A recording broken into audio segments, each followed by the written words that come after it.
the flag of the United States of America, and to the republic for which it stands, one nation, under God, indivisible, with liberty and justice for all.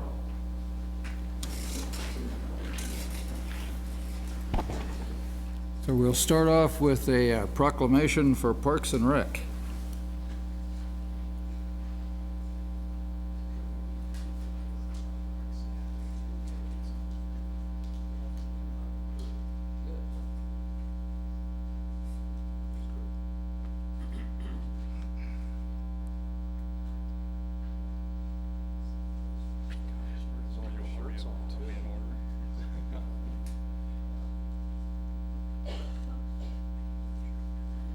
Well, Melissa, you'll have to get it in too.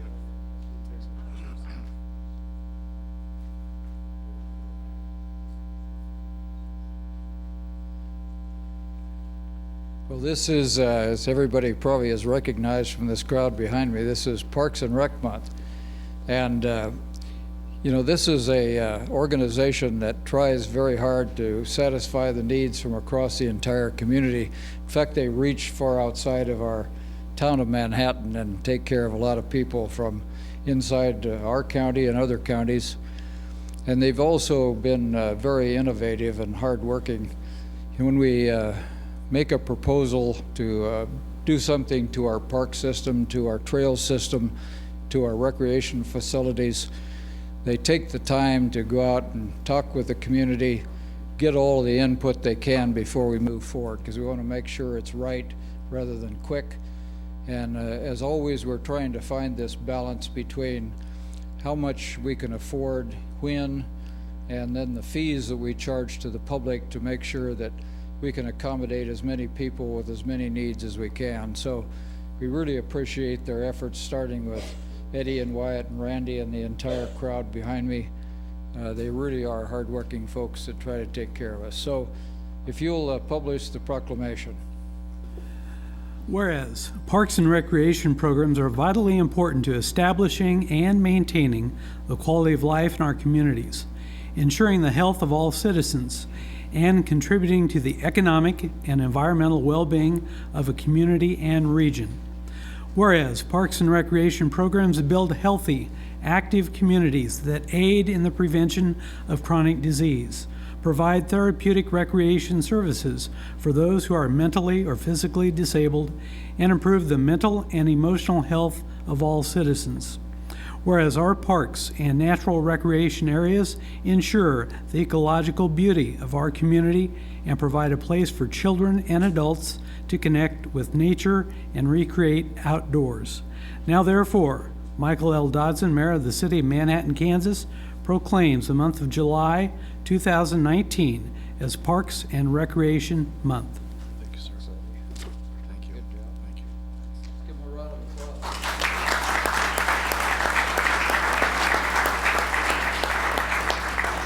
Thank you, Mayor. Thank you, Commission. We certainly appreciate the support, and echoing yours, yes, these gentlemen, these people, these women behind me do provide a tremendous amount for the community. We like to think ourselves of everything from A to Z, from the animal shelter to the zoo. We are 95 full-time employees, 600 seasonal staff, which we could not provide our programs, activities without the seasonal staff, 5 advisory boards, 900 volunteers, all our coaches, and so many different areas that we provide programs for are supported with volunteers from the community. We can't do our programs without the volunteers. We have several advisory boards. Our Parks and Recreation Advisory Board, Dave Schaefer is here with us tonight, has been on the board for several years. Ed Klimak, Mark Beauchamp, Sue Mays, Dave Schaefer, Jerdine Coleman, Daryl Eady, Marcia Wazell, all volunteer their time to be on our Parks and Recreation Advisory Board. We also are supported by our Flint Hills Discovery Center Advisory Board, the Arts and Humanities Advisory Board, Cemetery Advisory Board, Douglas Center Advisory Board. Yes, we search out and we seek public comment. We need support. We need to make sure we're hearing from the community, so we're providing the activities that you would like to have. With me tonight, our administration, and I'll just please step out. Wyatt Thompson is our Assistant Director. Scott Shoemaker is our Zoo Director, AZA accredited zoo. Randy Clifford, our Director of Recreation, pools. What else can I say this time of year? 3 pools he takes care of. We all enjoy those. Casey Smithson, our Park Superintendent, 29 great parks here in town, 29 miles of trails, over 600 acres of open space and parkland. Let me keep going. David Baker, our Douglas Center Director, Susan Adams, the Director at the Flint Hills Discovery Center, Alfonso Leyva, our Park Planner, heads all our projects, basically tells us all what to do. Melissa Kirkwood, our Community Relations Officer, over 9,000 Facebook likes this year for our programs and activities. Janelle Fritzen is our Operations Officer, over 11,000 registrations just this summer for programs and activities. And Deb Watkins, she's not with us tonight, she's our Animal Shelter Director. Please get out to the animal shelter and adopt an animal. Over 300 animals annually that are adopted out at the animal shelter.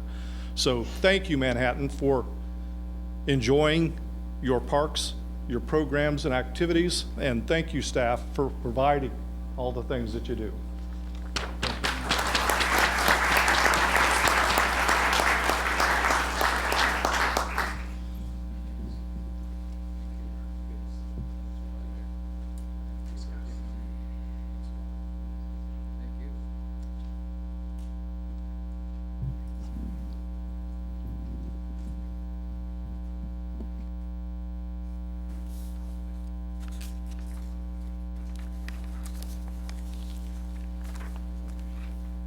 We'll now move to part 3, which is public comments.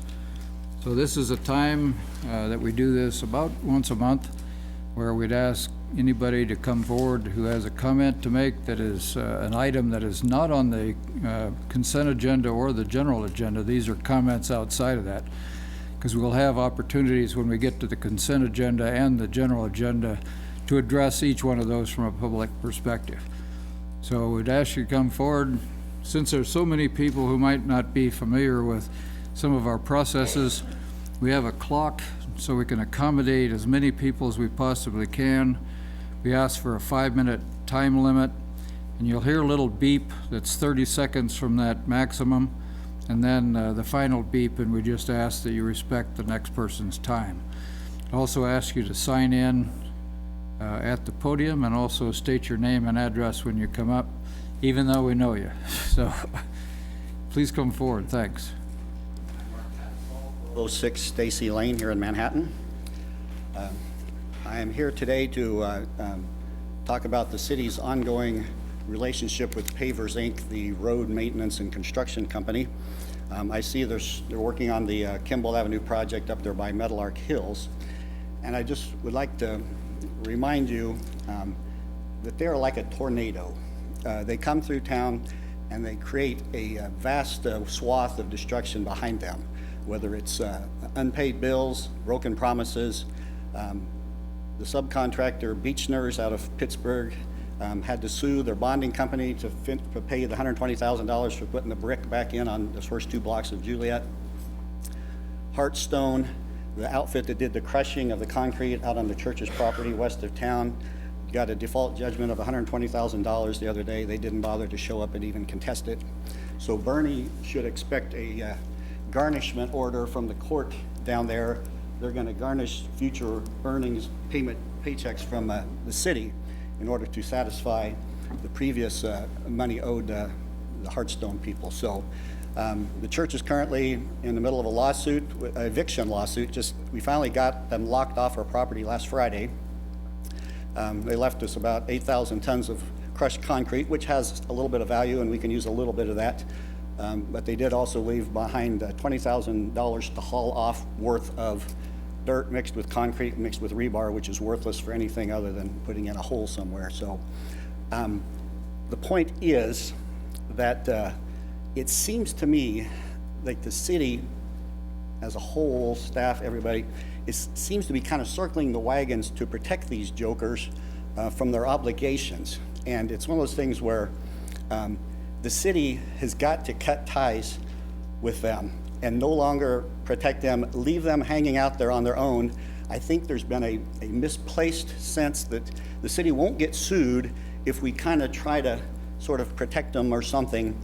And the exact opposite is the case. The commission and Public Works has known for 6 months or longer that these guys are untrustworthy. They won't do what they're supposed to do. And if we continue to give them contracts in the city, you will get sued because you're knowingly giving a contract to an illegitimate outfit. So I would like to find out, I know the Kimball project was go for a while yet. Is there anything else coming up that they're supposed to be getting awarded? Hey, Mark, we'll Okay. get that to you, but we're That's fine, not okay. allowed to So the respond point to it. is, you guys now know that they are not trustworthy and you cannot continue to do business with them. It's one of those things where you have to distance yourself, and anything that they've done and gotten into, you gotta leave them hanging and do not do anything else to kind of support them. If we need, I know we've made some requests for some public information, which we've gotten after we filled out our form and stuff like that. But it is one of those things where you've now been warned and you now know, and you can no longer continue to do that. We expect to get our building permit within the next 10 days, conditional on not doing anything that involves combustible materials until the water line is in place, which will be October, November. But we've got to wait till we get our eviction hearing before we can start moving the stuff off of our property out there. So apparently they're going to fight it a little bit because they still want that pile of stuff, but they did move their loader off the property, and so we're hoping they've abandoned it so we can at least get started with stuff. But someone get back to me, and if you're continuing to award them contracts, I need to know why and what is so special about these jokers. The citizens of Manhattan do not want their taxpayer money to go pay some illegitimate outfit that will not own up to its responsibilities and pay its bills. Thank you. Thanks, Mark.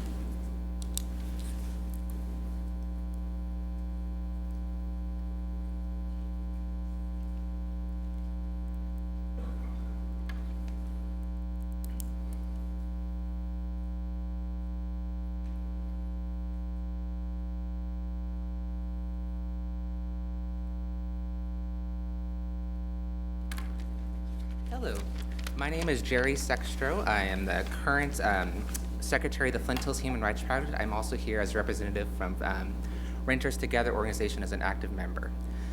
In January of 2019, the UCLA School of Law published a report which summarized recent evidence of sex discrimination against LGBTQ peoples here in the state of Kansas. Currently, they estimated 72,600 LGBTQ peoples within Kansas, and 30% or 21,000 of those peoples have household incomes below the poverty line of 24,860. Most outrageously, the city of Manhattan has specifically been ranked as the #1 most expensive place in the entire state of Kansas to live.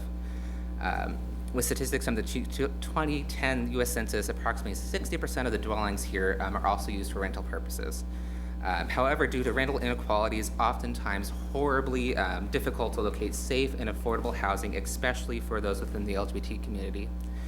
I've also lived here since 2009, and I have consistently seen time and time again inequality happening to my friends, my coworkers, people within the community, especially those within the LGBTQ. I consider it a home, but I am ashamed of the state of the rental dwellings and the tenant-landlord relations, especially with the deferred maintenance, and especially and how they deal with that in interactions. Also to address the statement made in the June Commission meeting, our local code enforcement team is not large enough to adequately enforce proper code within 100% of the rental dwellings here in Manhattan. It definitely needs to be ramped up. We do need to have a rental inspection in place. It was also just suggested that tenants go directly to Kansas Legal Services for problems regarding rental conditions. However, many cannot afford those costs of legal fees whatsoever. I will again quote the statistics: 21,000 LGBTQ peoples live below the poverty line.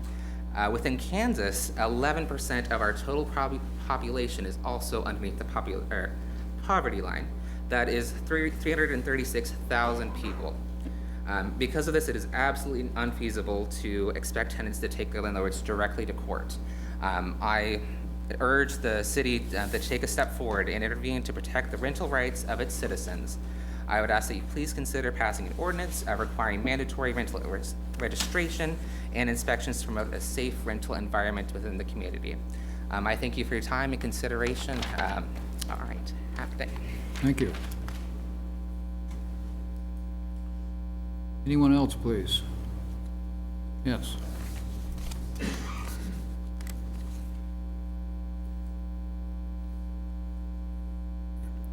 My name's Hannah. I'm 27 years old, and I work full-time as a CNA, and I've been a resident here for 2.5 years. I want to express my support for making Manhattan a sanctuary city for immigrants from ICE. I want to express support for a public declaration of non-compliance with ICE, because immigrants are a valuable part of our community, and they deserve to live safe and happy lives. Thank you, Hannah. Anyone else, please?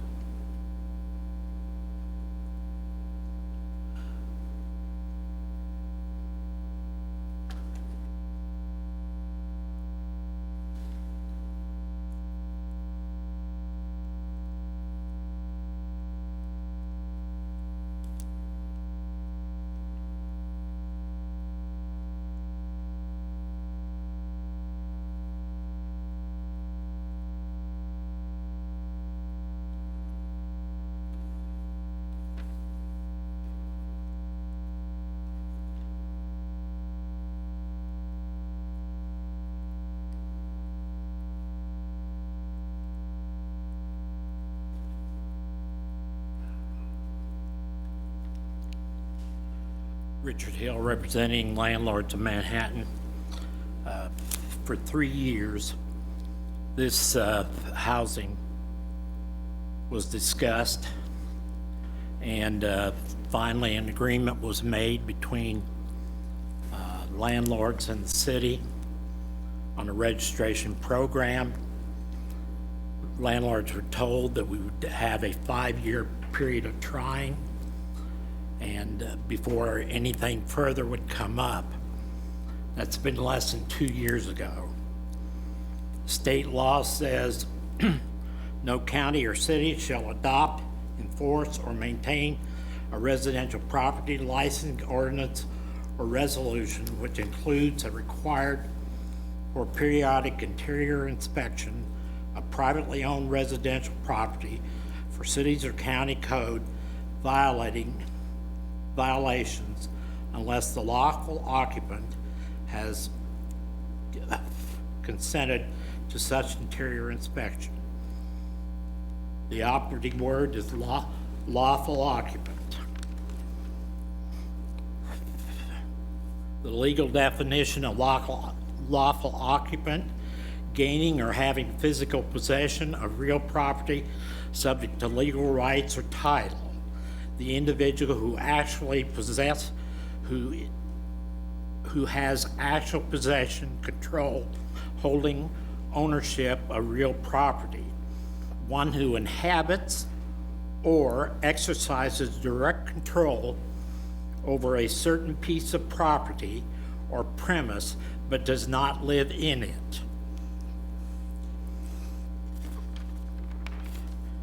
Any ordinance that is mandatory is a violation. Occupant does not mean tenant. Legal occupant means the person in control of the property.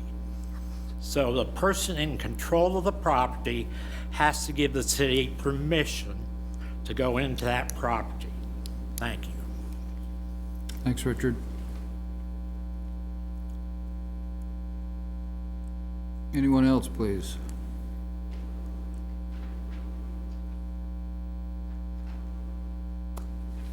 All right. Well, thanks, everybody. We'll move to item 4, which is commissioner comments, and we'll, at the end of the commissioner comments, what we'll do is ask Ron to give a quick update on flood conditions, which are turning a little bit more favorably, but I think most people are interested in that. So, Linda, I know you had some. I would just say that I do appreciate the city and the county efforts with regard to the high water we've been having. And I am, as you probably are, watching the Tuttle Creek lake levels on a regular basis. And so it isn't over. The water is still high, and it just keeps us on edge. And you keep that little bag packed with your with your important documents and your past tax return and that kind of thing, so that should the water suddenly go up, you're prepared. And especially in the Northview area. There are some other fringe areas around the town, Hunter's Island, different places around the community, but it makes a difference in whether you can relax or whether you are on edge. And so we're, as a community, trying to think of some remedies. What can we do about some of this, and how can we keep the number of houses at risk from growing? So if you have some ideas, we as commissioners would like to hear from you. I'd also like to just mention, and the Parks and Recreation Department will have I bet lots of reminders for us on Facebook, but there's something called Furniture Amnesty Day on July 26th. And that's a day when you can turn in your furniture you don't want and pick out some new, or just get rid of some. Maybe you're just moving here and you need a dining room table or whatever. So it's an opportunity for the whole community. And so if you, there are certain times you can turn in furniture, certain times you can pick it up, and they will even pick it up. At least they did last year. So it's a wonderful opportunity for this community, as transient as we are, and as many people that come and go. So thank you. Yeah, a couple of things. There is an organization called the Young African Leaders Initiative, and they have a flagship program called the Mandela Washington Fellowship. It essentially brings young, inspiring African leaders to the U.S. for a few weeks to get to study essentially at universities for professional development, leadership development. And Kansas State University has the privilege of being one of the universities that these students go to. Last week they had the reception for the new set of Mandela Washington Fellows, so they will be here in our community for the next few weeks, and I would just encourage you. It's an amazing group of people, leaders in their community, people who are concerned about sustainable agriculture and environmental practices in Africa. And their resumes are just crazy. So if you have the opportunity to interact with them at all while they're here, I would encourage you to do so, and at the very least make sure they're welcome here in our community. And the next thing I just want to say is, I ran for office talking a lot about housing, affordable housing, quality housing, and I appreciate the continued support from the public and the push for rental inspections. The only promises I made to anybody was to improve current qualities, and so I'm glad that these things continue to get brought up, and we continue to push for a better environment. So thank you. 3 quick points. First, I want to, last week we talked about social services, and I want to remind everyone again that the city's got a program where you can add like $1 to your water bill, and then that gets set aside for the Social Service Advisory Board, takes care of some CIP requests that they have. So I encourage everybody to do that. I'm a little disappointed. We've had that program in place for 3 or 4 years, and everybody in the city seems to like social services and want to support it with tax dollars, but we only ended up with about $20,000 or $30,000 in that account, and we've got a lot more water meters than that. So I'd like to see the population of Manhattan vote with a $1 bill for social services and just add that $1 to your utility bill. That'd be $12 a year, and it would end up being over 6 figures for the Social Services Advisory Board. The other thing is, of course, it's fireworks season.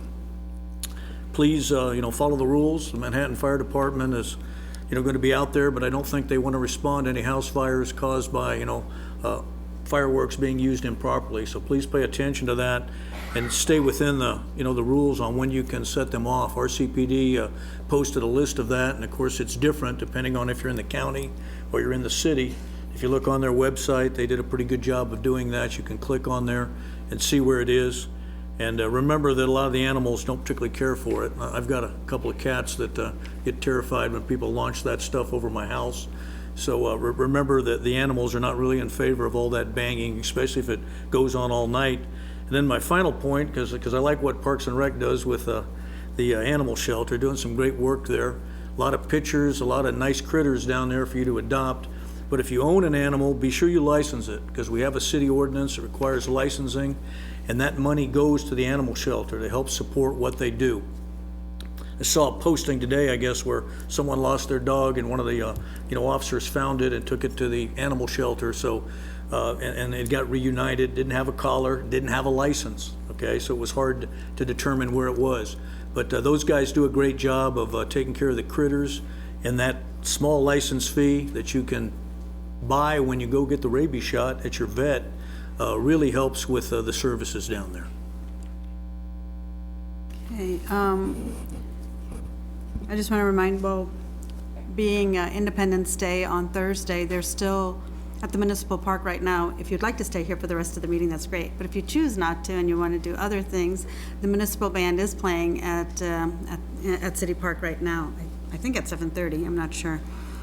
He talked about the fireworks safety. We don't have fireworks here in Manhattan, and that was done, a decision several years ago. But Wamego, of course, has an outstanding fireworks program, as well as Junction City.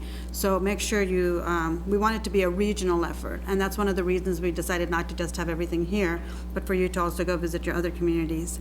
One of the things that was brought up during public comment was about the LGBTQ community, and we try to be a very inclusive community. I think along with Kansas State University, the City of Manhattan, as well as RCPD and USD 383, we have implemented a lot of policies to make sure we are inclusive and that professionals are being educated on making it more inclusive, a more sensitive area, and also taking care of our needs in our community for everybody that lives here, not just a few. At the same time, we're not where we need to be. So with that, what I mean with that is policies are one thing, but changing a society is completely different.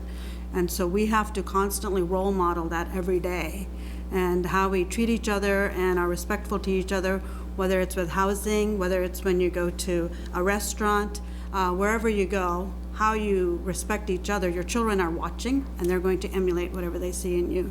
So this July 4th week, hopefully you have a fantastic one, and enjoy July 4th as well as the band this evening.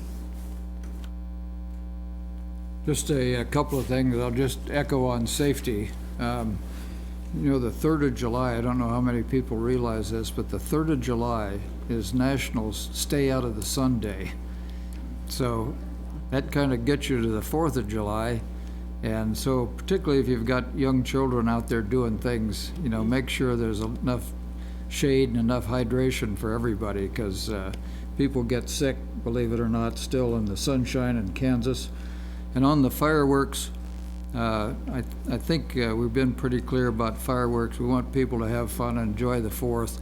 But if you would, just remember a couple of things, like either have a hose or a bucket of water so that when you get done with the fireworks, don't dump them in the garbage, dump them in that bucket of water, and then you make sure they're out.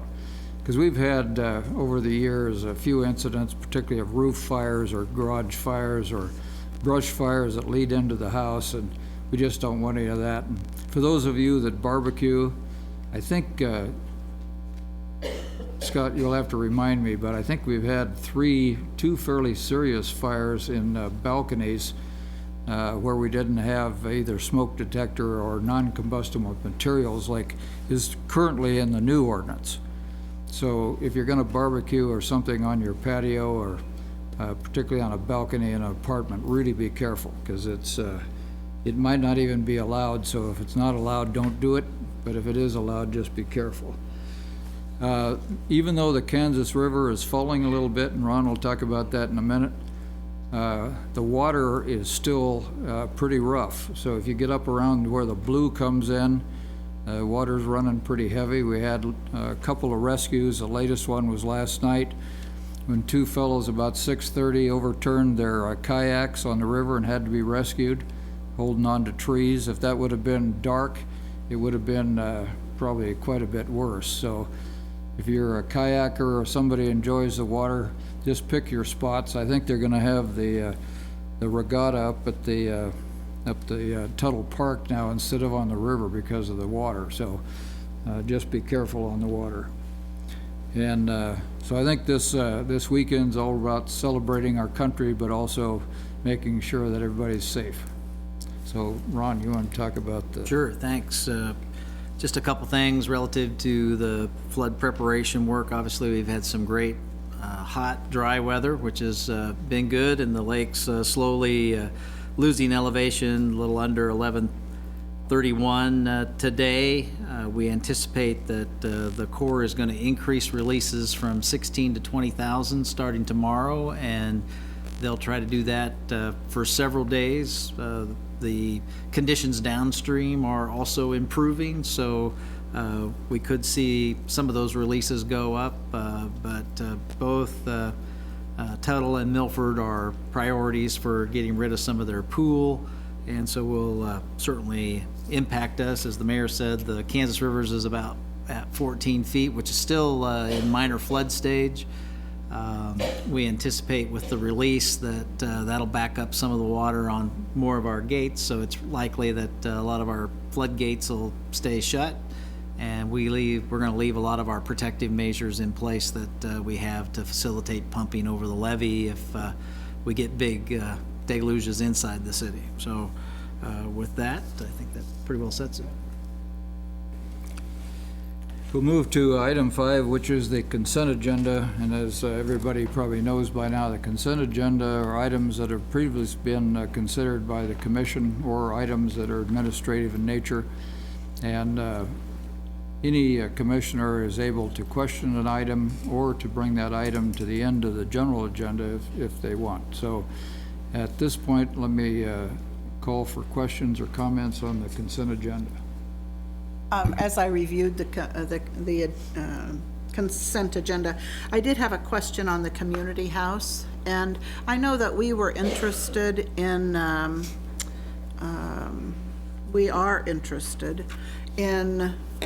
those programs that obtain assistance in any way from the city.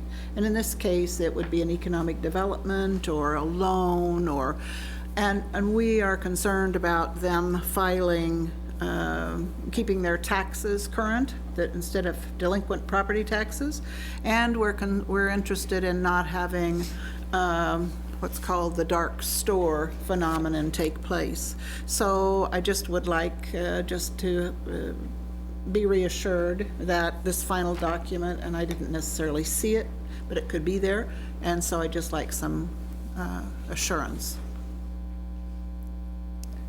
So we haven't done that particular diligence. That policy that you reflected basically applies to special assessments for infrastructure. We haven't adopted that provision for our economic development aspects, but we're certainly not aware of any provision. This particular developer I know has done subdivision work and was in compliance with some of those aspects, so I don't foresee any issues there. No, I don't. It's not necessarily this applicant or this developer. It is it's the kind of diligence that we need to insert here, and against what I call unscrupulous people that don't pay their property taxes, try to run out without paying them. I'm not accusing anybody. I'm just saying it's a policy that I would like to have pursued, and maybe at some point other commissioners can weigh in and let you know when we have 3 votes. Okay, good.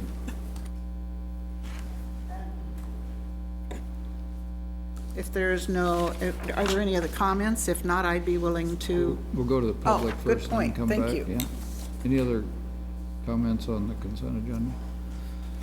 Okay, as for a public comment on anything on the consent agenda, any one of those items that anyone's interested in, please come forward and let us hear from you.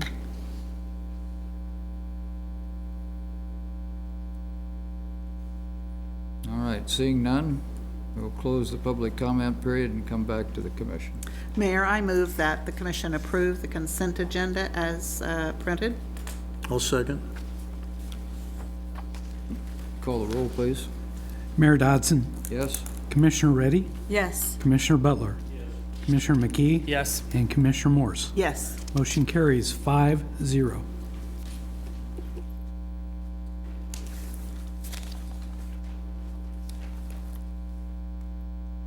Item 6 is a public hearing. And this hearing has to do with a municipal facility review of Woodrow Wilson Elementary School.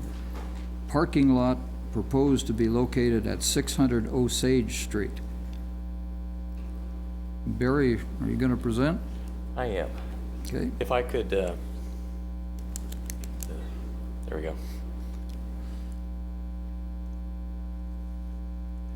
Okay, Barry Beagle, Senior Planner with Community Development. I'm going to try to give you a quick overview of the proposal by USD 383 concerning Woodrow Wilson Elementary School. So this indicates the order in which I'm going to go through my presentation. Just going to go through a requested action, what it is that they are seeking, what is this municipal facility review, which is coming before you, the proposal itself, what was the consideration by the planning board and the outcome of that hearing, and how does this impact the city commission's consideration. And then finally, just to share with you the staff recommendation concerning this proposal is represented to the planning board. So let me start.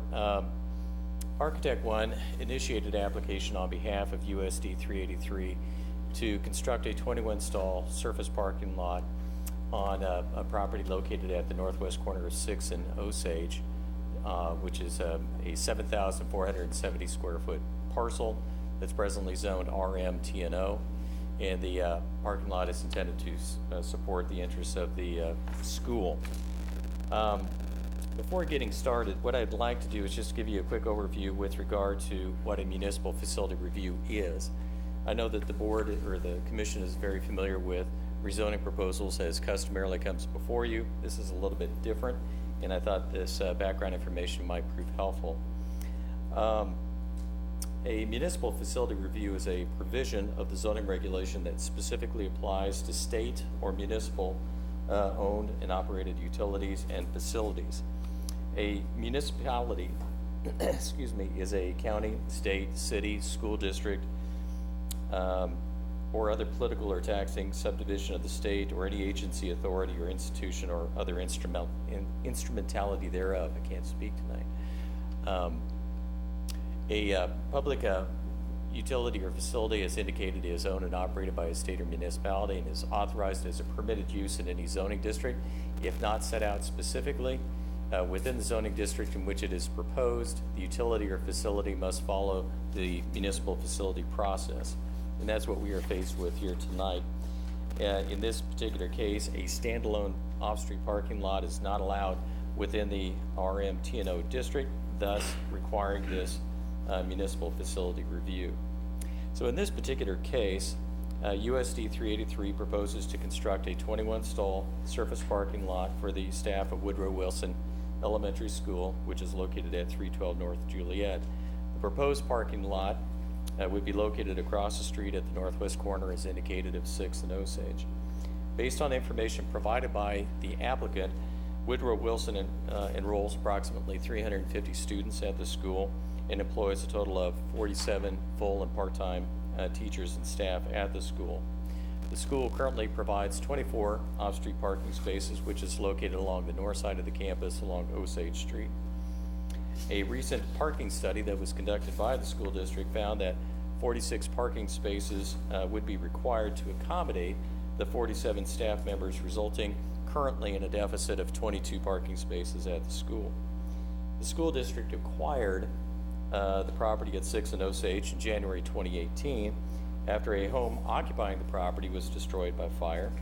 Contending the school and playground area leaves limited room for on-site parking, the school district saw an opportunity to acquire this lot that was vacated as a result of the home that was burned on the property.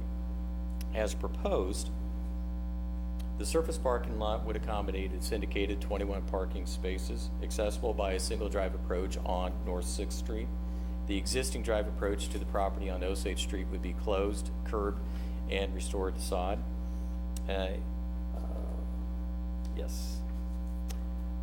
To mitigate off-site impacts and to attempt to integrate the parking lot into the neighborhood, the parking lot designs includes landscaping as well as the provision of trees that would be planted around the perimeter of the parking lot, A total of 1,306 square feet of landscaped area and 3 trees will be provided within the parking lot. This exceeds the requirements of the zoning regulations that are currently in effect. The parking lot will be tied into sidewalks along 6th Street and Osage. Also, a 2-foot 6-inch cedar screen fence will be installed along both street frontages. And a 6-foot cedar screen fence would be installed along both the north and west property lines that adjoin residential property. The municipal facility review in this particular case includes modifications to allow the off-street parking as well as the screen fencing to extend into the required front yard setbacks of both along both 6th Street as well as Osage. The Planning Board, in its consideration of this request on June 17th, listened to a number of individuals who spoke to this proposal, 16 in all, of which 12 spoke in favor of the proposal, 3 in opposition, and 1 offering neutral comments. Written materials were received by the Planning Board with regard to this request. On a motion to approve, the Planning Board failed in this particular case to recommend on a tie vote of 3-3. So what is the City Commission's consideration of a municipal facility review? Well, in accordance with Section 3-412I of the zoning regulations, the Commission shall not approve the request unless it determines by a preponderance of the evidence that the public interest to be served by the construction or expansion of the utility or facility outweighs the impacts upon legitimate community interests, as such impacts are mitigated by the requirements of the Commission. Just lastly, I wanted to give you the staff report and recommendation of the community development staff to the Planning Board. The staff in its recommendation did recommend that the Manhattan Urban Area Planning Board find that the public interest to be served by the proposed municipal facility, in this case the parking lot, outweighs the impacts upon the legitimate community interests, and recommended that the proposal be approved subject to the 3 conditions as stated on the screen. That number 1, that the parking lot shall be designed and constructed in accordance with their site development plan that they had submitted, that the landscaping as shown would be installed and maintained as shown on their landscape plan, and then finally, exterior lighting as shown would be shielded so as to minimize glare on adjacent properties and street rights of way. So with that, I'll conclude my comments and ask for any questions. We have questions for Barry, and then we can come back for questions after the public comment. Yeah, are you the only presenter on this issue? No, there will be others here tonight. Okay. There'll be others from the public, though, right? Yes, Yeah. from both the school district and I'm sure the general So if public you as have well. comments for the, okay. There's a couple of things, Barry, you may want to do. Maybe one of them is in our packet, but a lot of the folks in the audience may not have read all of it. That is, what are the kind of the opposing views that came off of the planning board since we had a 3-3? Can you characterize those? Well, there were, I think everybody on the planning board recognized what was sought to be accomplished, that off-street parking in this particular area is a concern. The school district is right in identifying that, and it came down to what is the most effective way by which to accommodate it. There were some who felt like, well, maybe all efforts should be made to explore accommodating off-street parking on the site itself, the site of the school. And what that would potentially mean for the school, as you will hear, that there is a playground which would probably be compromised as a result of trying to accommodate off-street parking on site. And so there's attachments to that playground on the property and what that may potentially mean. There were others who felt like, well, because of the on-street parking problems that exist, that yes, this off-site parking lot across the street would actually serve a legitimate public purpose. And therefore, there's great value associated with establishing the parking lot on that corner lot.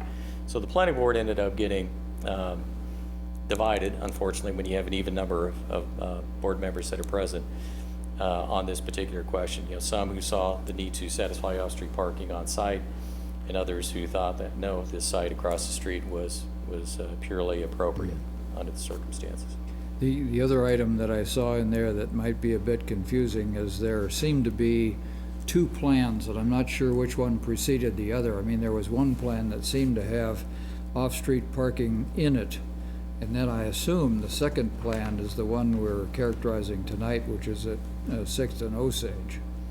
Yeah, probably the difference is that at the time of the 2018 bond election, the school district had identified the ability to accommodate, I think, 20-plus parking spaces on site, which would be replacing the mobile unit which is on the property and probably also relocating the playground at the northeast corner of the property.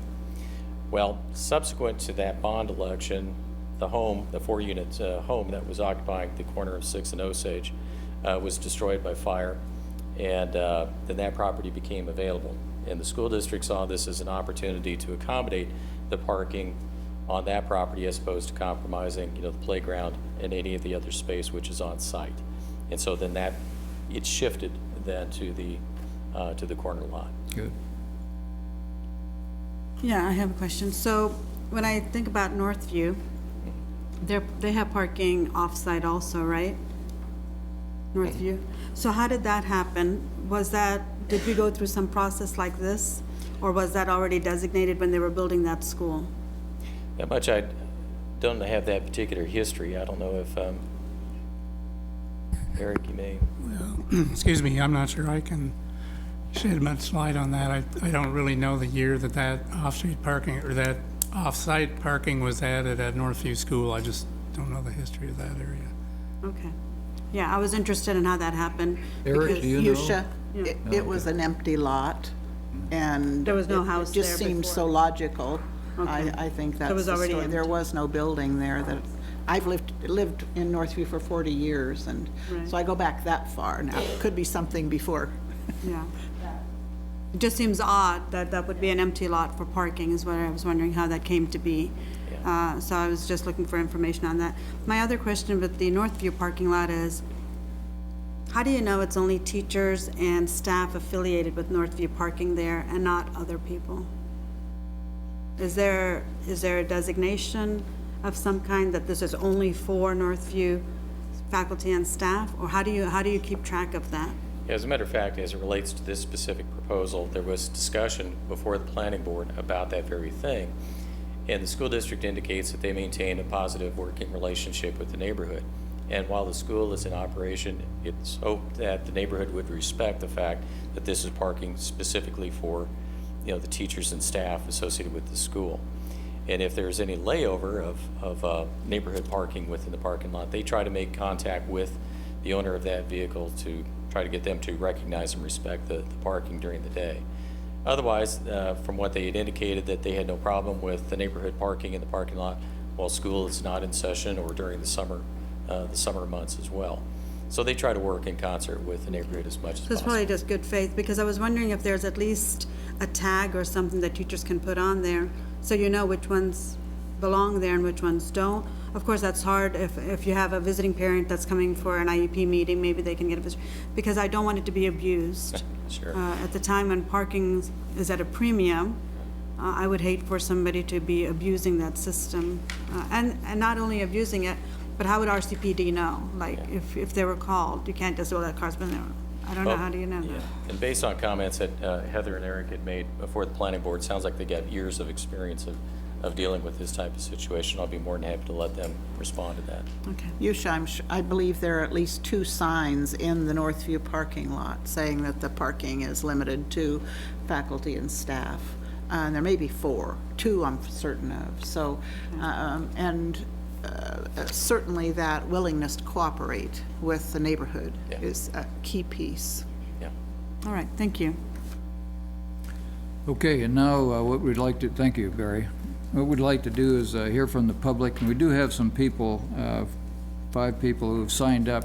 So if we can, let's have those folks come forward first, and I'll just call names so we're not confused. And then after that, anyone's welcome to come on up. So Chad, can you come up first?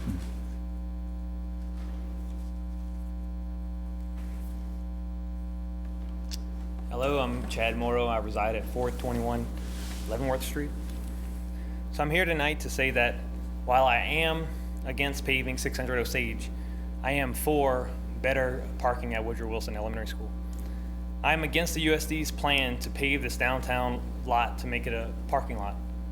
But I'm for Woodrow Wilson's teachers and staff receiving dedicated off-street parking close to the school. Those two desires are not mutually exclusive.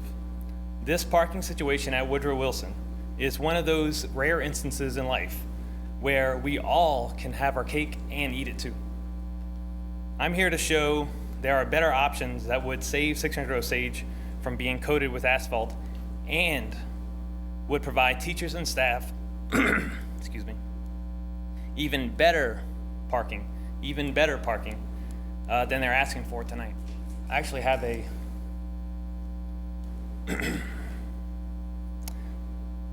oh, I have to operate it?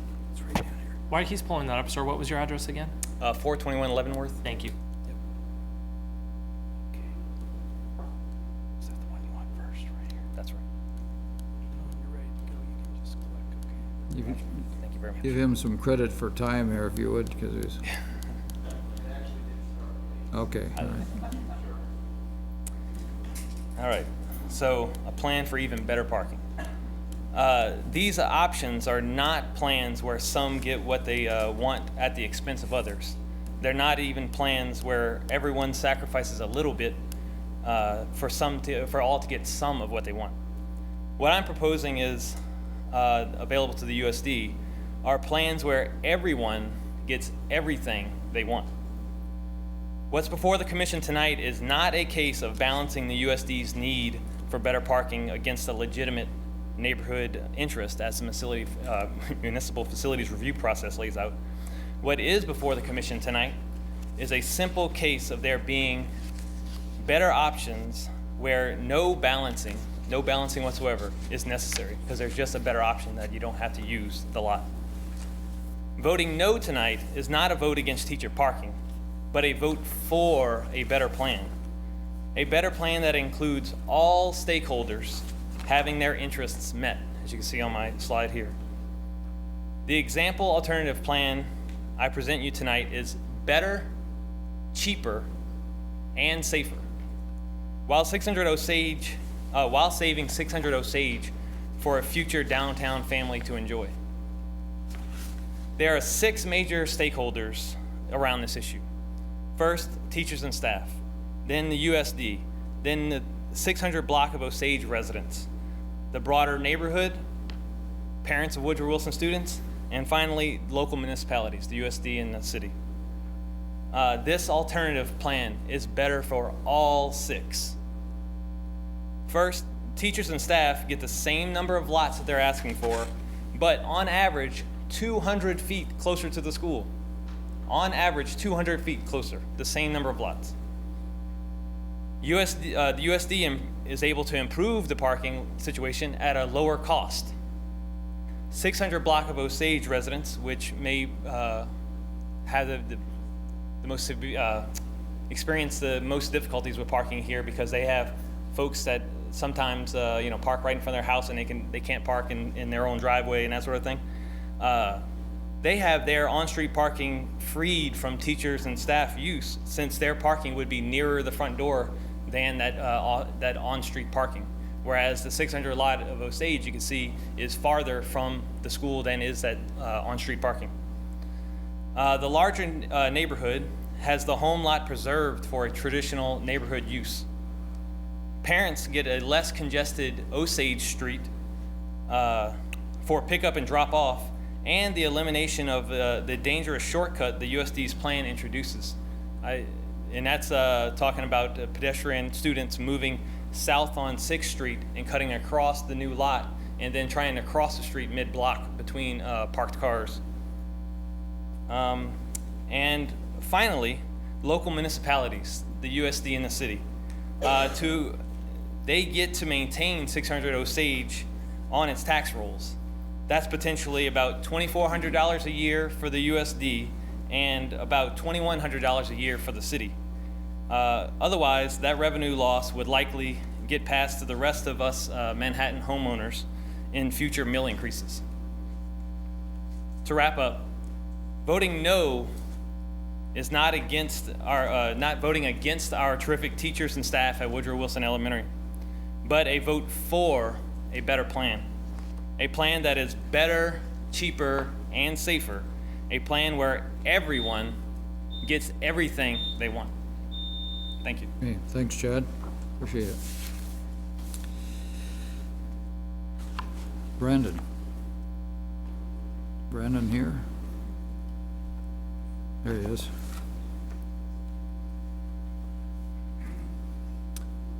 Good evening. My name is Brandon Cleaver, 1405 Pierre Street. I just wanted to come as a concerned citizen. I walk and ride my bike through the area, going to the store, the business districts, and I just, reviewing the plans in the planning committee, think that the commission should consider voting no on this proposal. I support teachers, believe that they should be paid better, honored, respected, but I don't think paving over 600 Osage makes a lot of sense. There could be a plan that meets all stakeholder interests, and it just seems like we might losing those tax dollars and taking a potential home from our inventory represents a significant loss to our community. So I hope the commission considers that the planning committee 3-3 vote signals that there's something going on here, and hope that the commission considers looking into this matter more and trying to find a solution that meets just better standards of planning. Thank you. Thank you, appreciate it. Ann.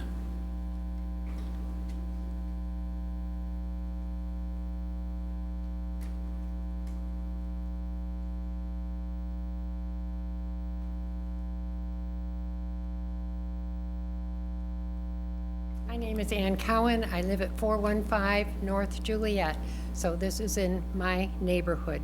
And I agree that the staff at Woodrow Wilson needs more parking, and they have for years. This could have been and should have been addressed many years ago. The school district came up with a plan before the fire at 600 Osage, a plan to solve this problem. And then the opportunity with a burned down house came along, and they jumped to that and sort of forgot the first one. There seems to be other alternatives also, and I encourage you to very much consider the alternatives, because I think that turning that lot, which was a house, into a parking lot will change the character of the neighborhood. It changes the character of the central Manhattan residential areas. We've seen this happen, houses disappearing along Bluemont and in Aggieville, and we're losing residential areas. And I do not want to see that happen here. I think the character of the neighborhood and central Manhattan is a very important consideration when you have alternatives to providing the parking places.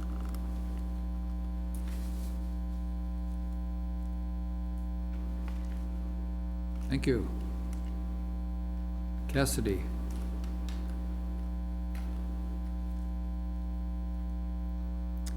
Hi, I'm Cassidy Morrow, and I live at 421 Leavenworth Street.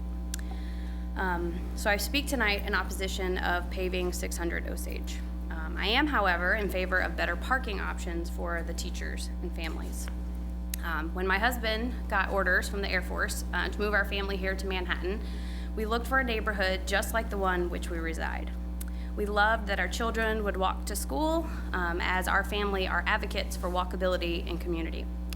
Unfortunately, my son was forced transferred to another school and is unable to attend Woodrow Wilson. However, he does catch the bus at Woodrow Wilson and is bused to another school. Though my son walks to school every day, there are times when inclement weather doesn't allow for that, and I have to drive him down the street. Not only is there a parking situation, but the entire drop-off situation is dangerous. I often have to get out of my car to help him cross the street. However, I do not believe that the best option is to pave 600 Osage. What I think needs to happen is the community, faculty of Woodrow Wilson, and the USD need to work together to find a better option. The alternative plan proposed by Chad is one that works for our community, for the teachers, and for the staff. It provides better parking as well as safer drop-off and pickup. This shouldn't be a divide of community neighbors, school staff, but rather an opportunity for everyone to work together. When we bought our home and chose this community, We were so excited at the opportunities that were only a few steps away. By paving the lot at 600 Osage, we are doing a disservice to some other family that could live in our community, be our neighbors, and partake in those things that we find so valuable for our family. Thank you. Thank you. Andy?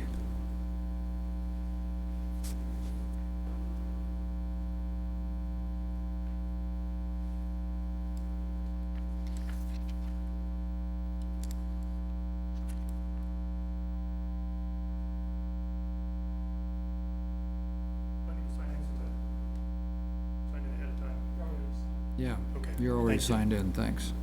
I have my prepared remarks. I don't know the rules, but I made copies of my prepared remarks for the council if they'd like to Yeah. read along. Sir. Thanks.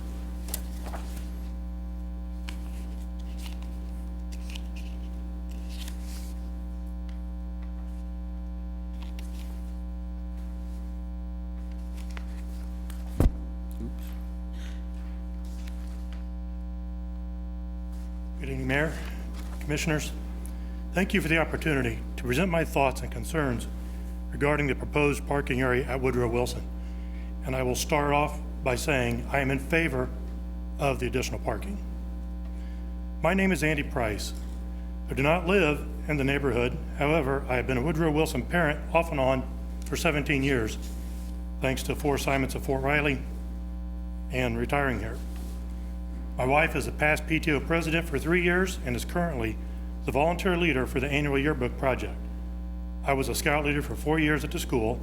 We both still volunteer for the school events, and I currently have a 6th grade student and a daughter who is on the staff. I wanted to address a couple of the issues that have not been discussed at previous meetings and revisit a couple of other points. There is currently a plan for additional parking provided by the bond issue. There are 2 concerns with this plan. One is in the future. If and when it is completed, studies show that Woodrow Wilson will still be short of parking space. Having the new parking area ready by fall, and in the future, the bond plan will come closer to meeting the projected parking needs in its entirety. The weakness with the bond issue parking plan is that it relies on the removal of the outside classrooms. What has not been mentioned previously is the outside classrooms were supposed to be a temporary solution. The space they are occupying was already playground and parking space. We have become so adjusted to their presence that we haven't even pointed out that they are in the way to start with. Removing them does not create space. It returns space that was already in use to its proper function. In this case, it'd be parking and playground.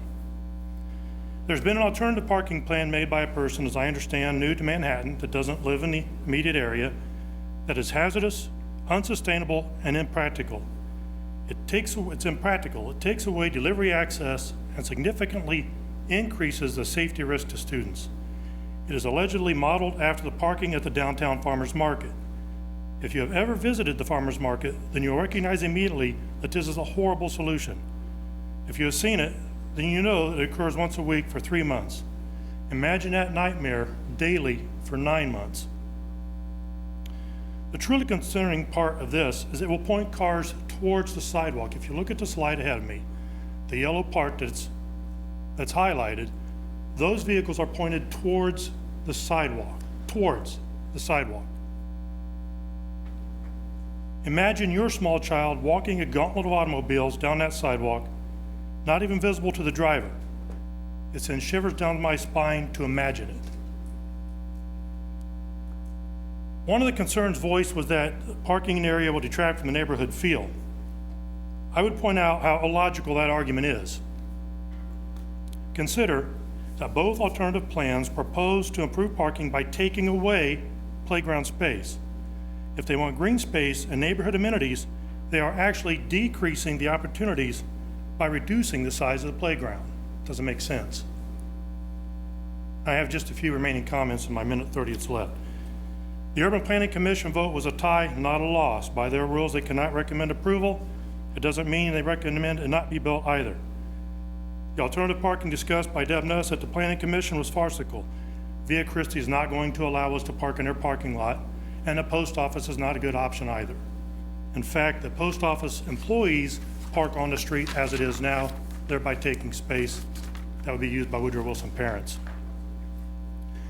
Another concern that was mentioned was a need for affordable housing. I would submit that according to the website that's posted, the www Department of Numbers, the average occupancy rate in Manhattan is around 90%. It was only a couple of years ago that many rental property owners were complaining about falling revenue. Let's be honest here, the neighborhood-friendly single-family unit would not be built there. I believe it was previously zoned for an apartment building, and that is exactly what would be put back there. It will be highly density housing, thereby only contributing even more to the parking issue. It is important to note that people that actually live nearest the school and own homes are in favor of the parking lot. It was mentioned at the Urban Planning Board that there would be a taxable income loss if the parking lot was built there instead of a rental unit. With there already being an excess of rental units in Manhattan, the tax issue is moot. Adding 4 additional units is not going to offer any significant advantage, but will simply mean that 4 units somewhere else won't be rented. The landlord will then be stuck paying the already high tax levy without any additional income. I give you the rest of my time. You do have my notes. Thank you for listening to me. I thank you for your consideration. I vehemently and vociferously urge you to approve the parking lot that's desperately needed by the school. Thanks, Andy. Mayor, Appreciate it. Thank you. Anyone else, please? Come on up. Good evening. My name is Josh Pinnabaz, and I live at 612 Osage Street. I wish there was a way to blow up Chad's picture here. There's a good picture of that. I don't know if you guys can see this. You know, to be honest with you, I am absolutely in favor of adding the additional parking at the corner of 600 and Osage Street. I do want to tip my hat to Chad for being a non-engineer, for coming up with, for him, what appears to be a very clever parking solution. However, there's a lot of oversights that I don't think that he took into consideration. The previous gentleman mentioned a couple of those to us. As you can already see in his picture, this little shaded area right here is the current 2-classroom structure that resides. You can see there's cars parked on either side of it. It's taking up a significant amount of parking. What we're talking about is if the student population of Woodrow Wilson diminishes enough to be able to get rid of those 2 additional classroom units, the mobile units. They're talking about building additional school somewhere in the year 2020, which I don't know when that would put it being finished, but we're looking at, you know, another 5 or 6 years before the student population drops enough that they could potentially remove that. And they've talked about potentially removing that from the minute that they put it in, and it has yet to been done. I've lived at 612 Osage Street, which if you want to talk about historical value, you know, this is a house that was built in 1890, limestone house. So is my neighbor, who I'm sure you'll hear from later. And this home right here is also owned. These other units here are rental properties, and at the corner of 600 Osage was a rental property, and I've already heard it said, and I have no doubt in my mind that it's not going to be a family. If I thought some family was going to move in there, maybe opportunity for my children, I have 2 young children to have kids to play with, you know, I would think that's great. But I know what happened to the family dwelling that was right here next door to my house. It got leveled down and a triplex got built, and I've had to call the police for noise violations repeatedly. There's another apartment building that's adjacent to 600 Osage Street between the alley. It's a duplex. Some residents from that duplex came over to my house and struck my wife on the head, causing her to have stitches. So, you know, when we're talking about putting questionable apartment complexes in there with transient populations that come and go, usually young students or other people, I see no benefit to my community as a whole in building another apartment complex there. And I know in my heart that that's what's going to happen. You know, nobody's going to want to build a single family home on that lot. And I've already heard the other gentleman mention, you know, that it was going to be most likely used for apartments. If you look at Chad's plans, he's got a couple of little discolored lots here that he hasn't really mentioned what these are. This is access for deliveries for the school. the truck has to back up to the corner right here. This is the door where the deliveries go in for the food. The Woodrow Wilson gets food from the main kitchen. So they have to be able to back a box truck up against oncoming traffic. It will probably require more than these 2 spots. I imagine these 3 spots to be able to back their truck in here safely. This one here is blocked off because this is an emergency exit from the school, and it's a primary entrance for most of the teachers coming in and out. And again, I like to remind you that this is considering that these mobile units are removed, which we don't even know in 5 years if that's going to happen. And then he talks about moving the sidewalk out and putting it right along the curbside. This is traditionally where the grass strip is on most sidewalks, if you look and see. And then again, if the sidewalk is here, cars are going to be pulling in. They might have stops there to keep them from moving. I don't know. But you're going to be pinned between parking cars and moving traffic, because there will be no border between the sidewalk and the street if it's built as it planned. As far as I'm concerned, if you look at this, the parking on this street, these are all other people's vehicles, parents, teachers, anyone else that's parking along here. None of them are my vehicles. I know that for a fact. And it just goes to show the parking over here is quite occupied as well. And right now this is an empty lot. So if it stays as it is, it's going to be an ugly dirt lot. If somebody builds something on there, it's going to be another apartment complex with transient population that's not going to contribute to the well-being of my family or my neighborhood. I think that as it is right now, we need the additional parking. It's something that can be finished quickly. I think that we should go for it. Thank you. Okay, thanks, Josh. Come on up. Sign in when you're done. Good evening. My name is Betty Banner, and I live at 618 Osage, immediately across the street from Woodrow Wilson School. And I'd like to thank the people who described or explained what this drawing is, because it was certainly not clear to me. And the first thing that comes to my mind is, if we're talking about aesthetics, it makes me look out my front window at a major parking lot. The entire street will be a parking lot. I think the aesthetics of putting it on the corner are much better. I have some other issues in regard to this, and let me say, I am in support of putting the parking at the corner.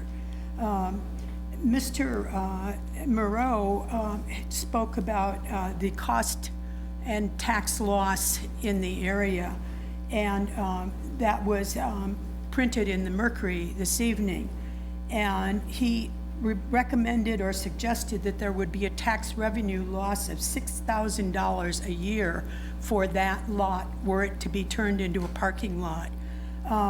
And he calculated his figures by offering part of the cost of up to $3,200 of taxing by 383 and $2,800 of taxing going to the city. He apparently fails to recognize that when a tax bill is received, all of the things that contribute to the tax levy are included, and there is no way that that single lot could be worth that much money. I know what my own tax bill is, and I can assure you that it is significantly less than $6,000. Something else I would like to bring up, which I don't have much information about, but suggest as we talk about if teachers park there, I know a concern has been for parents and who have children that they need to bring in for special education or who are not full-time students there. And also we have traveling teachers who are only at the school part-time and have to lug a lot of stuff. If you look at the work going on Juliet right now, in the front of the school, the new roadwork plan allows for or is including a cutout into the school property that goes almost from Osage to almost to the sidewalk at Leavenworth. It is a bus cutout, and it looks to me like it might hold 4 buses. It would seem to me that if the use of that property in the bus cutout could be included to allow during non-bus loading hours pickup and drop off of short needs, that could also significantly help us with folks who are just needing to run in for a few minutes and then get back out. So generally speaking, I want you to know that I support. I think that certainly a lot that's nicely landscaped is much better than a row of cars across the street. And I do not think that the tax loss is going to be significant. Thank you very much. Thank you, Betty. Appreciate it.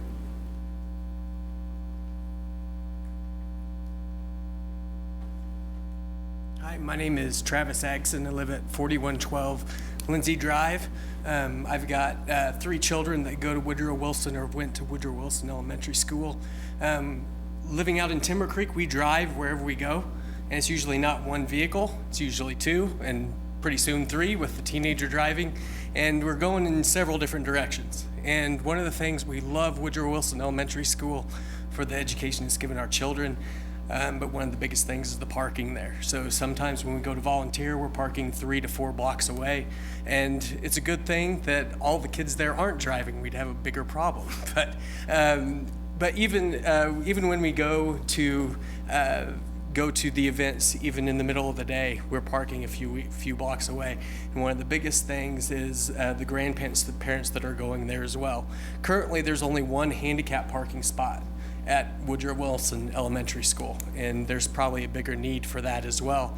And hopefully with the addition of the parking lot at 6 and Osage, we would be able to add 1 or 2 more handicap parking spaces for grandparents. As my family gets older, so does our support system, and they love to be at those programs. They love to be at their events as well.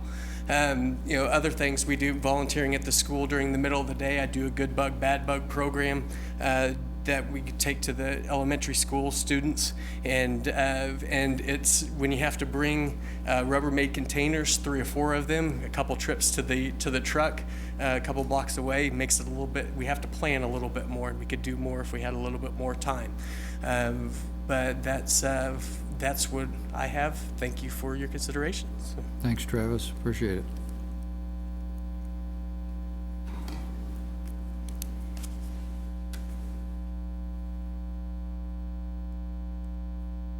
My name is Rebecca Price. I live at 3936 Golden Eagle Drive, but I'm currently an at-risk aide at Woodrow Wilson. So by now, it's widely recognized that parking is a problem. It's recognized not just by the parents and the faculty, but also by the neighborhood. So now the question is more of why is the lot on the corner the best option for the school and also for the neighborhood? The first thing to note is the safety of the lot that's at 6th and Osage. It's all the way off the street. We need a safe lot with enough room to load and unload our cars, and this plan for the lot at 6th and Osage looks like a pretty nice parking lot to me. It would fit the neighborhood very well. Parking on the street with cars speeding by is dangerous. I park there every day of school, and I actually have a routine because I can't open my car doors all the way. So I open my driver door just enough so I can get out and the door stays open, but not all the way open because a car driving by might hit it. I then open the back door so I can grab my bag, my lunchbox, and my purse, but before I do that, I have to lock my car, put my keys in my bag, and then shut the door, because if I were to grab all of those things before I locked my car, I wouldn't be able to lock it. Once I have all my bags, I can grab my coffee cup and my water bottle from the front seat and shut the door with my foot and hope that it shuts so I don't have to try to balance everything on the hood, as setting it on the ground isn't an option. So I hope my door shuts so I don't have to try that. I know it all seems pretty ridiculous, and I probably look ridiculous trying to hold all of these things, but we really can't set our stuff down on the road by our car. You also have to keep in mind that a lot of my coworkers come in before the sun rises and they leave after the sun sets. So most of the time the lighting is not good enough for cars to be able to see us there anyways. There's simply not enough space on the road to safely set anything down without fear of it being hit by a passing car. The alternative plan that is proposed is also not that far off of the street. There's a sidewalk there. It doesn't look like it's very big. It still probably wouldn't be very safe for teachers or students. None of this would be an issue, and I'd be able to open my car doors normally, hopefully, if the lot on 6th and Osage was there. As far as the parking lot plan here, now it says the playground space is there. Before it said they were taking it away. It still looks like a little bit of it will be gone, And it's important to remember that recess helps kids learn. The active free play at recess is a huge part in a child's cognitive, social, and emotional development. And along with that, recess helps combat childhood obesity. This time during the day for kids to run, play, and use their imagination may be the only time that child gets to do so at all. Taking away any of that space by moving the swings to take up the only big grass area to run on the field has the ability to damage a child's learning and their behavior during the school day. Also, the idea that a single-family home would go in at 6th and Osage is kind of a joke. The area is close to K-State campus and would be a completely new building, both of those pointing to the fact that this would be pricey. Therefore, rent it out to a group of college kids who could split the rent, but who would also care less about the upkeep. So this single-family home that is proposed will most likely turn into another less than desirable home, just like the one that was on that lot before it burned down. And the residents of the community don't like to look at bad yards, bad rundown houses, or anything like that either. It's clear that the option with the corner lot on 6th and Osage not only looks the nicest and makes the most sense, but it also upholds the integrity of both the school and the neighborhood. As far as the alternative plan also, I don't know how it would help with pickup and drop-off, because that's the side of the road we use for pickup and drop-off. And if the sidewalk and the cars are there, you wouldn't really be able to pick up or drop off your kids if that's the entrance to the lot. So with that, thanks for all of your time and considering my thoughts. Thank you. Appreciate it, Rebecca.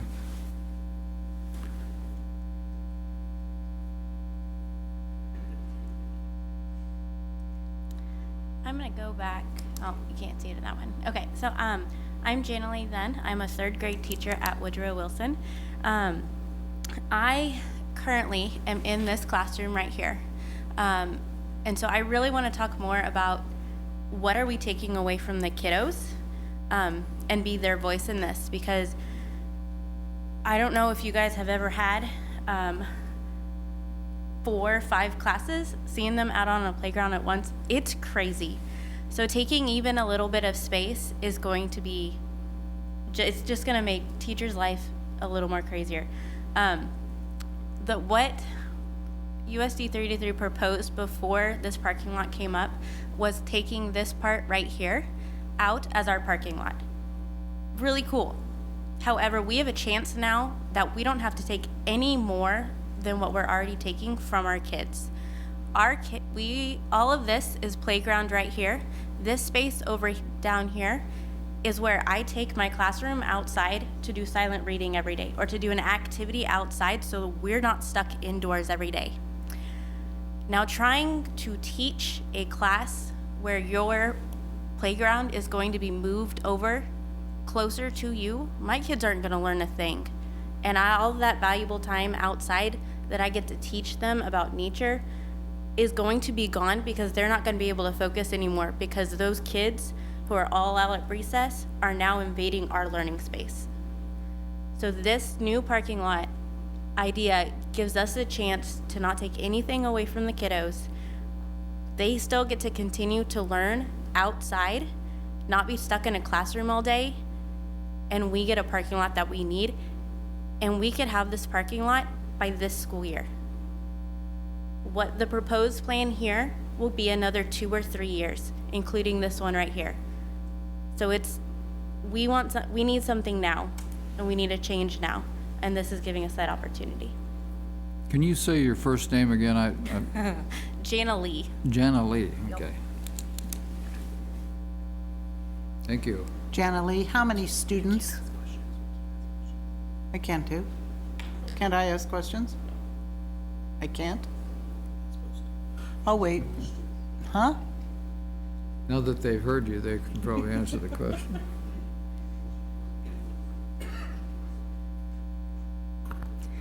Hello, my name is Memory Buffington, and I live at 621 North 6th Street.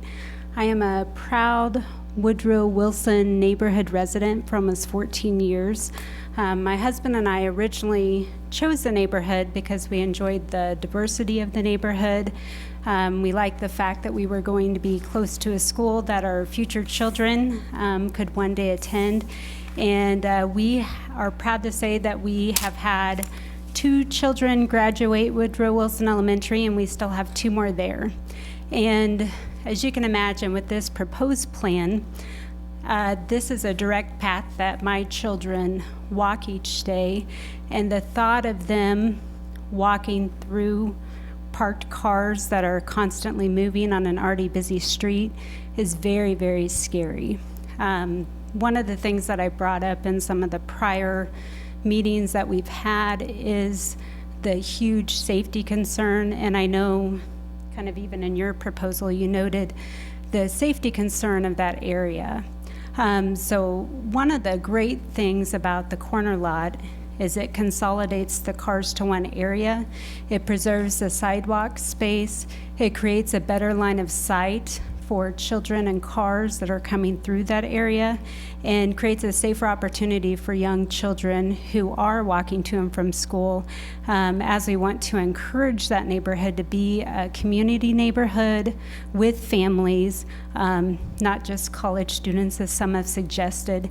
And I think that this lot helps preserve the neighborhood and keeping those families interested in living in this space.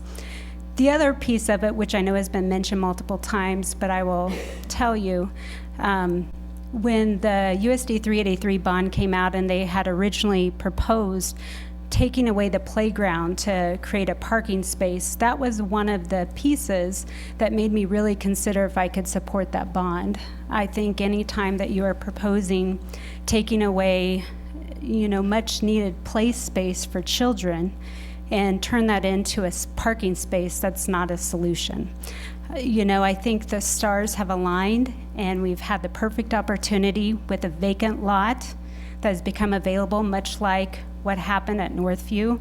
There is a vacant lot that is currently an eyesore, currently a dirt lot that provides the perfect opportunity to create a solution for the parking, preserve the green space, and preserve the overall look and feel of the neighborhood. So I would ask you to strongly consider supporting USD 383's plan to move forward.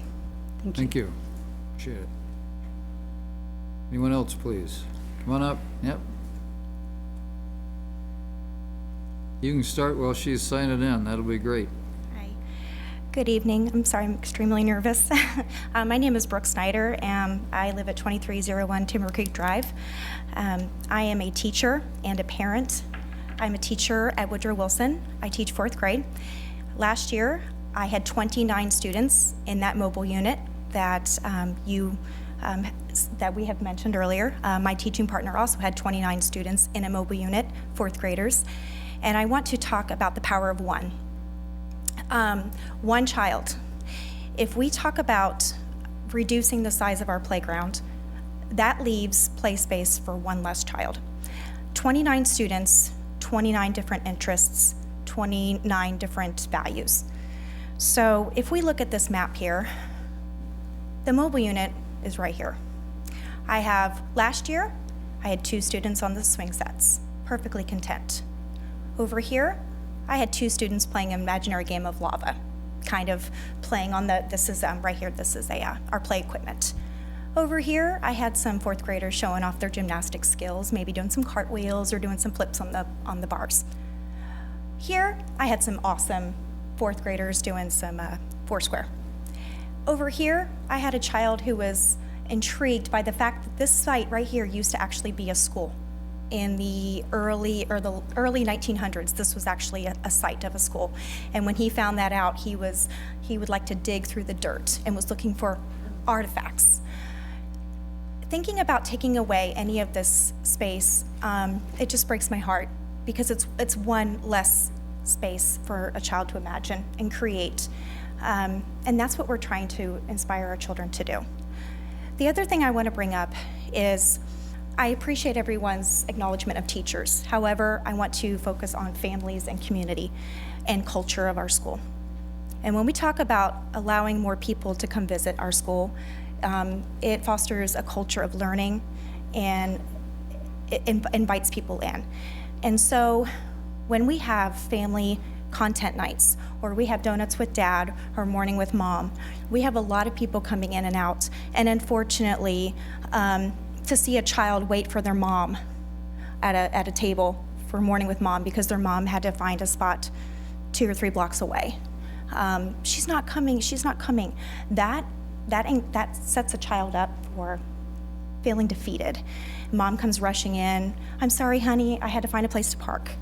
That mom's going to remember that, and then word gets out that parking is an issue. I would also like to talk personally on something that happened to me November 30th of this year, Donuts with Dad. Again, we have a wonderful, amazing family commitment and involvement. And I'm a teacher, and my daughter is a 4th grader, and I got to school at 7:30. But I knew it was Donut with Dad, and I parked on this section right here, and I crossed the street, and I stepped on to, by the way, it's fall, so a lot of leaves on the ground, and I stepped off of the street onto the curb, and I stepped into what probably was a water meter or something of that nature, about this big around, and I stepped into it, and there's no way for me to actually show you the picture projected. But basically, when I fell into it, my whole entire left leg went completely into the water meter. My right leg, I was almost doing like a scissor cut. And one of the dads at Donuts with Dad actually had to come and pick me up out of it. I didn't see it, and I'm not suggesting negligence on anyone's part. However, that could have been my 10-year-old daughter. That was the first thing I thought of. It took me 2 weeks to fully recover. However, I think it's probably due to the fact that I taught the entire day. Tears in my eyes, and I just told my students, come to me if you need me. I thank you for your consideration in these wonderful plans. However, just thinking about trying to condense more parking and more cars into that one spot, it just seems like it's going to be counterproductive. So thank you for your time. Thank you.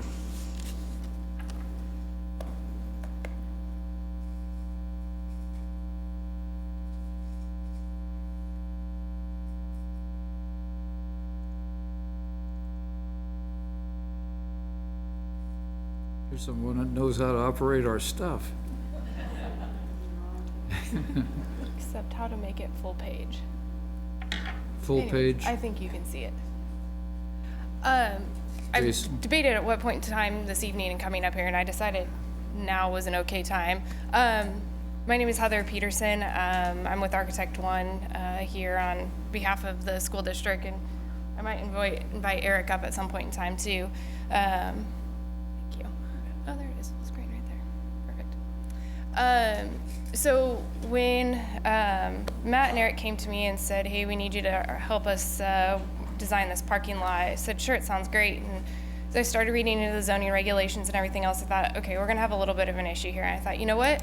We're gonna make this the prettiest parking lot in Manhattan, understanding that it's right nestled in the middle of a community, and being very sensitive to that. That's why we've taken the time and the energy to create these renderings, to provide areas for landscaping, to exceed the zoning requirements, to provide the screening both for protection and to help keep that flow of circulation towards the sidewalks, to screen the cars from the neighboring properties.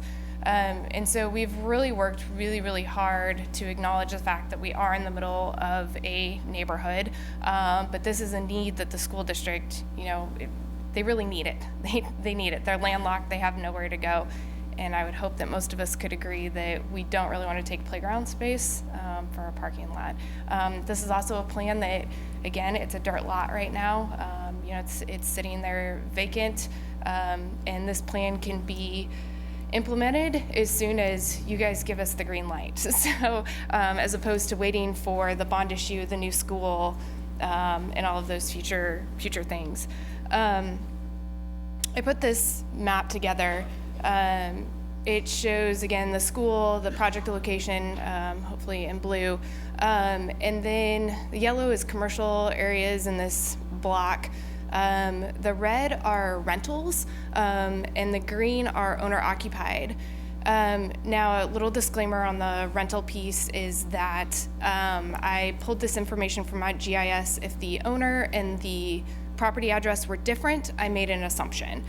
So that is my disclaimer on that. If they were the same, again, I assumed that they were an owner occupied. So as you can see, there's a lot of rentals. A lot of rentals probably means more cars than normal, which means that the on-street parking is probably taken up by a lot of those rentals. As you can see, the red lines, no parking, the green is allowed parking along the street. So it's limited around this site. It was brought up in a couple of our meetings, well, a home could be put here or, multi-tenant. So I just very quickly, very quickly took the lot, drew a box, estimated about on the square footage, how many units could be in there. I came up with about 8, provide 8 parking spots based on zoning. I do want to say too that this lot currently does not meet the zoning requirements, and so if somebody did put anything other than a single family home, they would have to go before the BZA to get anything approved. Again, I'm highly doubting a single family home is gonna go here. It could. It's definitely viable, but anything beyond that. Also, if you think about developers, they're typically not looking for 2 units. They're looking for 10, 15, 20 to get that ROI.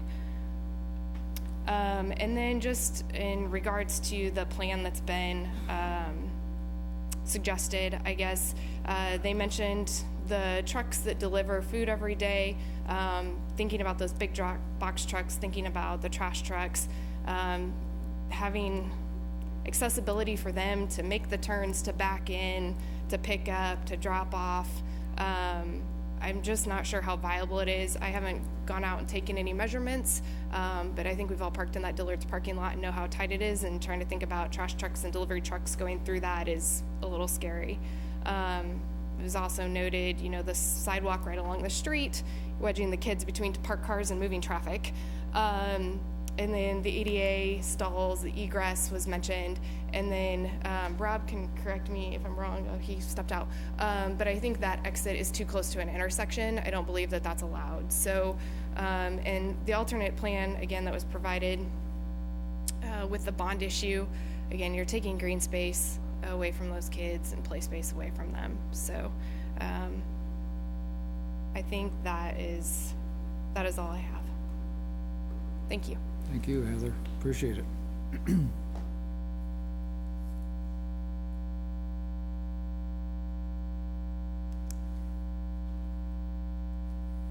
My name is Margaret Gail Schroyer, and I live at 612 Osage, so I live directly across from Woodrow Wilson Elementary School.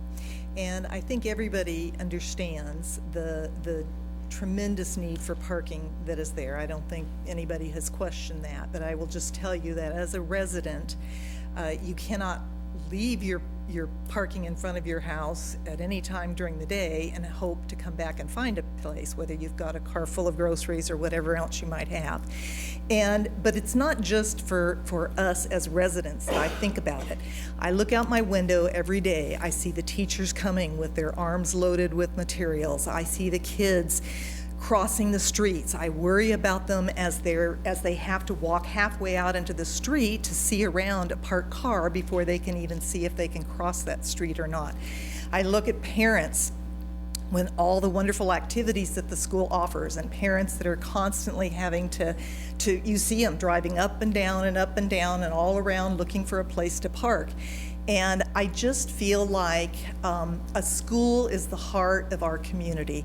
So when I hear people that say that a parking lot would diminish the overall community, I just don't see how that can be. For one thing, the house that was there was literally falling apart. It was a horrible eyesore, and it was also a place where we had the police visiting on a regular basis because of the tenants that lived there. Right next door to us, we're only one house away from where this parking lot would be, and right next door to us there used to be an adorable little single-family Victorian home. That was torn down and a triplex was put in its place. We now have as many as 12 people living in that triplex at a time. We have our front yard covered with beer bottles. They throw them over the fence so that they're not in their yard, and instead they land in our yard. If I really thought that there would be a lovely little house sitting on that lot, it would be very different. But I don't see that happening. We are surrounded by rentals. I see another duplex or triplex, or even if it's a single place, being crammed with residents, creating more of a parking problem. I would much rather see, I'm delighted with this plan. I had voiced my concern numerous times to the district that if they did a parking lot there, that please make it beautiful, please make it something that's well landscaped, that has some seating. You'll notice that they even have benches for seating, so they really took the neighbors' concerns into consideration when they developed it, and I'm thrilled with it. I think that I also really applaud Chad for coming up with an alternative plan. I just don't see that alternative plan as working. I, like Memory, when the bond issue came up, one of the things that concerned me the most was why would they be put in the bond that they were going to get rid of the mobile units? I've lived in this community for 30 years. The first mobile units that I know were at Lee School, and they were also supposedly temporary. They're still there 30 years later. I cannot imagine a time when they are not going to need those mobile units. I don't even know if that's a wise plan, because our population continuously goes up and down and up and down, and even building a new school, I just don't believe that there's going to be a time that they're not going to need those mobile units at the school. So I think that is a problem in the original plan that the district came up with, and I know why they did it, because they had no other alternative. They had to do something about the parking.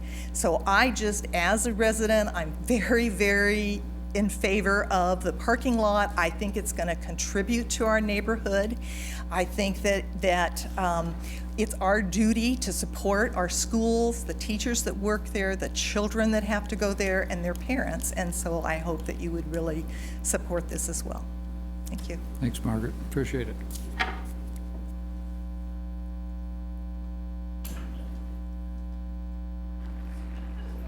Hello. My name's Christy King. I am a physical therapist for USD 383, so I work for the special ed department, and I am assigned to multiple sites within the school district. Everybody's talked about the gear, the things that we carry in, so I brought a visual for you guys to see what I carry in and out of every school that I serve on a daily basis.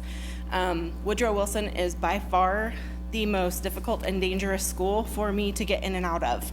The time that it takes me to park blocks away doesn't just affect the number of students that I'm able to serve at Woodrow Wilson, but it's at my other sites, students who need me. So I did have just a couple of comments about the parking lot that is proposed. I am in huge favor of this parking at 600 Osage. The other proposed site by Chad, I have big concerns with the sidewalk area along the street. Safety is one thing that I work with students on in the school, and walking that close to cars, walking with other children, walking with parents, walking with strollers, walking with scooters. I mean, it terrifies me that there's a parked car and someone, and also moving vehicles on the other side. The other concern about that plan, they talked a little bit about the delivery drivers. So I'm an itinerant staff member, so I kind of have it worked out to where I can avoid those delivery times.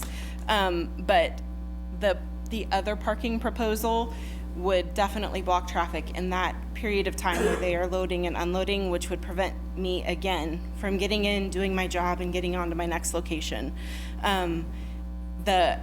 Also, my lovely ball does that when I get it out of the back of my vehicle. So the other proposed plan, I would still be dodging cars trying to take care of my equipment. So I hope that you will strongly consider approving the lot at 600 Osage for multiple reasons, safety being the primary concern of mine. Thank you. Thanks, Christy.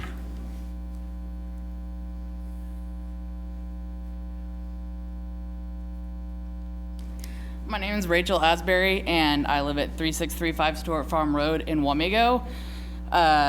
So how is this relevant to me? I teach at Woodrow Wilson. I'm actually a STEM teacher at Woodrow Wilson, and this is a new position that the school district has incorporated the last 2 years. I've worked at Woodrow Wilson for 4 years. I bring up the fact that I'm a STEM teacher for a few reasons. One, STEM is science, technology, engineering, and math. So integration of all those concepts along with other concepts in the classroom. I teach every single student that goes to Woodrow Wilson in my classroom.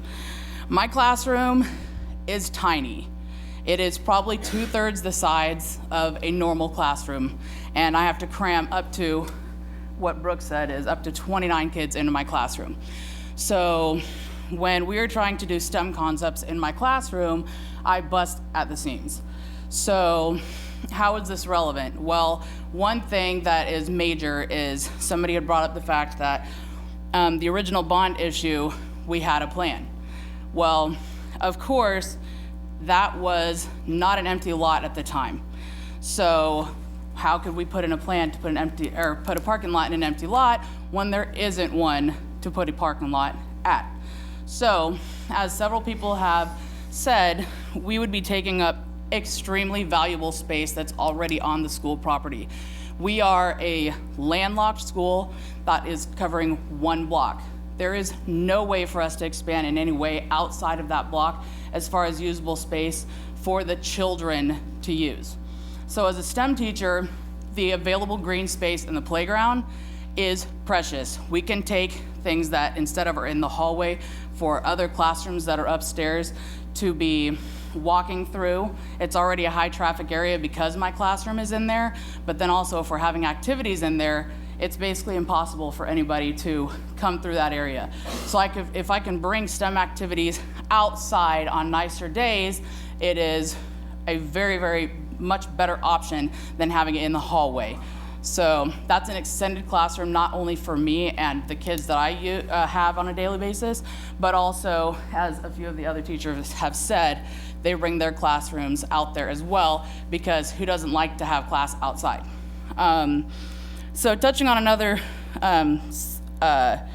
thing that somebody else said, one of the commissioners up here, I want to thank you, I'm going to paraphrase, for saying that it was logical for Northview to use an empty lot for a parking lot.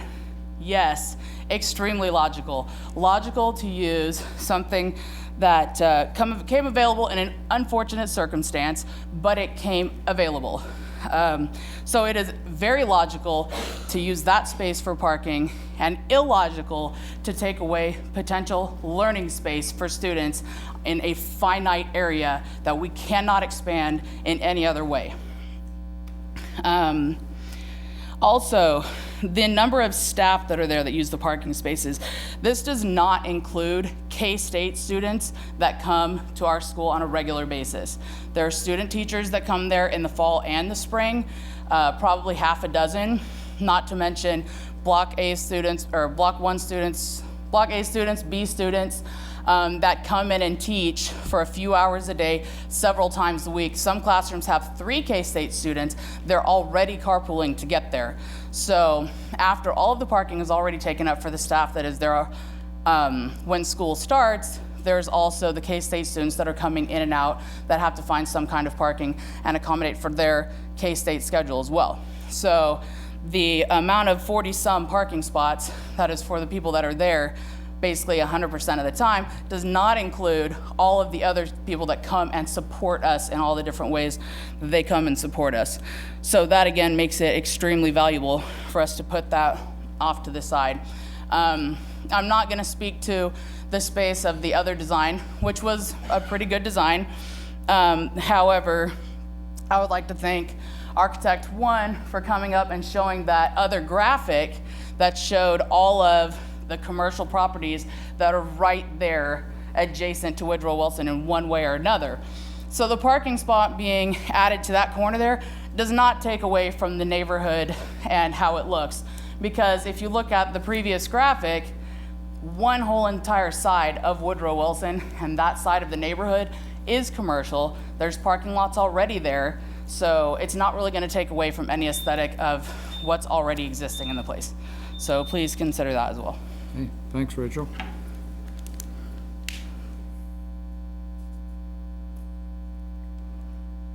Hello, my name is Laura Moline, and I live at 606 Laramie. I moved to Manhattan about 15 years ago from Arkansas. My husband's from here. We rented a property on Vatier, and then we purchased our home on Laramie 10 years ago, so I kind of have made it my mission to live downtown. We have outgrown our little love bungalow because we had a child who's about to become a teenager, so we are looking for a larger house still downtown. I also work at Woodrow Elementary, and I have a student at Woodrow Elementary who walks to and from school. I actually live right behind Memory. So I'm just going to kind of piggyback off what she said and not take up too much time because I know a lot of people want to speak. That I am in full support as a member of the neighborhood, an employee, and a mother. Thank you. Thank you, appreciate it.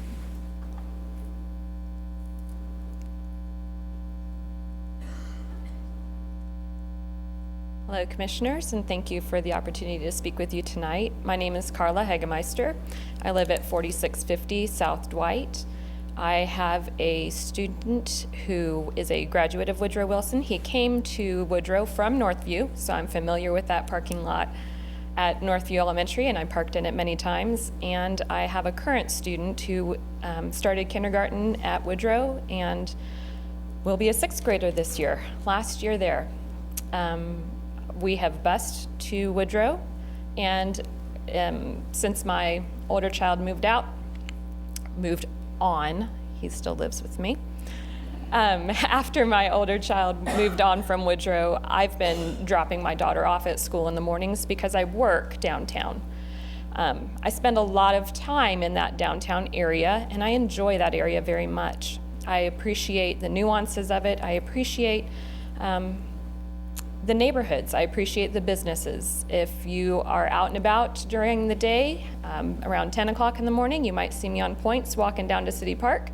If you're out and about 3:45, you'll see me making that same route again. And if it's sometime during the lunch hour, you could see me anywhere within about a mile to a mile and a half radius, weather permitting. The mall has been a great place to be during the hot times. So I'm familiar with that neighborhood. I'm familiar with all the different nuances. I'm familiar with the muddy spots. I'm familiar with the areas that don't drain. I'm familiar with where the cars are parked and where I need to be extra careful and where our kids need to be extra careful.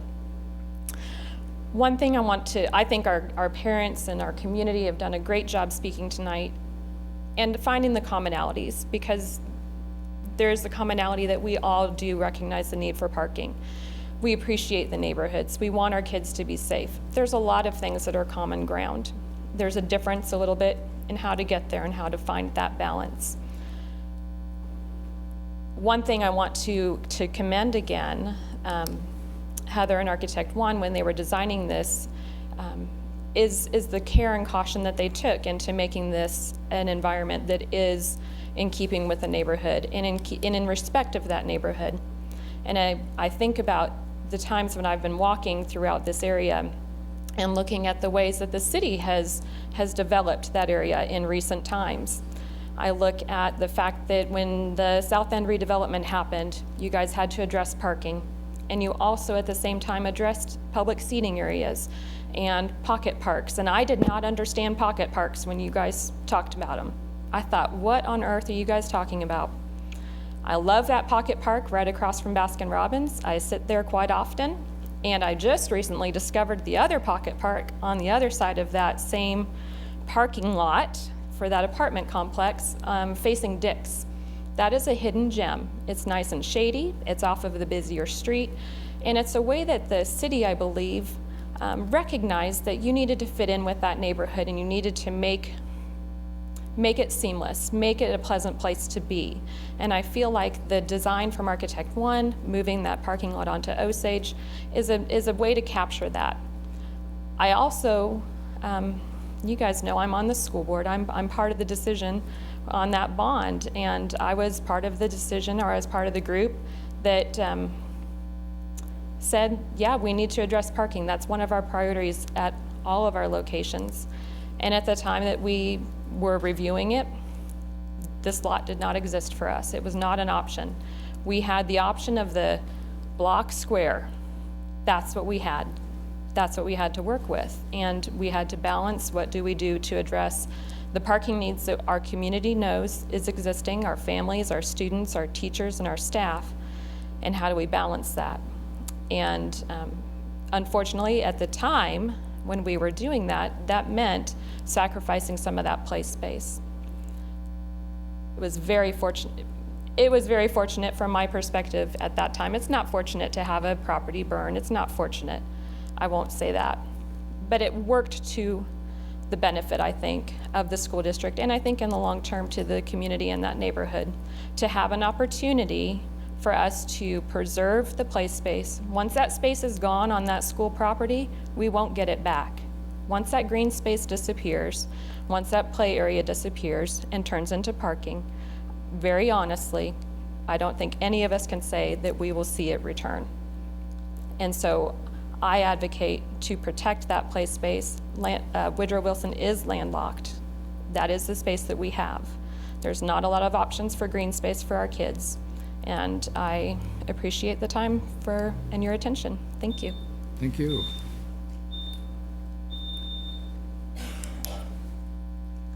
Hello, I'm Jim Schroyer. I live at 612 Osage. Been in the community about 40 years, and I served on the school board a few years back. By now, you've probably got the themes of the discussion. Loss of income via property tax loss, parking lots, many parking lots in the area, but it's been shown that those can't be used actually. A couple of the the planning board members said that it was this was the toughest decision, one of the toughest that they had had, because it was pitting the community against the schools. And my lovely wife mentioned that that was wrong-minded. She didn't say that, but that's what it meant. That when you help the schools, you support the schools, you support the community as well.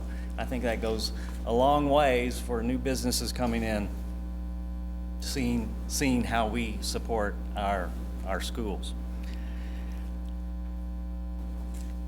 The loss of income by property tax loss is, Mr. Price said, I agree with everything he said, so I'm going to keep mine short. Because being on the school board, I remember hearing these public comments that over and over again they say the same thing. It's a moot point because if the $2,000 or $3,000 that we lose, we all know that a way of life is that you raise income for the city by property evaluations or mill levies or both. So this $2,000 or $3,000 is a drop in a bucket to the total budget. So I think that's completely a moot point. And one of the planning board members mentioned the historic value of the Osage Street. There are some excellent historic homes on that block down toward 4th Street. Betty Banner's house, built in 1865, I think remodeled in 1872. Our house was built in 1899, finished in 1900. The house next door to us was a Victorian home. Now it's a 3-plex with 12 bedrooms, four each in those 3. And then, of course, the doctor's house at the end of the one we're talking about, 600 block, was basically a slum for a number of years. I applaud the city for thinking about the historic value of that community. But that Victorian home that was right next to ours is now the 3-plex. That is not historic at all. And based on, if this proposal fails and a single home or a duplex goes in there, that doesn't really help the community. It exacerbates the problem, the parking issues that we have on the Osage Street. That corner lot back in the 1850s and 60s, and I think into the 1870s, that is, was a sawmill. That corner lot was a sawmill. And then through the years became a house. My proposal is that to help the historic, or continue the historic legacy of Osage Street, that when this parking lot goes in, that we have a marker there that gives the history of that particular lot. It's just a marker there to say that this was originally by, I don't remember who had the sawmill there, but I think that would be an interesting way to go, not only on that property, but the various other properties up and down the street and in other parts of the community. To have a K-State student or a Boy Scout that wants an Eagle badge or some other kind of community badge, to go do a search at the Historical Society, look at all the owners of that particular spot, and somehow we put a plaque in front of that house. For example, our house was a boarding house for that school that was mentioned before, Woodrow Wilson. The principal lived there and a couple teachers lived there. And it was built by the people that lived in Betty's house right next door. So I said I wasn't going to take a long time, but I lied. So thank you. Thanks, Jim. Appreciate it.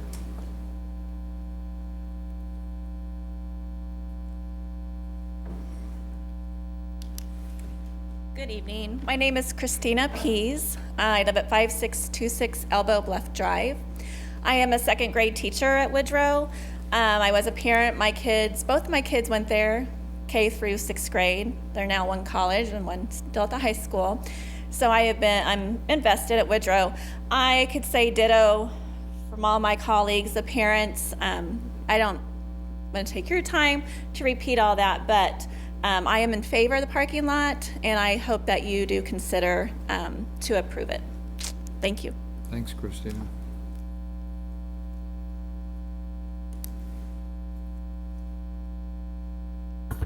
Good evening.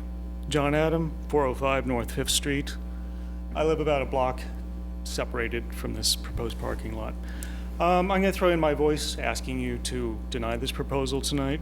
And my interest is in the urban vitality, the physical texture of a neighborhood that supports social vitality. I believe we moved there. We bought a house specifically in this area because we wanted to be able to walk to downtown, to Aggieville, or bike. I shop at Hy-Vee a couple of times a week because it's more convenient for me to do that. Another house, and I don't denigrate or run down apartment buildings. They have a place too in our community. People need apartments. There's nothing inherently bad or evil about them. I have some neighbors, some of whom I don't like a lot, some of whom I don't like that are also the homeowners there, some who are renters, and they're quite nice. They're pleasant people. It's a hit or miss mix in that neighborhood. It's an urban neighborhood. That's what you get. You get parking problems. That's what living downtown means. This lot could become an active living use again. Parking lots are dead uses. They do not make good neighbors because you don't get to talk to them. This parking lot isn't the only solution. There is one that was in the bond proposal of putting it on the school site, and I know it would displace some of the school ground, and that is unfortunate. But sometimes there are sacrifices that have to be made. You could also look at restoring the parking on the north side of Leavenworth. That is designated as a bus drop-off zone now. They're putting a bus drop-off zone along North Juliet, along North Juliet now instead.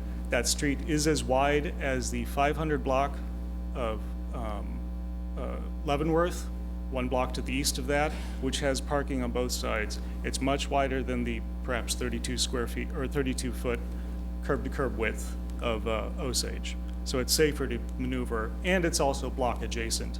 You get out of your car, get onto the sidewalk, you have a doorway to the school. And then also on the west side of North 6th Street, I'm not sure why, but the parking is disallowed specifically during school hours along that side. That's another facade of a street where parking could be accommodated. These are resources that are already at hand. So I'm asking you, why degrade the neighborhood when we don't have to? Thanks. Thank you.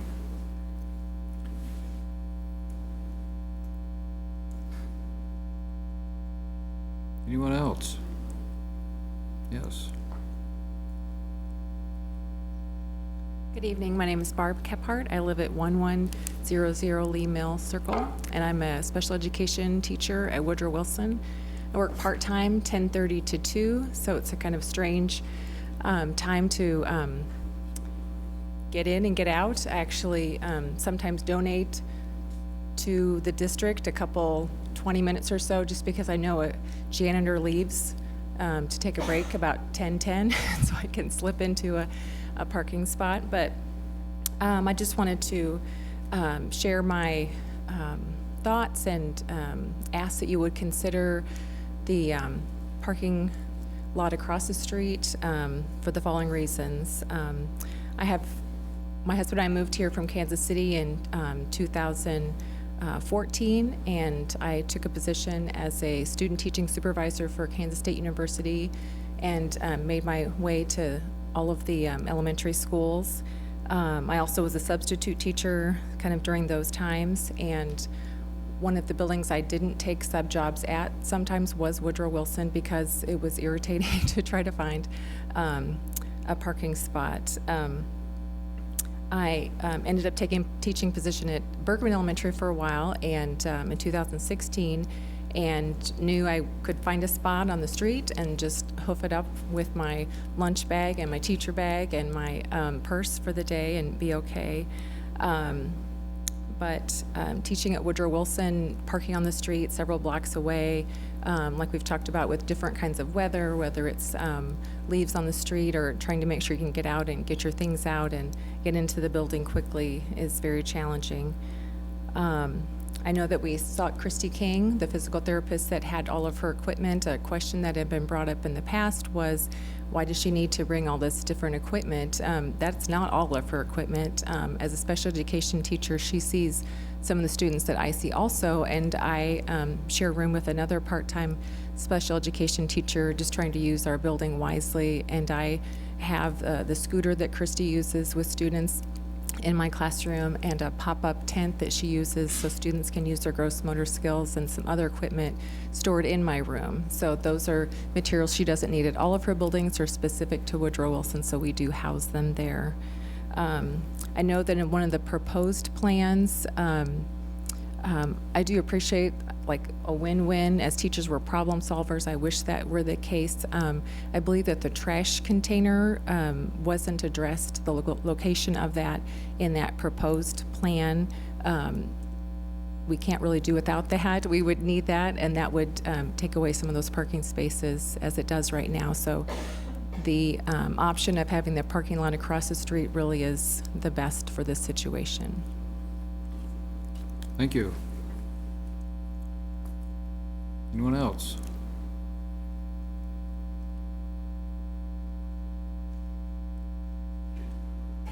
Good evening, Mayor. Good evening, Commissioners. My name is Deb North, and I'm the principal at Woodrow Wilson Elementary. Thank you so much for your time this evening. We certainly appreciate your consideration. We desperately need dedicated parking space at Woodrow Wilson. With the combination of full-time, part-time, and itinerant staff, we have 60 people that are vying for parking space. And as many have mentioned, that does not include K-State students, volunteers, community members that are coming into our school. By and large, Woodrow Wilson is such a vibrant and positive environment. It's an incredible school. There's only one complaint that I hear ongoing regularly, daily, weekly, monthly, and year to year, and that is parking. It's challenging when we have volunteers that come in that want to serve their schools and their community by volunteering, many of these volunteers being elderly, having to walk a far distance from their vehicle. As you look at the parking space at Woodrow Wilson, it would be ideal to say when we come in the morning, all of those slots in our parking lot are available. The truth of the matter is they are not, because many of the teachers that are parked on the side streets in front of people's homes while they're there for meetings are still there when people are returning to their residence in the evenings, resulting in them parking in our parking space, being there overnight and there in the morning. I've been there for 7 years, and in 7 years, 0 cars have been towed from the Woodrow Wilson parking lot because I consider it a community parking space, as would the new parking lot that we have. We have strived to have great partnerships and relationships with our neighbors because that's who we are as a community. It would be a win-win because when we are not in school, just like our very own parking lot that we have at Woodrow Wilson, this would be space for others in the community to park in when we are not in school. I appreciate your consideration, and as you look at the beautiful parking space that has been proposed, I visited with Keenan, the pastor of the local church that's right in our neighborhood there, and they have agreed to do the landscaping and support us with that. In return, of course, it would be open space for their parking as well when they have church services. Preserving our playground space is a high priority. We cannot create space on the Woodrow Wilson lot, but you can. You can create space for us by allowing us to use that lot as parking space. I can't think of anything more important than the education of our children and our future and their safety. This would be a vote for all of that, and we would be forever thankful. Thanks, Deb. Anyone else?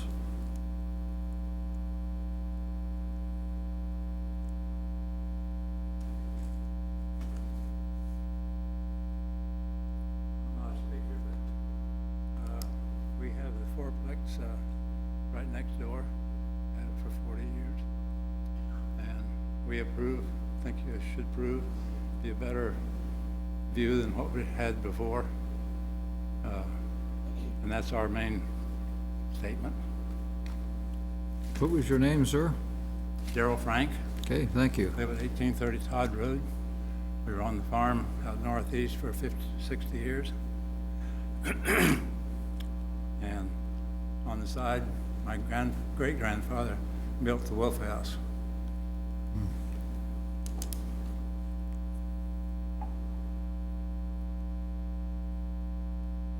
Anyone else, please?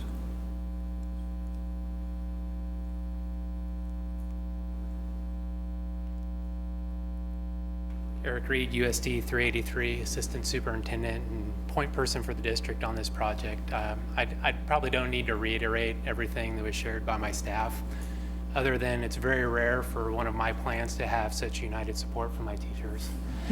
They're usually pretty good about critiquing what we do and what we bring forward. But the gist of it is that parking was identified as a problem, trying to find the solutions. The opportunity presented itself for 600 Osage. The district took that opportunity, trying to take this route in order to save playground space. That's it, pure and simple. Our plan we put together, we really tried to be sensitive to the neighborhood as we put that forward. It's not the parking lot at Northview, which is not dressed up the same. I'm not sure why, and I'm not sure the story behind that, Linda, but this is the neighborhood, and we heard those voices, and we heard those people when we came forward, and we tried to be sensitive, and I think Heather did a very nice job putting a plan together for us. So instead of reiterating other things other people have said, you know, I appreciate Chad bringing an alternate plan. We've had multiple architects look at that first through the bond planning process, and Heather looking at that as well, and it's just not a feasible plan for us. It's not as simple. You know, as I always remember as a football coach, I could draw a play on a napkin and it worked every time. But you have a lot of other factors that come into play when you're actually putting it into place. And that's what we have to do. I have to think about deliveries. I have to think about garbage. I have to think about safety. I don't like sidewalks right along the streets, and I don't like bumpers going over those sidewalks as well. I've been in administration. Yesterday was the start of my 17th year in administration, and I don't have enough fingers and toes to count how many times curbs have been popped and even those breakers have been bumped over. I'm not saying that that would happen here and it'd be a rare circumstance, but it does indeed happen. And when you're putting the pressure of the drop-off continuing up along the line, you shorten that sidewalk even more and push them toward the traffic. So there's a lot of reasons why, and I do appreciate everybody's thoughts, but I'll stand for questions if you guys have any from the district or anything that came up along the line. I'd rather answer your questions than give you more of what I think. I think what we have to do, we'd have to ask the question after we get out of the Well, I'd be happy to come back whenever you guys need me to, so. Thanks, Eric. Thank you. Appreciate it. Anyone else, please?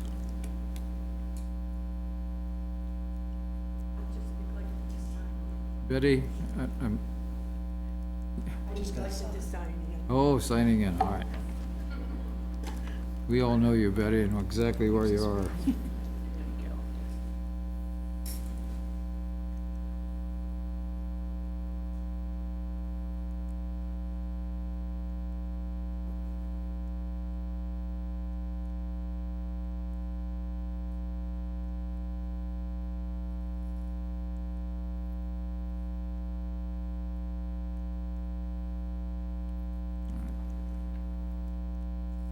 Anyone else?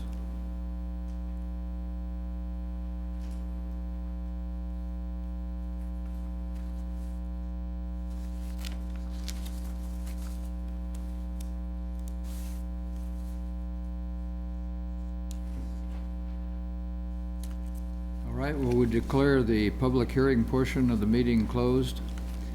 I think maybe a lot of the commissioners would like to comment, but for me personally, this is kind of a model of democracy in action.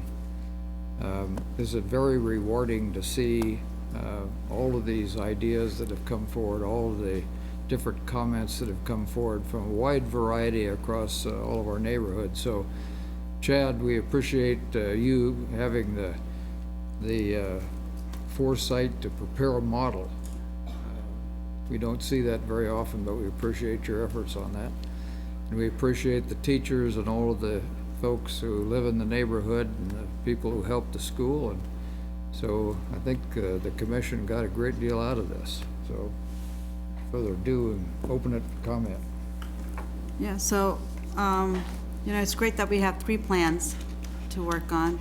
The original one, the one that's proposed with the off-site kind of parking lot, as well as the one proposed this evening by a community member. We don't, like you said, we don't get too many options. We usually hear all the problems and we have to come up with the solutions. So it's better to have 3 options. With that said, this was not a huge dilemma for me. Most of my colleagues and friends are here. You know, I work at Ogden, and parking is crazy. I think that was one of the craziest things for any school district to figure out, because it's not just about the teachers, it's about all the volunteers, everybody else that's coming and going. So I think this is a necessity. I don't see it as I don't even think of it as a convenience. Sometimes in the city we think of parking problems, but it's usually a convenience problem. This is not a convenience problem. This is just a necessity that we need to have. And whenever Eric comes and talks to us about anything, I'm usually asking a million questions, because it's one of those things. USD 383 being part of my family, you're hardest on your own family members because you don't want to show any bias. And this one was not that difficult. And the myth that teachers don't work in the summer, you just kind of destroyed that by showing up on a Tuesday night when you could be doing a variety of other things, especially on July 4th week when you might have some family members over. So I appreciate your dedication.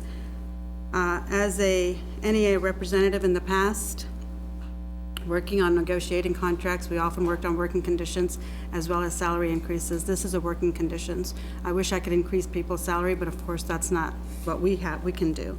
But this is a working conditions issue. One thing I would highly suggest, I am going to be supporting the proposal presented by staff. But with that proposal, if I have any control, I would like to definitely have a designated spot for the traveling teachers. I think when you're traveling back and forth, you're making it in time, but it's getting into your classroom, finding that parking spot that's killing you, because you probably have the time down to like 10 minutes or 15 minutes as far as the travel time. But if that can be done, I think that would create one less stress, because there's a lot of other stresses you can't control, but that is one less thing you have to think about. I hope to see the mobile units removed, but in my history of being in the school district, that has just not really happened yet. So hopefully those mobile units will be removed. I think the safety conditions for parking spaces, when you're trying to walk and do all of that, carrying on, I've been that teacher where you forget your coffee mug or water bottle on top of your car and you just walk in because you're trying to grab everything else and you just wonder what happens. So I do want to consider all of those aspects that were just presented this evening. I think the the ideas for the landscaping for the parking lot are going to be very respected and probably give that parking lot a feel of community. It won't just be a concrete place, an empty spot. And I think the idea of having a marker of the historic relevance to that area is also critical. So it does give some not only community environment, but ownership for the children that are in that school area, also learning along the way. So I am in support of this parking space, and hopefully we can move forward before the bond and all of those other things have to come together. This is something we can control. This would be in the best interest of the community, as well as our teachers and family members. So thank you for everyone that showed up. And it is a long night, but I'm glad you took the time to come and speak to us. Yeah, primarily what I look at when we do rezoning, I'm interested in property rights. I think I've always supported, if the neighbors don't want it changed, I don't vote to change it.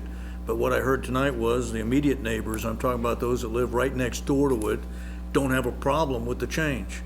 And so that's what decides me on which way to go. I understand all the other things that were presented tonight, but I'm one of those guys for property rights. When you buy it and it's zoned a certain way, you don't expect it to be changed or the rules changed unless you wish it to. And what I heard tonight was those that own those immediate properties around there do not have a problem with the proposal, so therefore I'm going to support it. Yeah, thanks so much for spending the last 2.5 hours with us. Local government's so much fun, right? Just before I even get in the topic about the zoning, I have to start on, and I'm not sure it was meant to come off this way, but through this conversation on several occasions, I kind of felt some unsupportive, kind of unfortunate language in regards to the transient community in Manhattan and renters in this community. Let us not forget that a majority of our population is renters. Let us not forget that the majority of the revenue generated by the city is done by transient communities and renters in this community.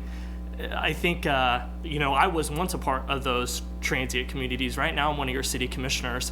I'm also a renter in the community, and I think you'd have a pretty hard time arguing that I care about this city any less than a single-family homeowner. Someone who owns their house can be just as bad as a neighbor as a renter is. So if you have a problem with your neighbor, pursue that legally. You should. Full stop, period. We have to be careful about the language that we use and then wonder why those people decide to move out of our community and build a life elsewhere.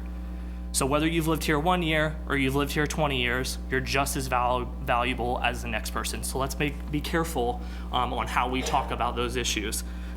First, onto the issue at hand, the zoning issue. I have to tell you, I despise parking lots, especially surface level parking lots. I think it's a plague of the urban environment that we have convinced ourselves that we need to have a parking space 10 feet away from an entrance. And Commissioner Reddy was right. Most of the time, this is an issue of convenience. But I have been convinced that this is more about safety than it actually is convenience. I would tell you about any other scenario I could think of this proposal, I would be a hard and fast no, and you probably wouldn't be able to persuade me. I think there is a convincing argument when it comes to the safety of children, especially during the pickup and drop-off times, that this makes sense.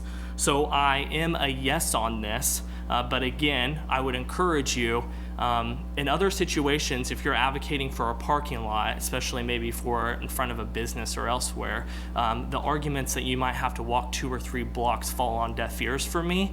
We have to be better about how we build out our urban environments, and these concrete parking lots that sit empty 50% of the time, we have to do better and be more cautious about where we build these. But again, I've been convinced that there is a safety element here that is more important than any of my initial concerns about these types of parking lots. So I'll be voting for this. May I ask my question now? Yeah. Okay. Eric, how many students are at Woodrow Wilson? I couldn't find it in the materials. A little over 350. 350. At the end of this year, and about 50 of those within the neighborhood. Over 300 of them we bus in. That's a really key point, and a theme that I heard from the speakers talking about, and especially those who live in Blue Township and commute. This is a commuter school. more or less, for the children that attend there because of the way the district has had to divide. Well, and it's also our population trend. I actually went ahead and looked up our walkers for Woodrow, and it was just a little over 50. I Wow. looked up, I wrote it down because I knew I couldn't remember. My walkers for Bluemont, which is living within walkable range, was 65, and within TR was 162. So in combined of our 3 downtown schools, that's a combined 283 kids are walkable on the 3 downtown schools. I have over 350 students at Woodrow Wilson.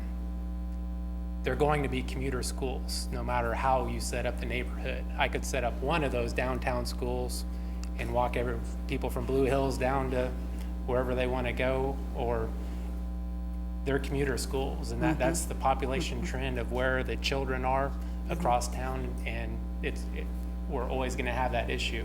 I think because some people have told me, well, if you redid the district line or the boundary lines for that, you should be able to fill that school up.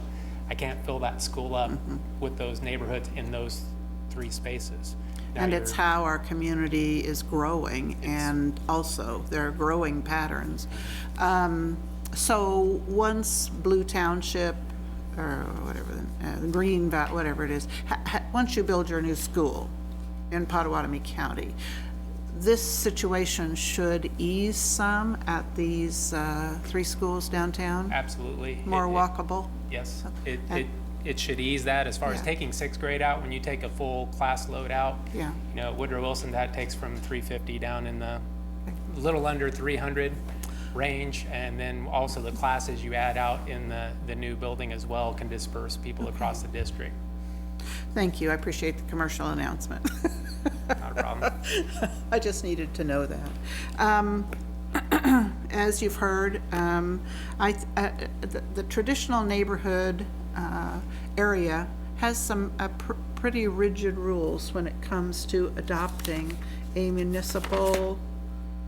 municipally owned and operated off-street for a facility of a school district or the city or the county.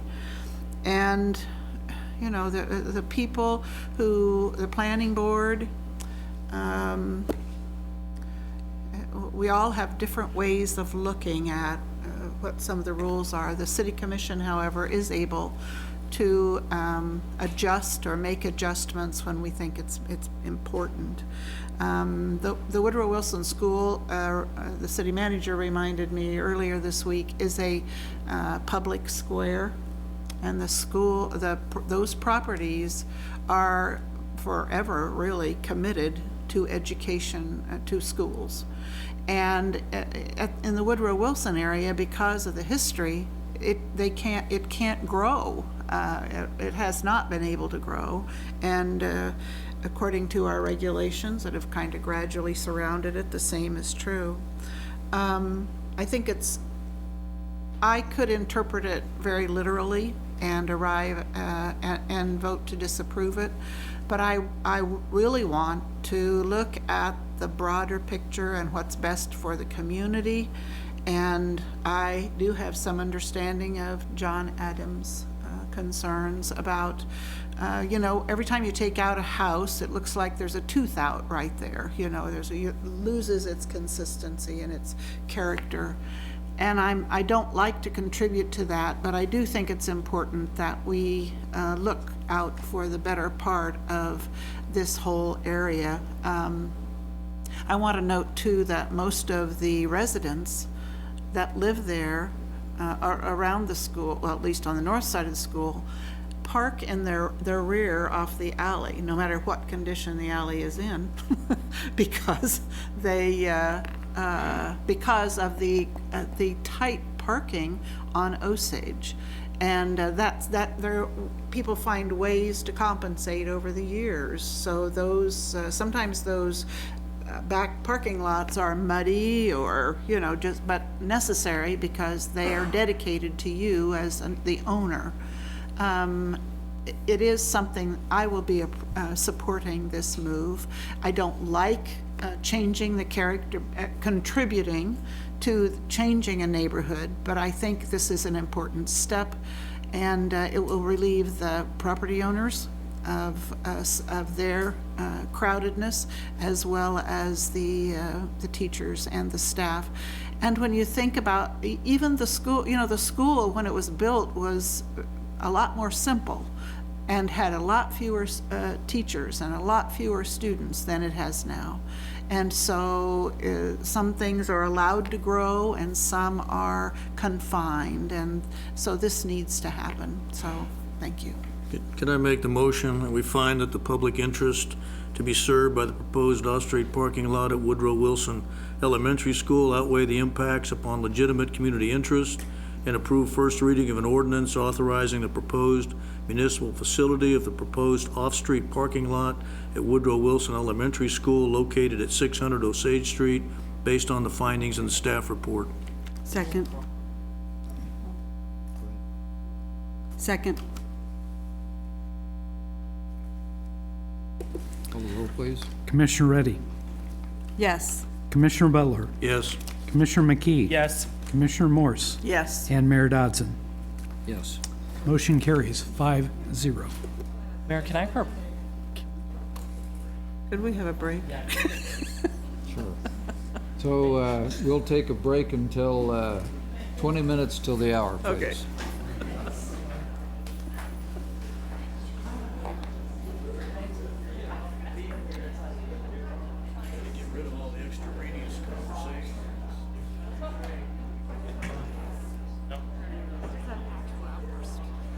We have to take a break now.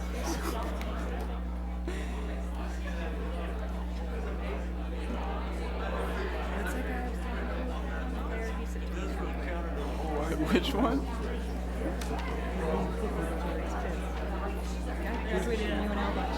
Brian? Yeah, he's our city engineer.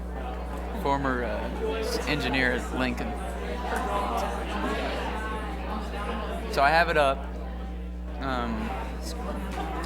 If you don't mind, like, just telling them it's on City of MHK. Actually, I'll go through all that because I'll introduce you and then I'll put it full screen and you can take it away. All right, we can close that out.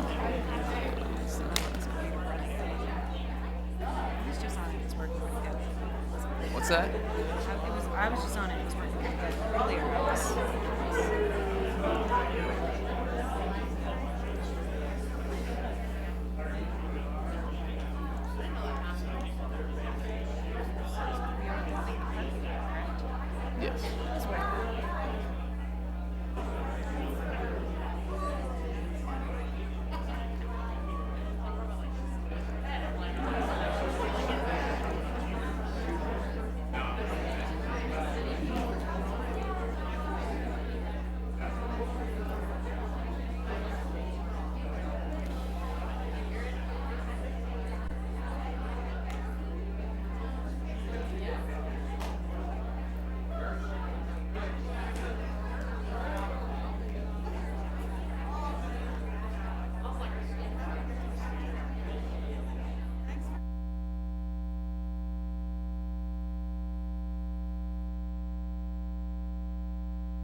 right, we'll reconvene, and we're moving to item 7, general agenda.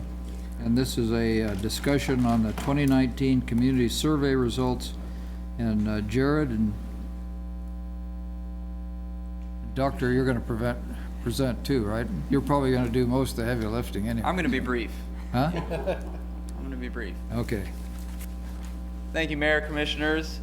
So tonight we're going to be presenting the 2019 community survey results. This is our third biennial community survey. We started in 2015. We partnered with Dr. Schaefer when she was at the K-State Political Science Department, as well as in 2017. And then this last year, Dr. Schaefer moved to the University of Nebraska at Omaha. And we continued that partnership with her because of the experience and the good product and her knowledge of the community survey.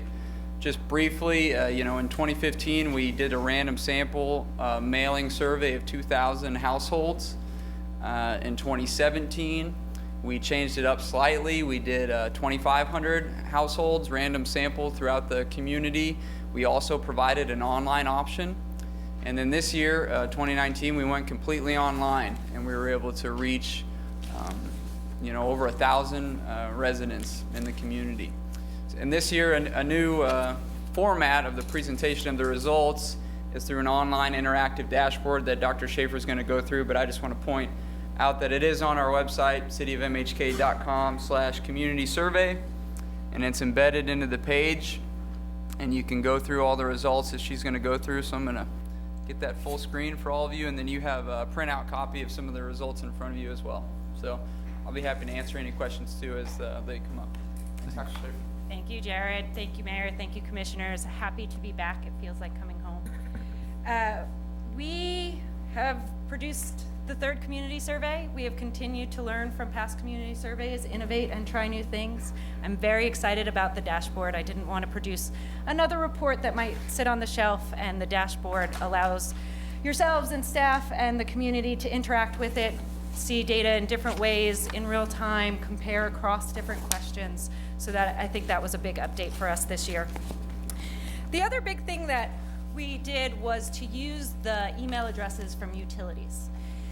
We actually used that sample in 2015 as well, but we also did a random stratified sample mailed survey across neighborhoods. Traditionally in survey research, a random sample is your best bet at getting really valid results. But that convenient sample of those emails was a real opportunity for us to reach a lot more people. So we decided to balance. We used the convenient sample. Everyone whose email address was registered with utilities department, minus a couple, and it's described in this main document, minus a couple that were out of the neighborhood, repeat users, were pulled out, and then everybody else got a survey. Did y'all get a survey? Are you registered with email? You might have been pulled out too. I think that was a real opportunity to reach a lot more people for a lot lower cost because we had that sample and we just emailed it. It was an online survey, didn't cost to print, fold, stuff, stamp. We've had to have volunteers in the past stuff those envelopes. That took a lot of time as well. And we also were really strategic using that information from 2015 to help us know how to do that mail sample as well, figuring out what neighborhoods did not respond at a high rate in the past and making sure we oversampled in those communities to get a good response back. I'm gonna just give you the overall response rates. So we received 1,341 responses compared to the over 6,000 that we sent. That gives us a 22% response rate. I will tell you one thing that you might want to look for as you're going through. I think because it was so easy to receive the survey, right, straight to your email, click on it, check it out, we did have some folks drop off as they were going through the survey. I'll say I even saw some people just answer certain questions. So the response rate for which we have very full data is a little bit lower, but I think that's one of the great things about the email survey, the convenience that you're providing your citizens to receive feedback from. So the response rate for 2017 was 24.2, and we had 604 responses. The response rate in 2015 was 22.8, and we had 457 responses. So this 1,300 is a big number for us. So while the response rate is about what we've always done, we have actual more responses. So we can have more confidence, we can have a better feeling that these results are valid and consistent with what the community thinks. I've actually said that there's a 95% chance, 95% of the time, the range of opinions that we see in the survey will be plus or minus 3 points from the true population. And I feel pretty good about that based on the large sample, the large data we have back. Any questions about that? Wonderful. So actually, I do have a quick question. The Yeah, people no who problem. only answered certain questions or dropped off, did they stay in the survey or did you pull there? They stay in the survey. They stay in the survey. There were a couple for which there was no data, so we used a password so that we knew that each person that was taking the survey was unique. They received a password in their email that was unique to them. There were a couple for which there was no answers that we came out, but if someone answered at any point in the survey, we kept them, and if their password was valid, we kept them. We also had some people call and ask for mailed survey, and Jared was amazing to print, mail, and send. I think there was 11 of those, correct? Yeah. So we did check for non-response bias. I'll show you that page. Are the people that are answering different than the population. And so if you see this, we look at some demographics. The column over here is from the Census Bureau, their information about Manhattan, and then the percent of survey responses in each of those groups. So you will see there are 37.2 18 to 24-year-olds in Manhattan, and we received 7.7% of the population of survey responses. So that's pretty low. I don't feel very confident we can truly speak for 18 to 24-year-olds. In those other age categories, we actually have a higher percent of folks answering than is in the population, so we can feel pretty good about those results. Gender, percent female, pretty close to what it is throughout Manhattan. KSU student population, that's low again, pretty consistent with the 18 to 24-year-old finding. So income of less than 25,000, we have 6% of survey responses say they're in that group, while that's 25% of the population, so we cannot speak for lower income folks too well. Same with less than high school and high school education, we have responses less than that exists in the population. Housing, we have 75% of our survey respondents said they own their houses. In Manhattan, 36.9% of folks own their houses. So that's a little bit different too. And then race and ethnicity, that was actually close. We have a pretty white population here. So I conclude that we may fail to accurately capture the opinion of 18 to 24-year-olds, those that make less than $25,000 a year, Kansas State University students, and those that rent. For all those other groups, we can feel pretty confident that we have a good sample from which to understand their opinions about Manhattan.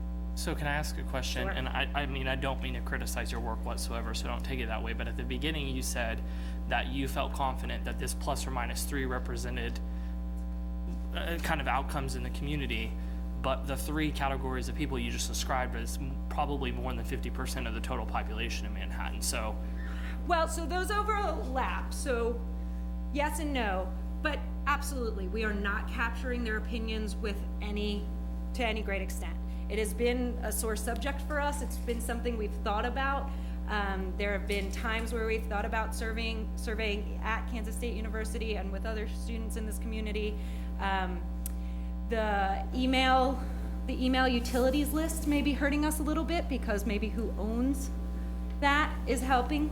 But we did try to oversample in those communities where there is a high percentage of renters in order to get them a mailed survey or the postcard to take the survey online. We're trying. This is pretty consistent with survey research at large. So this 22% response rate is very good compared to lots of large surveys around the country. Someone from Wichita State called the other day and said, we can't get over 8%. How'd you get 22 in Manhattan? They're doing the Riley County Flint Hills Wellness Coalition survey. So this is pretty good. It is pretty strong. We do have lots of responses. 1,300 is something I feel really comfortable with. But yeah, these certain groups, we're reaching out as much as we can. We're not getting good responses. It's very long. I think that's one thing that's hindering us. The email addresses might be another. happy to take any suggestions about how to reach that population a little bit better. Somewhere in here you will see where I break down a lot of the questions by demographics. So what I would say is when you're looking at that population 18 to 24, when you're looking at that renters, up the margin of error there a little bit. What I will say is that we did check. So are these groups answering questions very differently? And you'll be able to see it in one of the tabs really well. Doesn't seem so. But if anywhere you see a discrepancy, I would take it pretty seriously. I can, just so you can see where to find that. We're gonna be innovative, but it might bite us. So if you go out,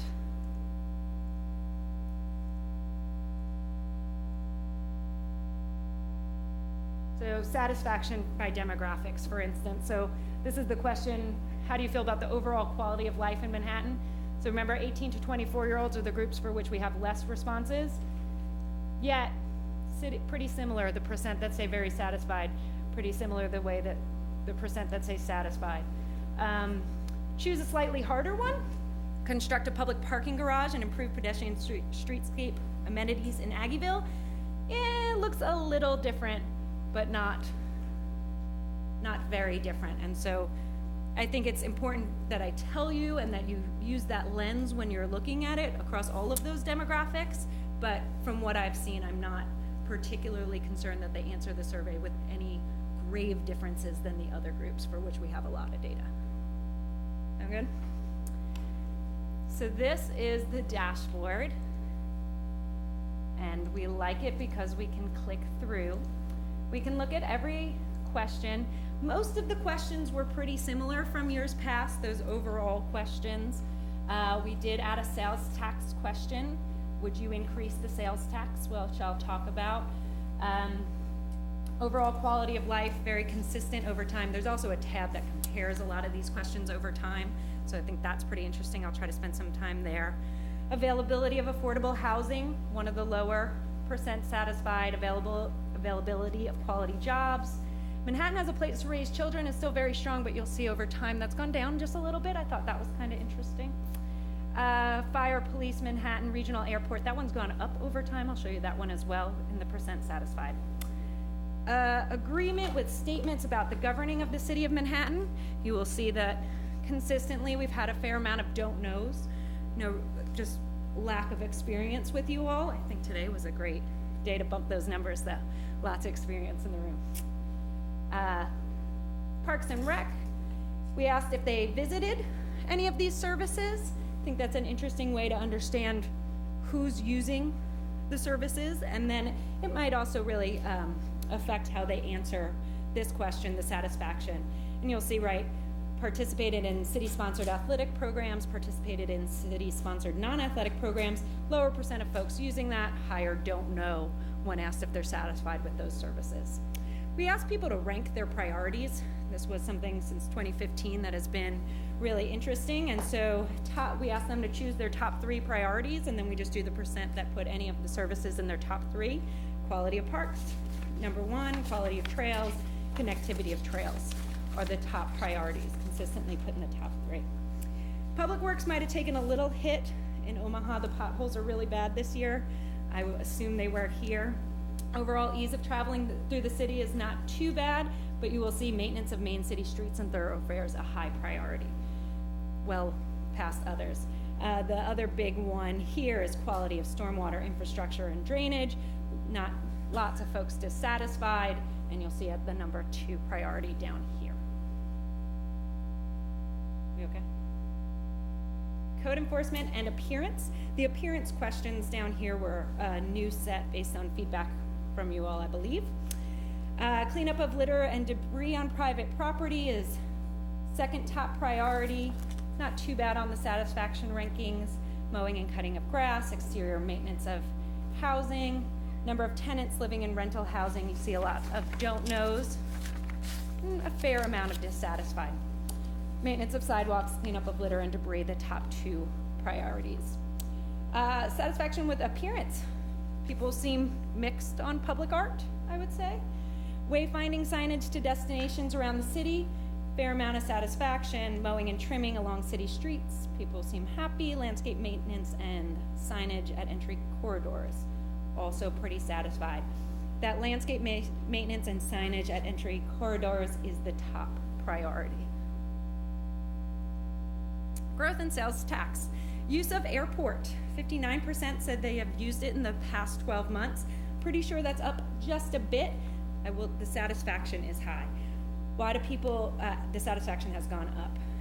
Why do people use it? Close to home. 60% say that is why. Support for growth and future projects. This is the one that changes the most from year to year. Construct a public parking garage and improve streetscape amenities in Aggieville. You'll see over 50% strong, over 65 support, enhance the North Campus corridor in and around NBAF and K-State. Also some moderate support, I would say. That one's been on there a couple years. I think it's gone down a little bit over time. Mitigate flooding and improve stormwater drainage throughout the city. Certainly something that lots of folks support. Becomes the top priority down here. Improve parking lot at the Manhattan Regional Airport. Less support, less satisfied. Develop the Kansas riverfront, some support, and increase access to alternative modes of public transportation, some support. Number 4 on the priorities, public parking garage in Aggieville, the second top priority, and develop the Kansas riverfront. We asked a pretty lengthy question about support for increasing the sales tax. We try to give a lot of context there. We actually offer a graph where we show what that would cost you on certain purchases, and we do see 55.7 either strongly support or support. We asked a similar question in 2015. This is around the same level of support, and that did pass. Communication. City website, people are pretty satisfied. Still a fair amount of don't knows across these different channels. So different people using the different communication channels with different levels of satisfaction, city social media accounts, and overall availability of information about cities and programs, some of the highest satisfied there. This is, have you received information about the city through each of these sources? Word of mouth is the top way that people are saying they receive information. City website right behind that. How do they want to receive information? The city website, followed by city social media accounts. So certainly more of an online presence in terms of how people are receiving, using, and wanting information from you all. This is pretty fun. We've always had breakdown by neighborhood in order to identify how many surveys we should send in each of these areas. So we've done each question by those same neighborhoods. So this, for instance, is support for increasing the sales tax. And you can see the level of strong support and support in each of these. That's what that's showing. And you can see you can do this for all of these questions. So Manhattan as a walkable community, we can, yep, that's it.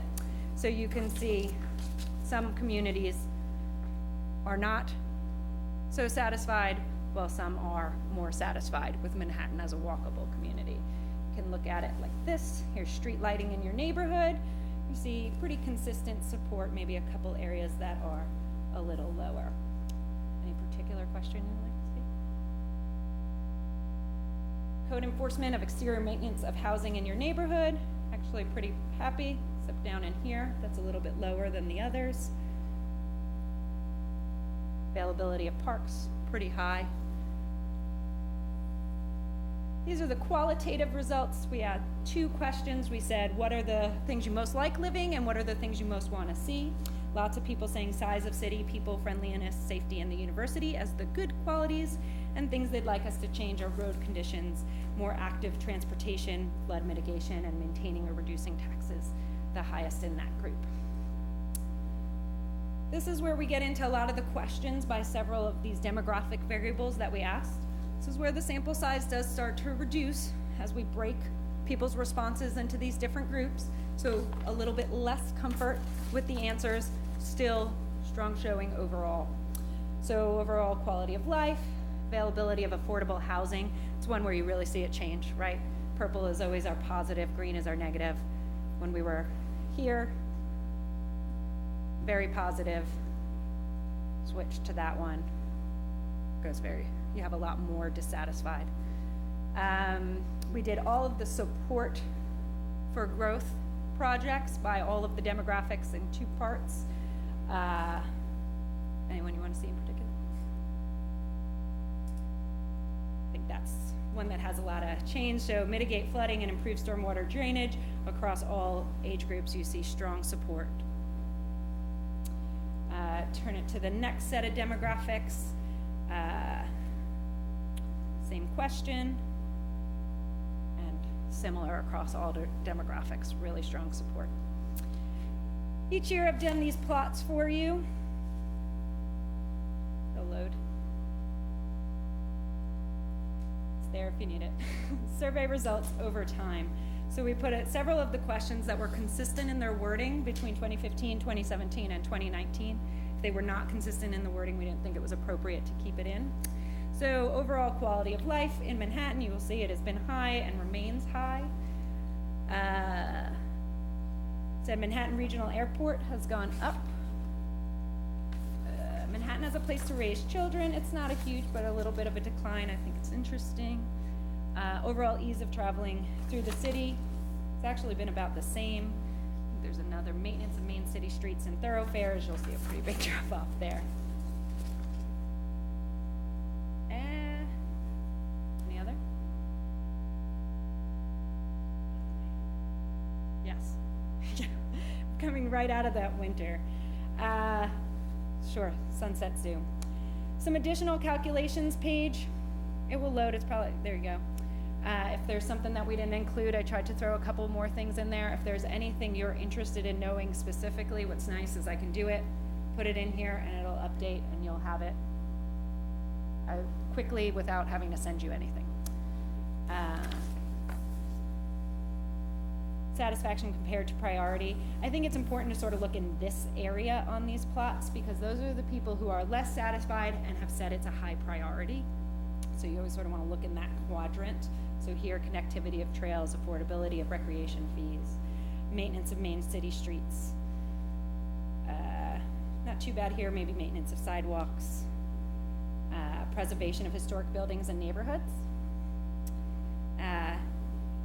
This one's percent support by priority, and you'll see there's a lot of support for a lot of those different projects. I was actually pretty shocked. So that is the dashboard, and you can click through and see all of these things in real time, check it as you're thinking through projects, and I hope it becomes a tool for you all as you're making decisions. Other questions? When you were talking about some of the lower response rates for the 18 to 24, for example. Yep. Your N is still high enough, I assume, to be statistically Absolutely. significant. So any data is more data than we had before. Yeah. We try to always report. So for instance, KSU student, right? You know how many people answered, right? So 181 Kansas State University students said they strongly support an increase for sales tax. That's still a lot of folks answering, even though it's smaller than the actual population. I do have a little confidence in it, and I truly believe any piece of data is more than we had.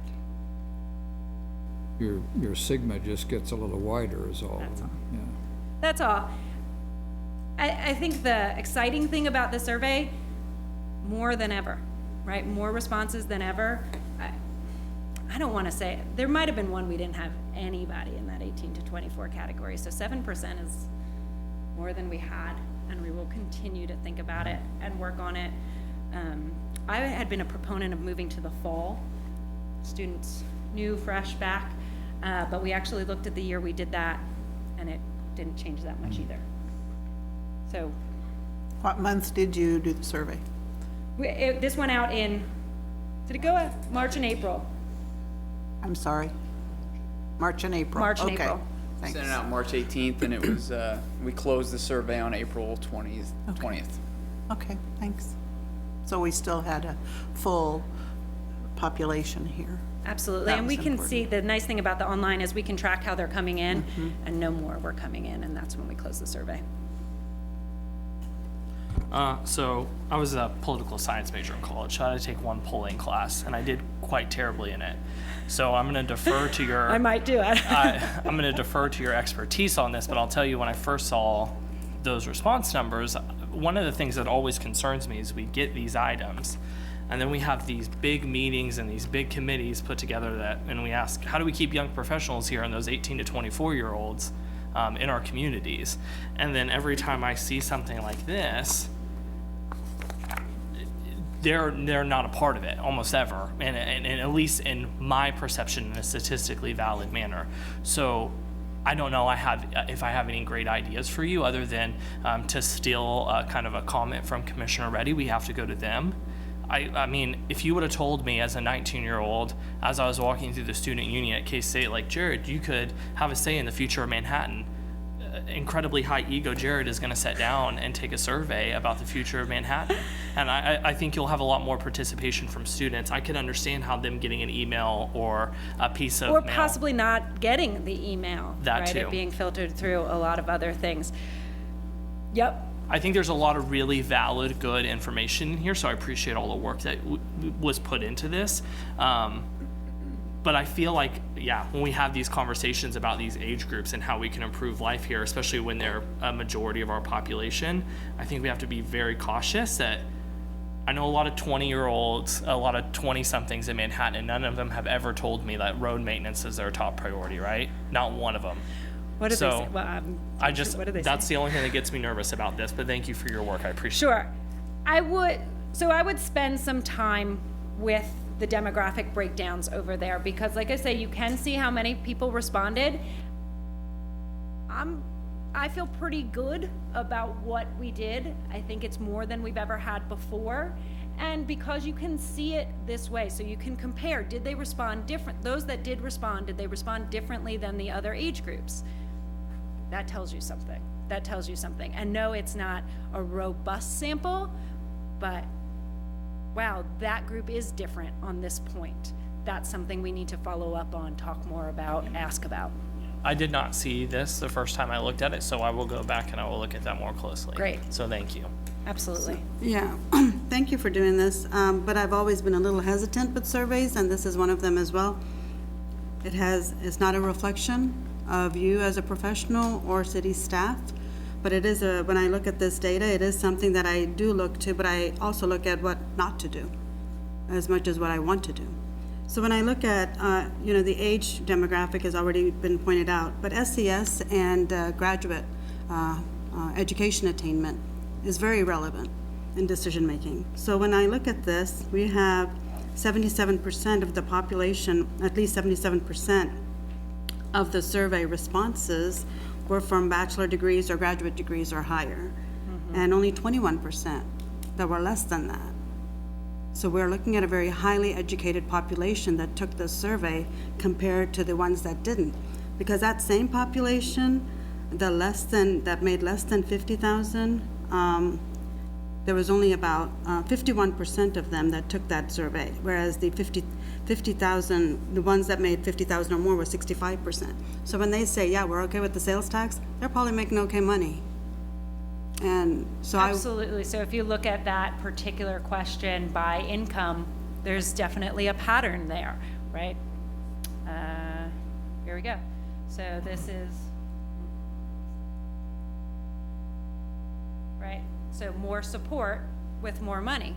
Because it's a sales tax. Absolutely. If you ask them about property tax, it would be reversed. So I want us to be cautious on how although it's data, it's also how we as decision makers use that data, because we need to look at not only the age, but the income levels. So if we have a high percentage saying, yeah, I'm okay with sales tax and property tax, put that on there, because I would like to see what they would say, would you like it if we increased your property tax, along with another question saying about your sales tax? How would that become? because that would give me an actual idea about who does like the sales tax. Because the way the question was phrased was it would not have an impact on your property tax or something, as though that would not be increased. Those are totally two different topics. And when you have a home that's $300,000, $400,000, $500,000 and you see sales tax, you're going to go for the sales tax and not the property tax. So when you put that in there, it kind of, there's a term for it. It's a distraction. And I am concerned about the population that's low income, because they're going to pick up a bit larger percent of that sales tax. So those are some things that I want to consider. Students come and go, so I am worried about how they view not only quality of life, but housing, because theirs is a very temporary status and they move on to something.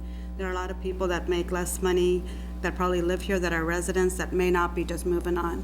So what I learned from this is, yes, where you live matters, but your education attainment and your economic status matters equally well, a lot, as when we were looking at the sample surveys. And how do you make that a factor when you're sending out your surveys? I think you need to go door to door or do something different, because we're just going to get the highly educated people doing it. So I completely agree, and I'm glad someone has thought, all of you are being so thoughtful about interpreting the results and applying the results. That's what we want. We don't want people that just look at the overall group and say, oh, we're satisfied and move on. I think that's great. Door to door is just very expensive, but. And we can't do it every year, but that's something we need to look at. It's been a thought before. It depends on what it is we're trying to target. Like, I don't want us to do a survey every year. I really don't, because I don't know why we're doing it every year. It's like doing a school climate survey or organizational climate survey. I don't see most organizations doing that every single year. They may do it every now and then, or when there's a change of leadership or something of that sort. So we don't need to do this every year. We should probably do it, I don't know, every 4 to 5 years or something, and pinpoint exactly what it is we're trying to get, and how do we get to a certain 25% representation in those the SES levels and the social and the education attainment, because that's just as important as what I learned in this, even though we gave it out in a variety of zones. So that's what I got out of it. Sure. I mean, political science thinking, those groups are notoriously hard to engage, notoriously unlikely to respond. There are all sorts of challenges why that group of folks isn't in City Hall communicating with you all the time, and it is certainly our job to continue to think about how we can understand their needs and priorities better. And the reason I bring that up is they're also the ones who need our social services the most. So that's another budget thing that we do look at. So. I think I couldn't find it just now, but 70% or 70-some percent were homeowners in the survey, if you could find that. Sure. And we know. I'll bring it back for you, but yeah. So, 75.2% of respondents said they owned a home, while the percent of the population that owns a home, if we looked at the entire population, is 36.9. Right, because we know that over 60% of our residents are renters. So I don't know, it just, and not being able to compensate for the people that don't get a water bill directly, which is Just apartments and. The renter homeowner issue with response rate has been an issue for all of our surveys. Even when we mailed the surveys, it was much more difficult to get renters. So this has been consistent from the mail surveys and the online surveys. It's just consistently wrong, right? Yep. No, it's just consistently difficult to reach that population. It's a consistently low number of respondents. We have information about them, but we don't have a lot of information about them.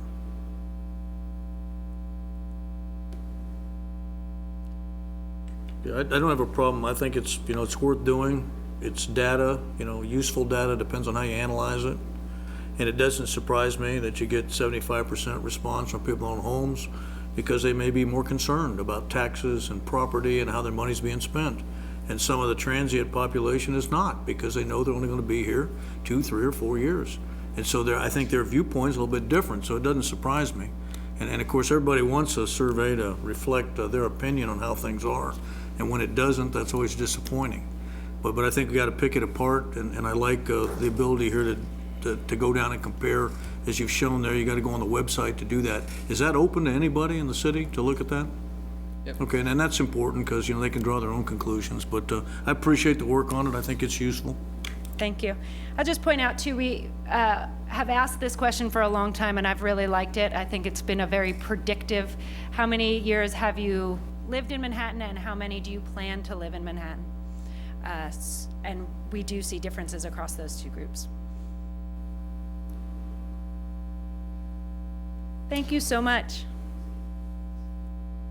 Can you just stay for a minute? We'll ask the public to comment, and then there's no vote on this, but just in case someone has a question, obviously we can't answer, so.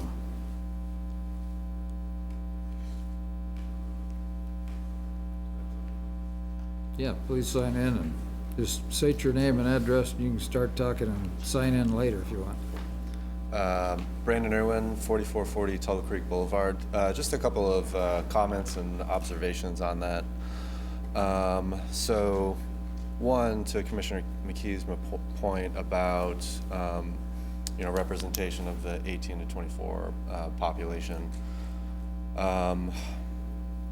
Yeah, that's a hard population to reach. I was a professor at K-State for a while, did a bunch of research, and yeah, that's a hard population to reach. I think what speaks a lot of volumes, and we can think about like how much weight we would put into data that we get through a survey versus data that we get if a student actually cared enough to show up to a commission meeting, right? Like think about the number of steps it takes a student to get right here.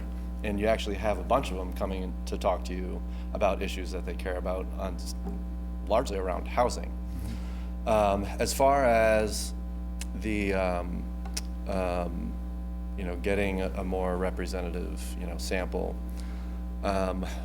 one thought would be to do a more participatory research approach. And we've been looking at this in the Flint Hills Wellness Coalition for some of the community assessment. We're not doing it, this year,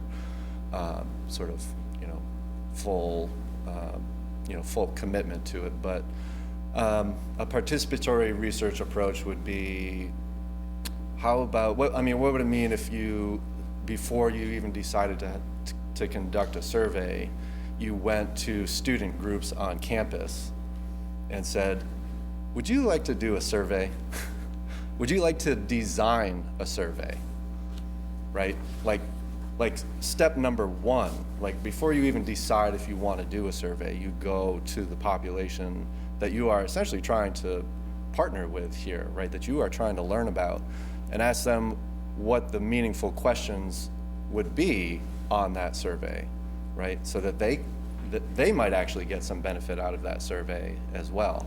Right? It's obvious, we've been talking about how, what the implications are of this survey for decision-making here, but it's also possible that they could be using that same survey to help them make decisions and also inform their work in their student organizations or any other organization in the community for that matter. So that might be a neighborhood association, that might be nonprofits, like you name it. And so it's really just a model of including people in that process from square one, right? And there's, it's hard to do. You might not get the answer that you want, right? But you give yourself a pretty good shot. I think it's an experiment worth trying. So those are my thoughts on the survey. Thanks, Brandon.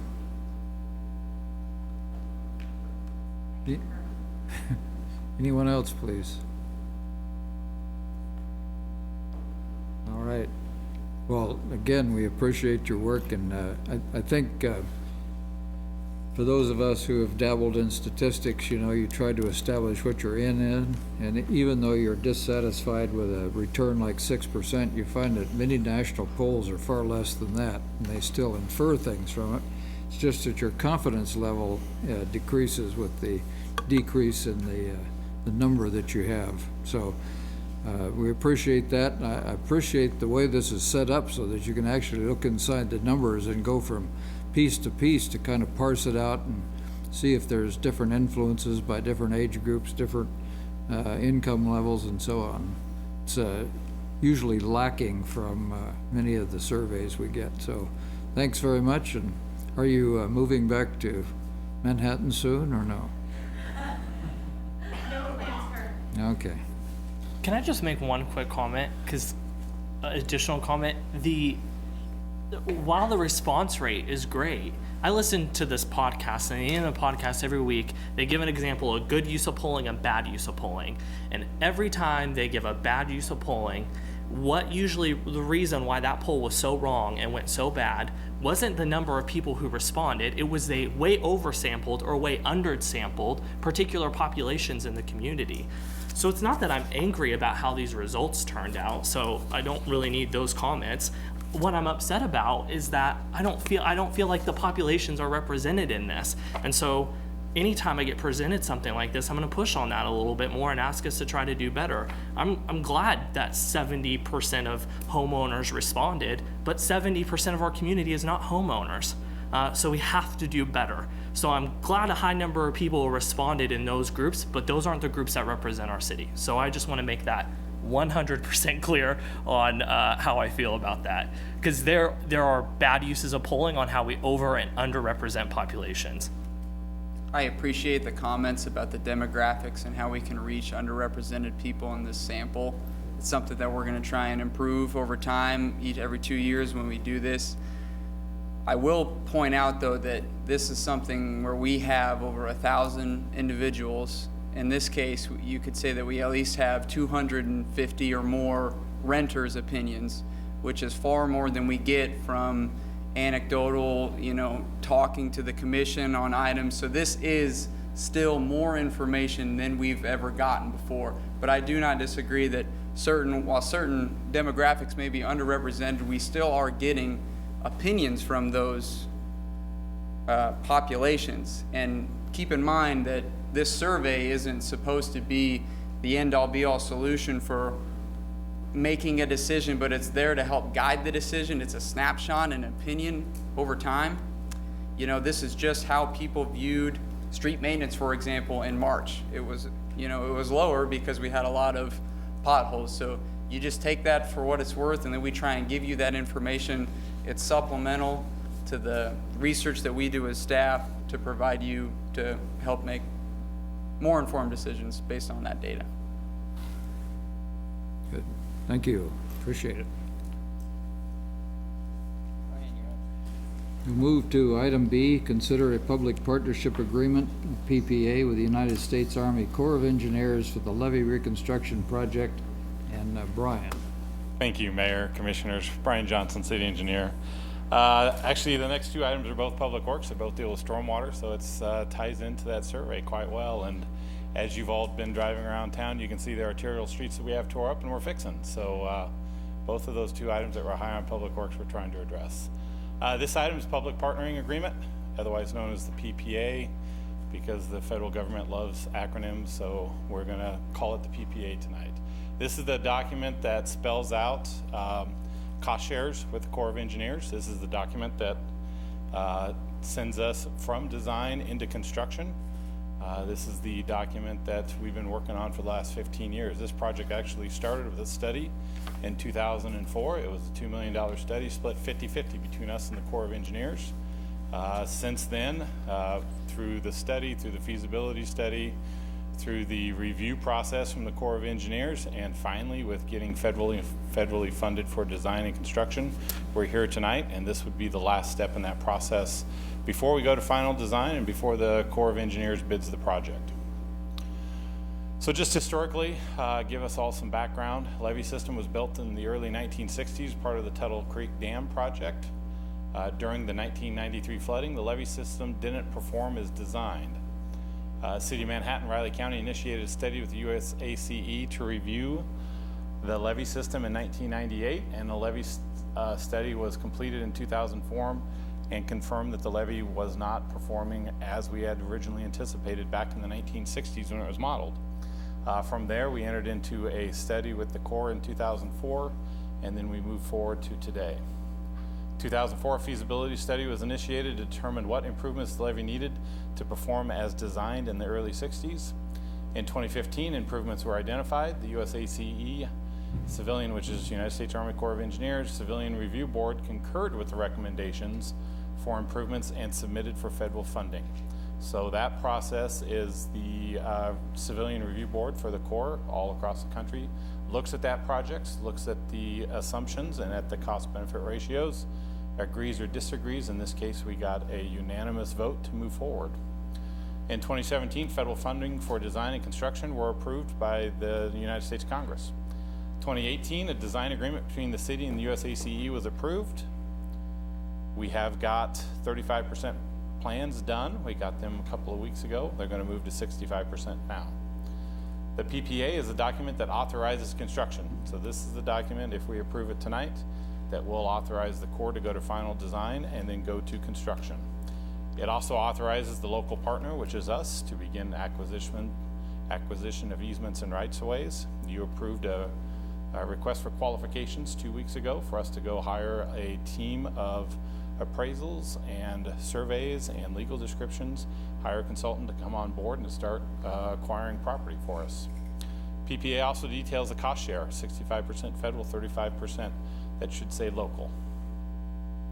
Levee improvements. So what does this levee project entail? It entails raising the levee between 1.5 and 3.5 feet high, 14,000 lineal feet long. So it's a long project that includes quite a bit of raise. It also constructs 4 large seepage berms to seal the dry side of the levee. So that is a clay blanket on the inside or the dry side of the levee. It's like a cap that caps that water pressure from coming back through onto the dry side. Replaces 8 gate wells. Gate wells were built in the early 1960s. We've been performing maintenance on them since then, and my gate well crews are telling me that those gates are in need of a lot of repair. It installs 8,000 feet of under seepage collection system. So it's, imagine the drain tile around your home. What that drain tile looks like goes into a sump pump. Exact same concept, just on a much larger scale. It installs new relief wells at 8 locations, so we can de-water that inside of the levee so we don't get boils and berms, which Rob's been talking about with you guys for the better part of a couple of months now, as we worry about that seepage pattern coming underneath the levee. It also installs a new stop log gap at the Union Pacific Railroad crossing. Stop log gap is the next step up from a sandbag gap as far as sealability and constructability. So what does the PPA, what's the timeline look like? Tonight, if we approve it, it'll be signed and it'll go over to the Corps for signature before the end of the month. Final design right now is anticipated for 2020. We are running a little bit behind because the Corps has people all over the country right now looking at dams and levees. If design was done in 2020, in June of 2020, we would anticipate a construction award in 2021, early 2021. Then construction would last roughly 2 years, 2021 to 2023. So it's a long process. This authorizes the local partner, us, to begin acquisitions and easements and rights-of-way. It also details the cost share 65-35. Financial timeline, partial payment would be due by the end of the year, approximately $700,000 to $800,000. Final payment be due by the end of 2020 or 60 days before we go to bid. So if that bid date gets pushed back, that $9.5 million payment also gets pushed back. It's due 60 days before we go to bid. Final payment is due then before the bid letting. If approved, right-of-way and easement acquisition can begin. A solicitation for acquisition services was approved by the Commission in June. So what's our responsibility? Our responsibility is acquisitions and costs for all of those acquisitions. Those costs do reduce our payment. They're known as in-kind services. So we pay 35% of the project less what our rights-of-way costs us. So on top of the levee project, there's also a betterments clause in that PPA, and that betterments clause allows us, the City of Manhattan, to do above and beyond what the minimum base design is for the Corps of Engineers. 2 spots that have been identified in multiple downtown studies is the TCB ditch and the North Ditch project at Casement and Hayes. Right now, that's a metal or a pipe that goes through the levee, 96-inch pipe. Has a flap gate and a gate well on it.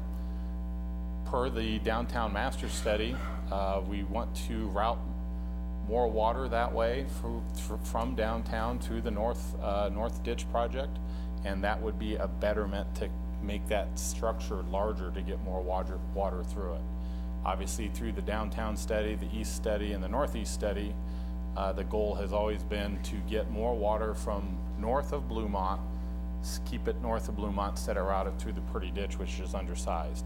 Obviously, widening, making the Purdy Ditch bigger is nearly impossible. And in order to accomplish the additional water that passes through that watershed, we have to take more water to the north. We're also taking more water to the south with the Houston project and with the South Manhattan project. Again, trying to get water off the Purdy Ditch because it's undersized. So those betterments would be 100% cost to the city, but that 100% cost is just construction costs. So design, right-of-way, easements, all of those numbers are already figured into that PPA, and then design is included in the Corps project. They design that betterment as part of their base project.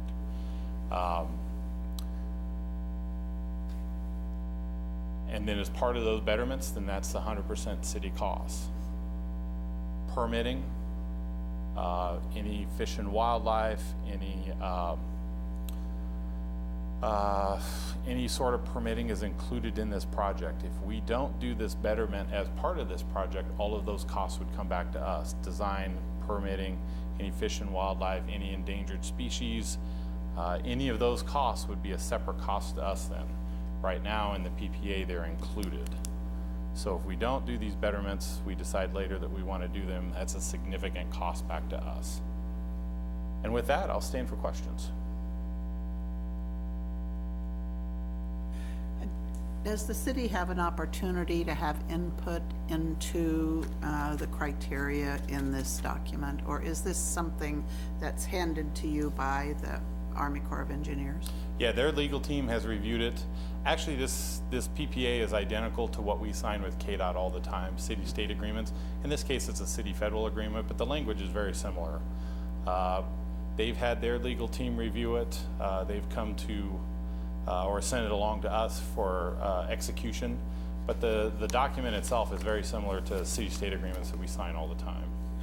Well, I was just wondering about some of the, like, moving some water from north of Bluemont over into the north side of the levee. Sure. Whose idea is that? Well, that's identified in those 3 master plans from downtown. Both the downtown watershed master plan, the northeast downtown or the northeast watershed plan, and then the east side drainage plan all identify the Points ditch as being undersized. And so carrying more water to that obviously is a problem. Through those 3 master plans, we've identified that we can carry water both to the south, down through the levee, down on 4th Street, and also to the north through Casement and Hayes. I saw the reference to the 65-35% split. Yes. And we'll be doing 55-35. But at one point, it mentioned that it could be as high as 50%. What is that? In the memo, there was language in that, Yeah. or? Well, it's in the contract. Okay. Is all. So in the contract, it'll also talk about a minimum of a 5% fee that the city has to pay. Yeah. Those are maximum and minimum limits, which we are not part of. Mm-hmm. We are at that 35% threshold. So if we had in another city that I worked in, we had a scenario where the cost-benefit ratio was much greater, and it was a different cost share. We're not in that scenario. It just doesn't say that. It just Yeah. is a standalone sentence on Correct. page 8. Okay. I wondered, has the city ever annexed the levee? Do we? Yes. Is it in the city? We did, excuse me, Commissioner, we did annex a portion of the levee. I can't remember if it's all in yet. A couple of Not, years Eric. ago. Yeah, I think 2017, a good majority of it was annexed in, Commissioner. And back to your question on the drainage studies, those drainage studies were initiated by staff, conducted locally, adopted by you all. especially the most recent one, the downtown east drainage study, which identified over $65 million in backlog projects that some we've started design on. We hope to go to construction, and that's all a part of those overall master plans. And those decisions that you asked about were all made here locally. The reason I wanted to know about the levee annexation, does Riley County own any of the levee? Is this solely a City of Manhattan project and no Riley County participation at all? I believe that all of the real estate in which the levee sits on is owned by the City of Manhattan. Okay. And when it was constructed by the City of Manhattan. Oh, was it? Okay. So I have one correction on that, Ron. I believe the City of Manhattan obtained the real estate. The Corps of Engineers, didn't they construct? Yes, but we've always been the local resident owner. Yes. Responsible for maintaining the levee. Yeah, we are the sponsor. The City of Manhattan has always been the sponsor. I just was looking at it, the occasional reference to Riley County in our materials, and I didn't see where they were especially, that's what brought me to the question about whether the levee was annexed or not. Let's see. So in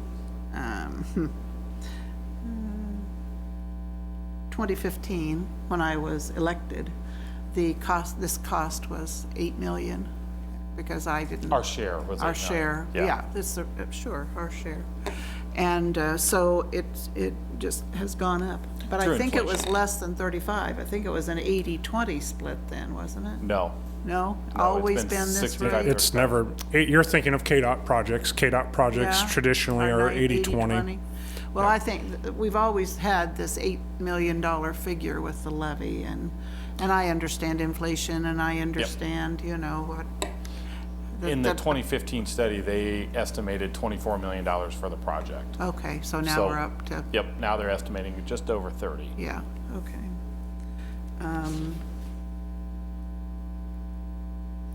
Well, let's see. Those were the, if I have any more, I'll ask. Okay. I have a question on the financial timeline slide, and you say in there they're estimates, but I just want to make sure, like, from our packet, I'm correlating the same numbers together. On the financing section, it says that a payment is anticipated to be $500,000 with the balance amount due in October 2020. Is that the same as that 800,000 right there, or are those different numbers? It is, yeah.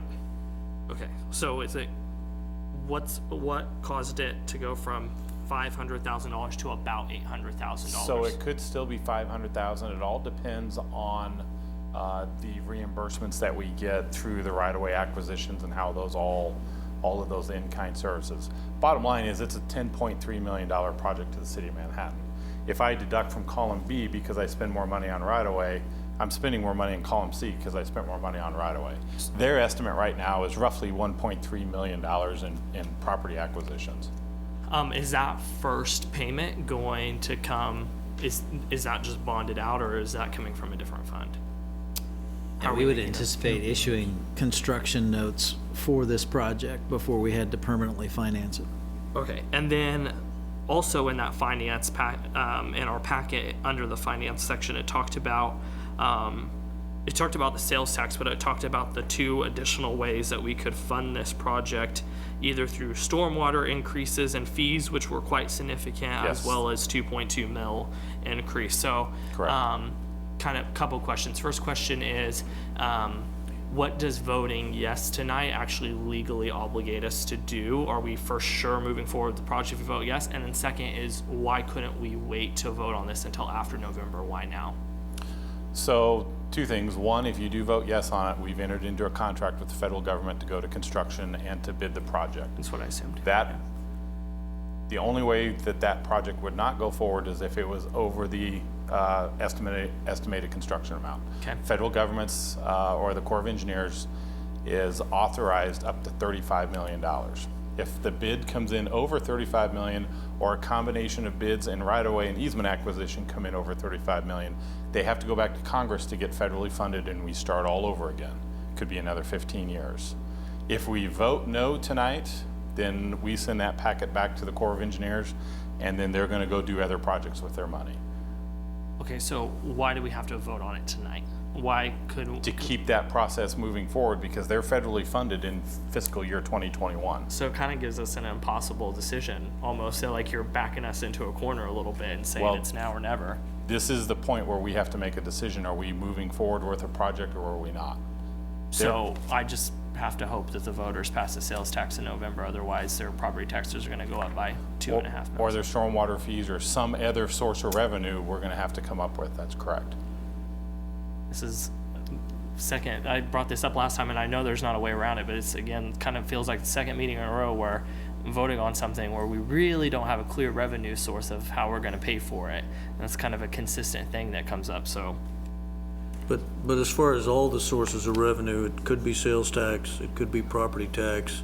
Could be It stormwater could be fees. economic development fund, it could be stormwater, it could be a combination of any of the. 5 or 6 different funds. Yeah.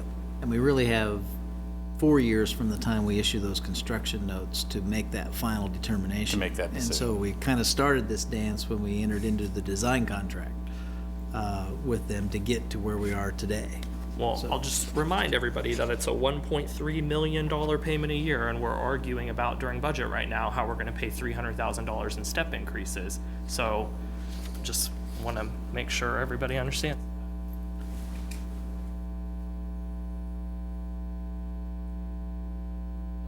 Just, you know, I agree with what Commissioner McKee says there, but that's why the sales tax and renewal of the economic development tax is so important. Because, you know, this is one of those projects where, you know, if I was just looking at money, I'd say, no, let's not do it. But we can't risk that water coming over top that levee like it almost did. And, you know, we're pretty much on the brink again this year. You know, when the Corps starts letting all that, if it goes back over that spillway and it tops the levee and we get our water plant wiped out and all of downtown, you know, in 1951, the water was all the way up to City Park. I don't think we'll recover, you know, as a community. And so this is one of those where, you know, to me, this is the #1 Corps project, and it has to be funded because the risk is just not worth taking without it. There's one And I'm one that never votes to raise the mill levy, but I probably would to support this if I had to. Yeah, the levy protects $1.4 billion of infrastructure and assets. That's a big number. No, I think this is something we need to move forward with. I think across the board throughout the city, as well as the county, even whether they're part of this or not, flooding has become a top priority in our community. We've been working on this for a little while, and the federal agencies are taking a good portion of it as well. I don't think we're in a position to not do it. The risk is too high. From September till now, we're still recovering, and we won't recover for quite a while. But I think compared to all the other projects that we have on the table, I think everybody has agreed consistently that this is something we need to do. Whether it's North Campus Corridor, Airport, all of those have become secondary priorities, but this is something we need to move ahead with. And I like the option of having the betterments in there too. I think that's something, if we don't do now, it's gonna get, not only are we gonna pay more in the long run with finances, but probably with lives. So I think, to me, this is something that is almost mandatory that we have to move forward with. Yeah, I think if you ask the public, and it may be a bad time to ask them, but if you ask the public right now, this would be a no-brainer. They would really scold us if we thought this was a bad idea.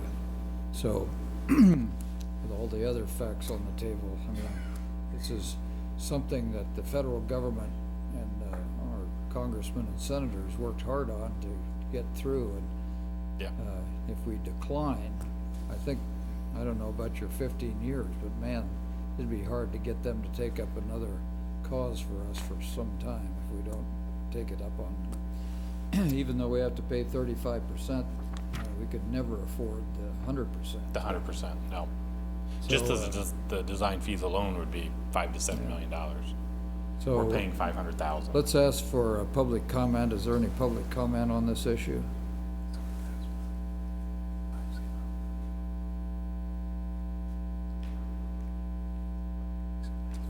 Brandon Irwin, 4440 Tuttle Creek Boulevard. It's definitely related to this issue. So I'm actually here on sort of like a research trip, if you will, because I'm kind of getting to the party a little late here. And I know this is a project that's been in the works for a long time. So I'm really here out of some concerns about how this is going to impact north of the levee. And maybe you could tell me if I've got this right. So the levee is going to be increased, which is basically going to hold more water in the Northview neighborhood. Is that a fair assessment? I tell you what, the way that we're designed to process this, if you have questions that you want to ask us. Yeah, and I understand, you don't have to answer that, but if anybody's willing to, it's not that we don't have to. then It's that we're if you don't want to precluded answer it, from. then don't answer it. Yeah. But- Just submit them and the staff will be happy to answer them. I know we have a good answer to that. Okay, but I'm asking you, and you don't have to answer if you don't want to, and if you don't, then after a It's few not a seconds, matter of I'll want just move on. to, it's a matter of process. Okay, so here's my understanding of the levee. It holds more water in the Northview neighborhood, in a neighborhood that already disproportionately bears the burden of a flood, right? And we've known basically about flood risk since 1993, or even longer than that. And since 1993, between 1993 and today, it might have made sense to not develop more housing, right? More neighborhoods in that area. However, in 1993, Unit 6 of Knoxbury, I believe, was developed. In 2000, Bear Creek was developed. In 2004, Hackberry was developed. In 2005, Strawberry and Raspberry were developed. In 2006, Blockskolski was developed. In 2007, it was Donna's Way. In 2011 was Matter Drive. And in 2012, pending some confirmation here about a replat, Countryside was developed, and then 2016 was the Links. And so I'm just kind of curious, I'm concerned about the extra burden we're going to put on these neighborhoods that were questionably developed in the first place by no fault of any commissioner here. But I'm wondering if there's been any discussion about what's going to be done to provide relief of that burden to the people who live in that neighborhood, because and to what extent they were involved in the decisions and the process of this levee project in the first place. And so point well taken, Mayor. I'll take my questions to the project team, but just to let you know, there's a lot of concerned people north of the levee here who have been concerned for a long time, and so that's what I wanted to share with you tonight. Okay. Thanks. Thank you, appreciate it. Any further public comment? Okay, come back to the commission, and if there's no further discussion, I'll entertain I a do. motion. I have a question.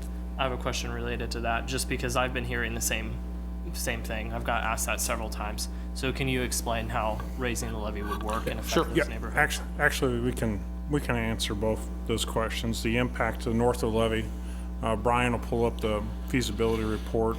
Probably I think it's in, let's see here. It should be in volume 2 of the engineer appendix, page 26. Talks about the induced damage going forward with Plan 3. So I'll let Brian kind of pull that up. And then we can also talk about some of the other alternatives that were looked at in terms of the area outside of the protected area. So Brian?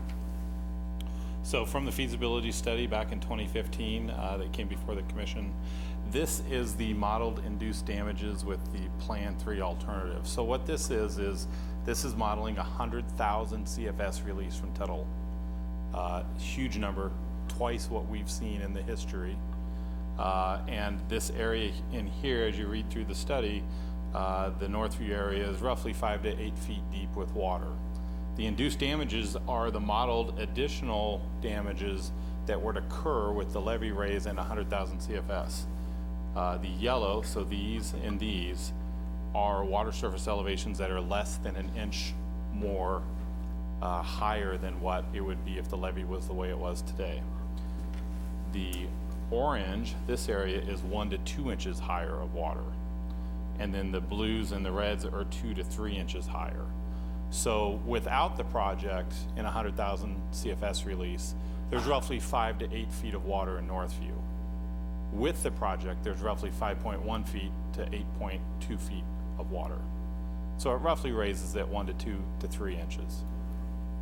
Well, you're also talking about a somewhat extreme circumstance. On the lower end, there would still be a more likely chance that Northview would flood.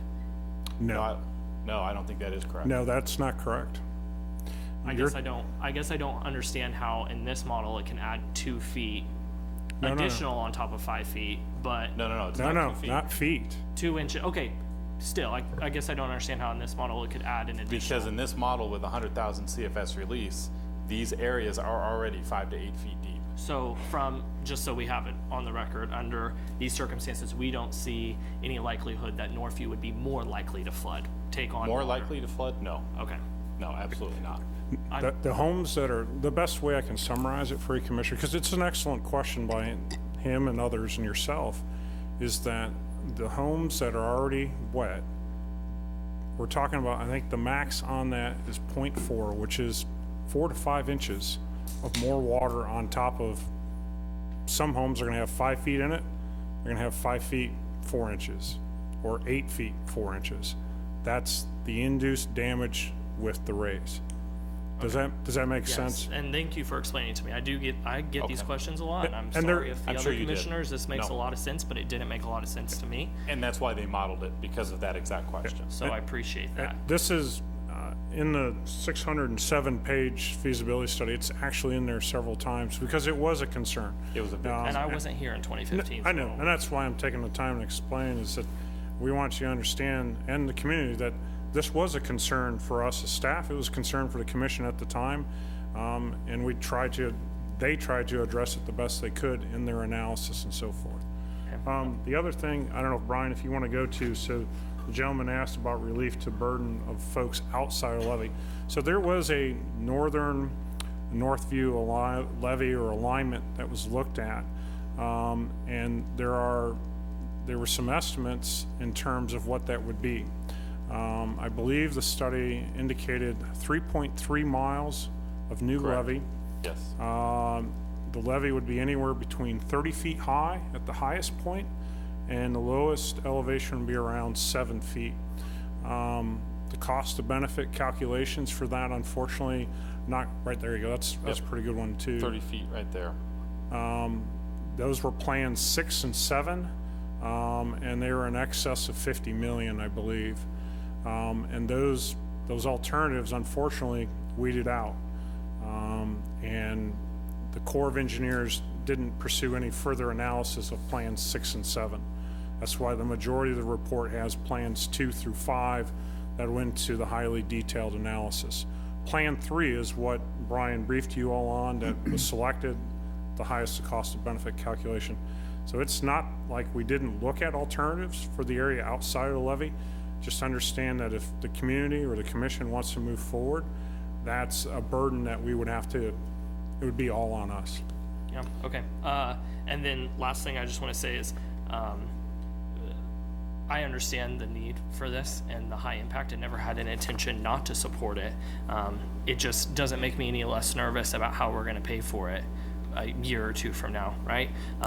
So I think you laid it out quite well in the financing sheet in our packet, and I just hope that as we go to the ballot box and talk about the sales tax question, that our community has an understanding of that's what it would look like just on this one project. Sure. So that's more or less where my concern is coming from. Not that I had any intention of ever not supporting this, because there's too much at stake. So I just wanted to clear that up in case I just didn't want to misrepresent myself, so thanks.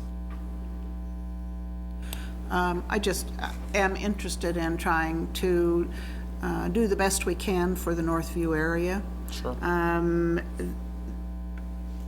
Because this project, even after the 93 flood and when the levee was built, never really factored Northview into it. And at that time, the population in Northview was a lot, well, the beginning anyway, was a lot smaller. I think that the building in Northview began because it didn't flood in 1951. Now we're beginning to see more flooding in the Northview area, and here we are 50 years later, or 40, it doesn't matter.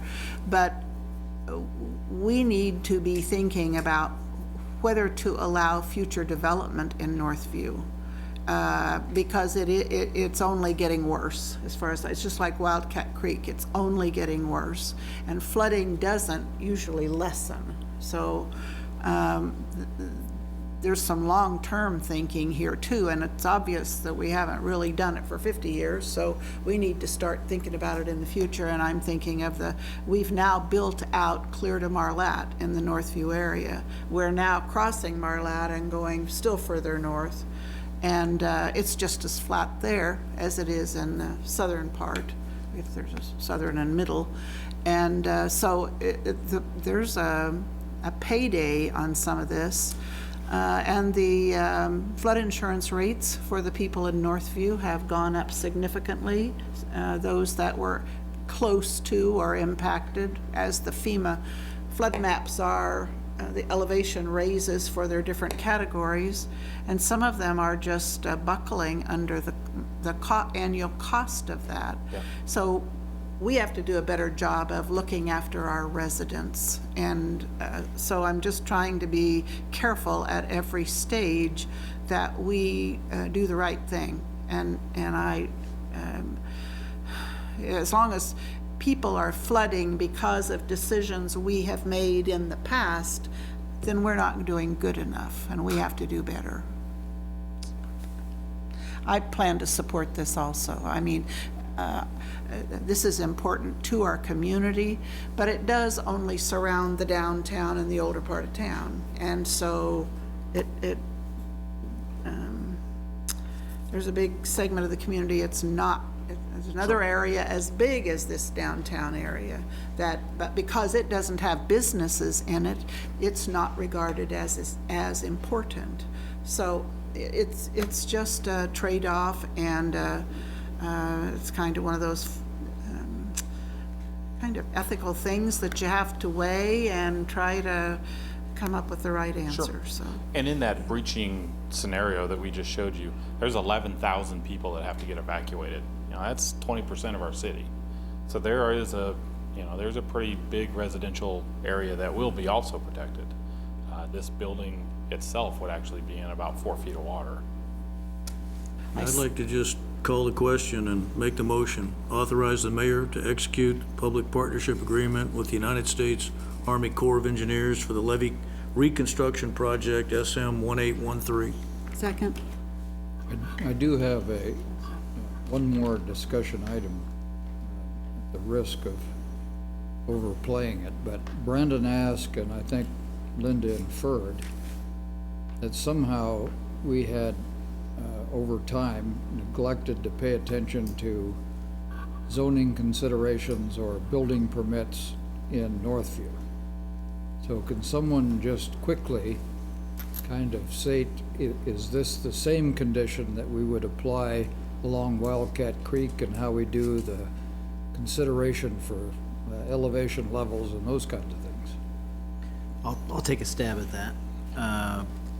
So we've had a couple of considerations, and I don't remember the exact date. Maybe Eric can help me from a comp plan perspective, but following the 93 event, there were actually approved plats to continue going east of what would be Blueberry today and keep going east into the peninsula, and both the planning board and the city commission went on record that they didn't want to do that, even though the plats and zoning and annexation had already been approved. And at that time, they set forth a condition that any further development post 93 would be a foot above the known impact. Was it a foot or 2 foot? 2. 2 foot. Right?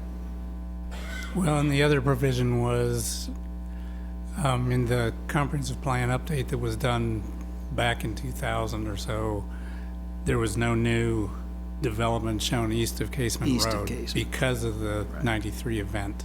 Because of the footprint of the Blue River and the 93 flood. Right. Right, and you recall we had a proposal just east of the intersection of Marlette and Casement that was a very large development proposal that would've was went all the way to the denied. river. Yeah, it went all the way to the river. And 300 duplexes or something. yeah, it was a huge development, but there have been no new plats east of Casement since So that was kind 93. of the guiding principle in that regard, you know, and I would just point out that even just to do the work that you voted on, or going to vote on tonight, took, you know, really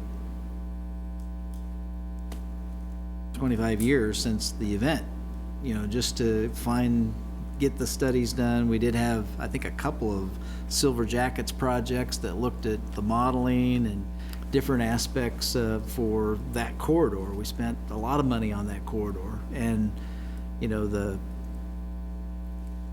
I'm not making light of the situation that the folks are in, but we have done the certification to help save 20% on those premiums, even though they face a higher premium. We've changed out some stormwater improvements with the bridge on the Marlette ditch. So I think, although we haven't done any necessarily preventative measures from a construction standpoint, we've certainly tried to do more to learn about the effects of the area and not try to make it worse. So everything's been done to try and put things in a better condition at less risk.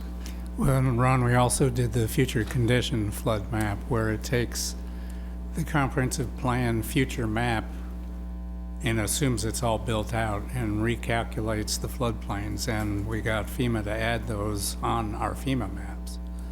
And somewhere, probably of a minor note, probably more applicable to Wildcat, we did the setbacks, the minimum distance that a structure can be done from an actual stream bank or river bank, which unfortunately wasn't adhered to out in Blue Township. So there's still work we need to do, and it could Absolutely. involve, Yes. and it could involve raising the level of structure, residential structure, higher than the 1 foot. Yes, we raised it 2 feet, but then FEMA came along and redid the maps, so it's resulted in a 1 foot is how I understand it. So maybe we need to raise it further up instead of just leaving it at that level. Mean for new construction? Yes, yes, of course. Okay, will you call the roll, please? Commissioner Butler, Yes. Commissioner McKee. Yes. Commissioner Morse, Yes. Mayor Dodson. Yes? Commissioner Reddy. Yes. Motion carries 5-0.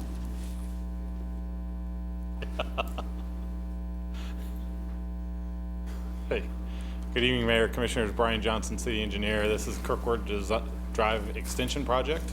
Our consultant, Jeff Hancock with SMH Consultants, is going to give you an update, and then we're going to talk about going to final design. It's only about 50 slides, so go through them quick.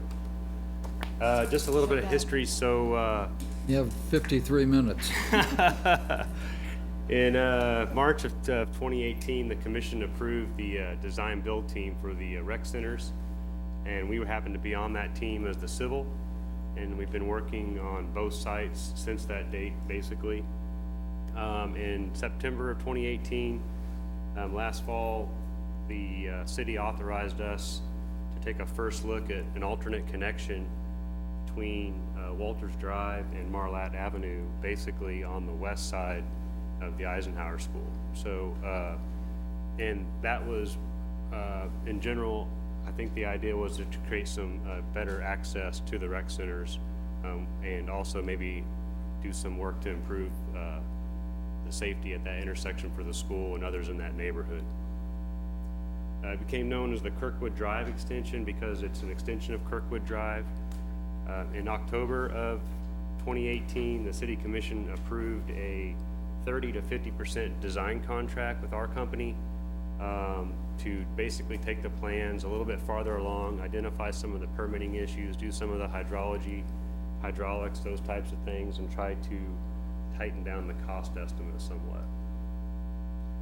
So again, here's what those services were. We did do some land survey work, did some geotechnical investigations because there is a bridge involved, talked about hydrology, hydraulics. We did some coordination with some of the entities. We talked to the property owners that are adjacent to the project, including the school district.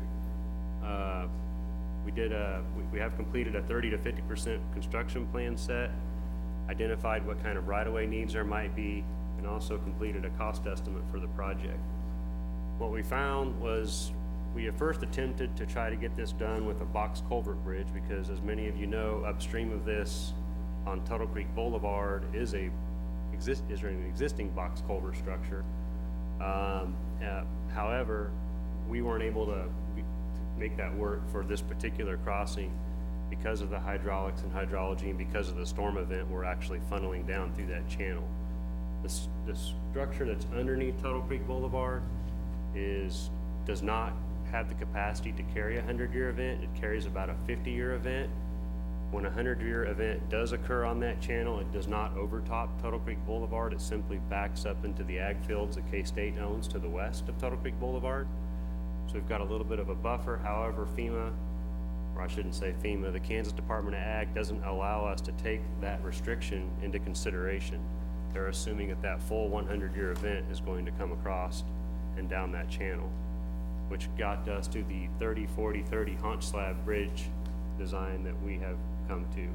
This is a similar bridge design to the bridge that was designed and constructed on Casement 5 years ago, something like that. So it's the same size of bridge, and it does meet all the hydrology and hydraulic requirements that the Kansas Department of Ag required, which was basically that we had to keep the storm event above the bridge within the existing drainage easement.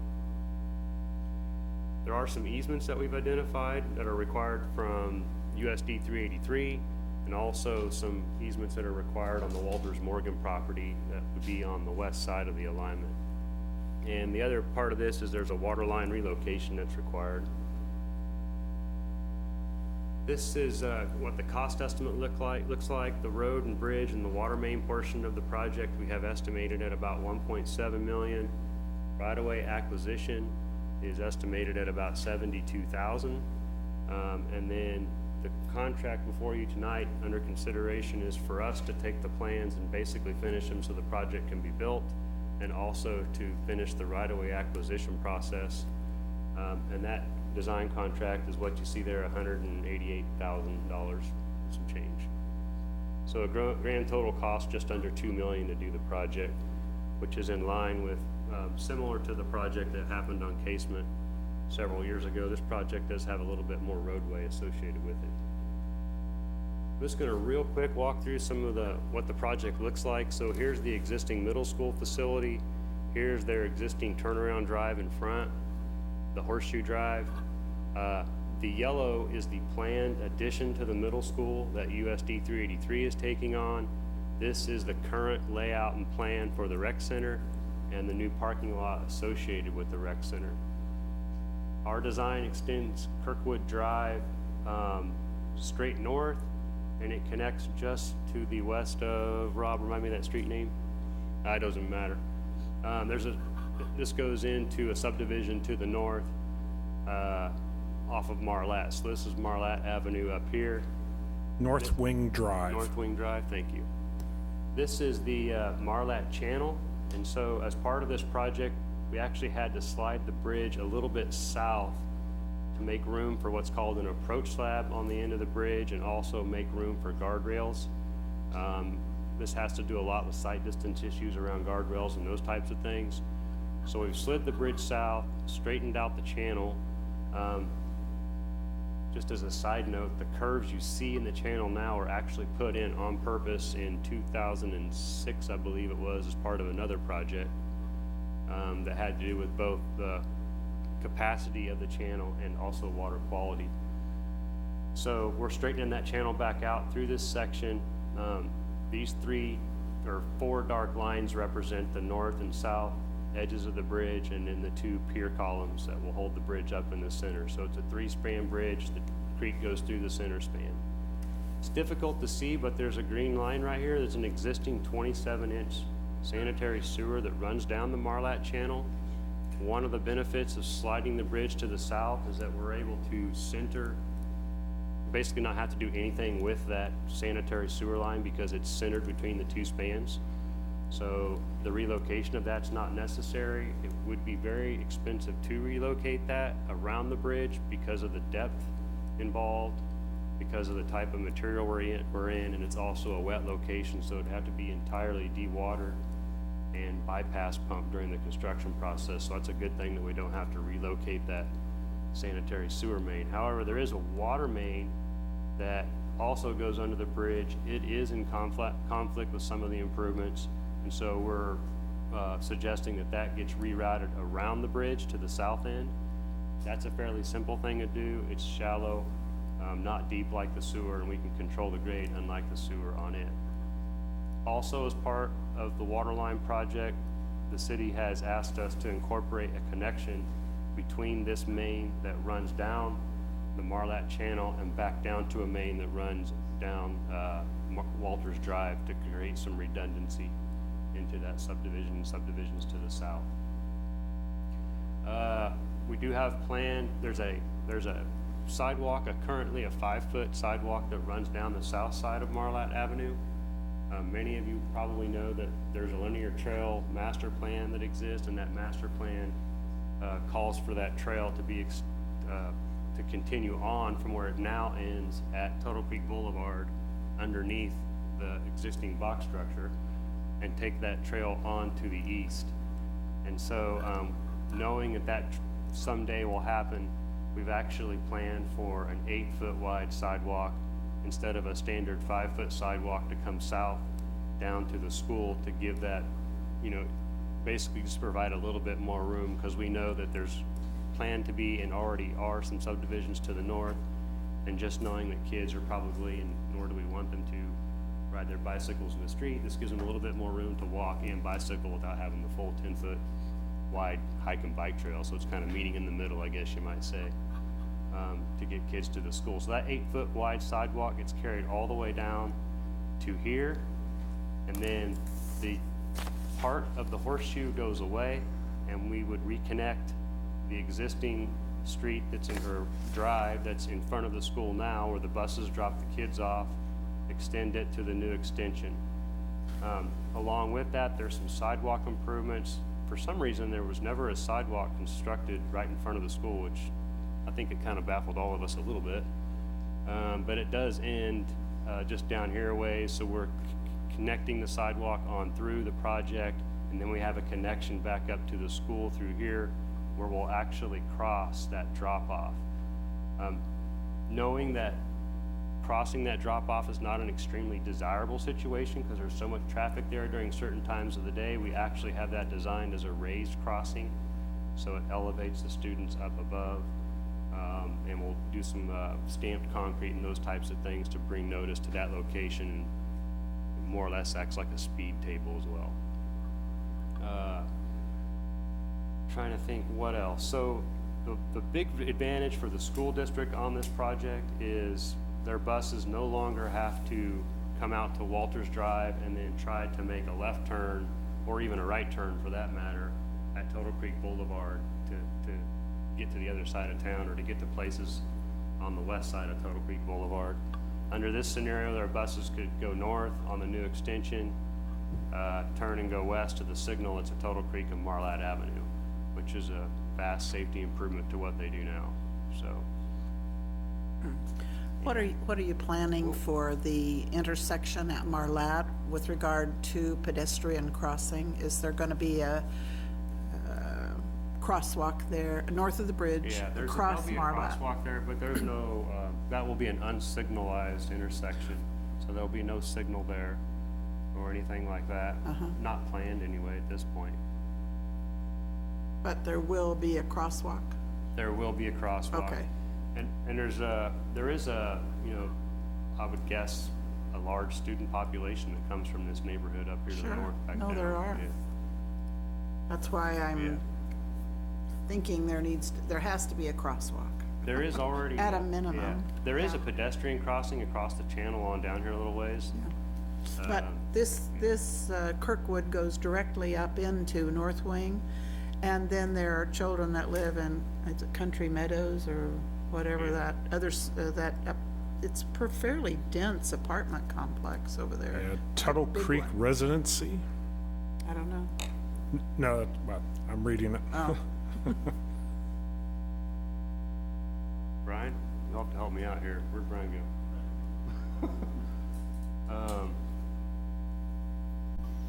So this slide, Here we go. I guess this is what we wanted. okay. Somehow or another slide snuck Yeah. in there. These are some of the financing options. I think that there's a lot of different options to cover the financing of it, and quite honestly, this is probably more suited for Brian or Rob to cover than me, so I'll let them address it.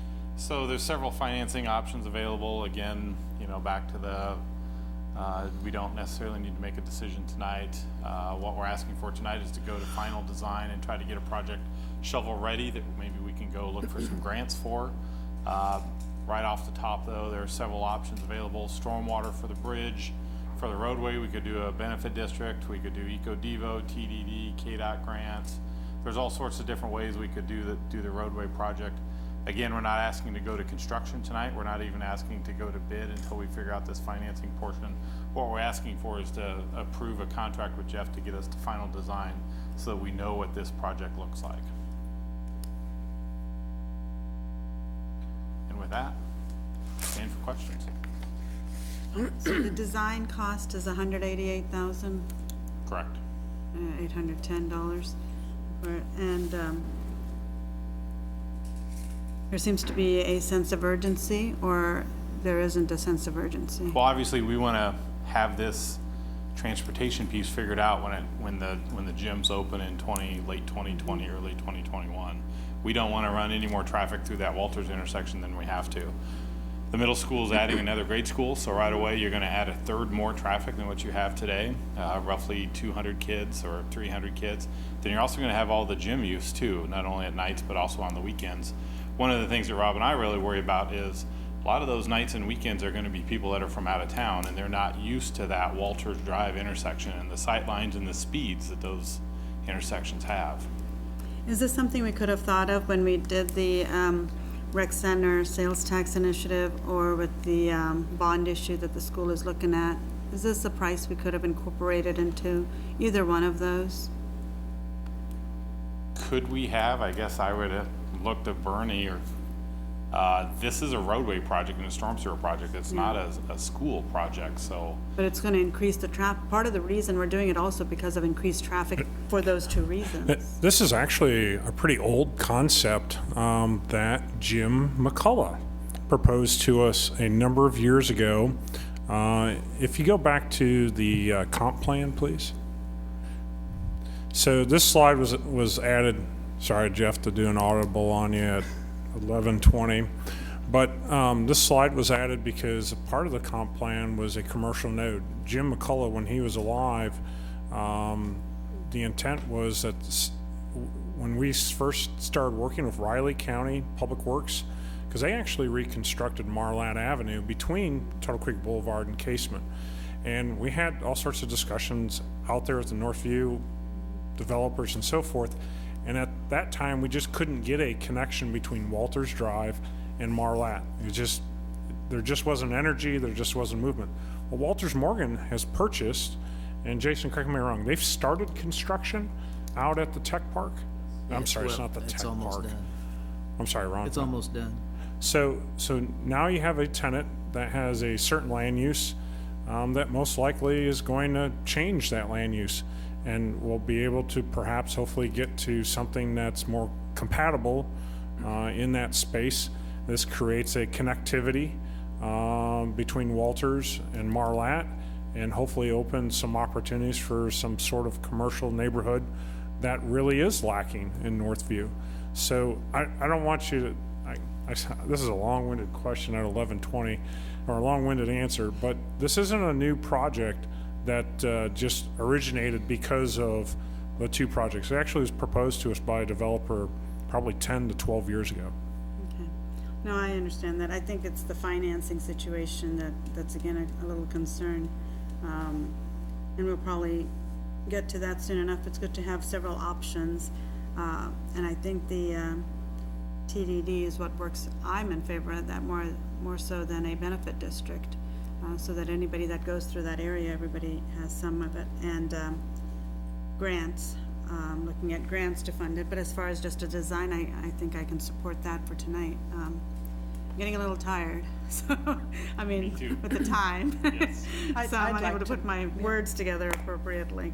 Can we just confirm that when Kirkwood joins Marlatt at the bridge, there's going to be a right turn lane and a left turn lane? We aren't just going to dead end it at Marlatt. It'd be like that, Hayes Drive was there at Casement for years and years and years before you put in the turn lane.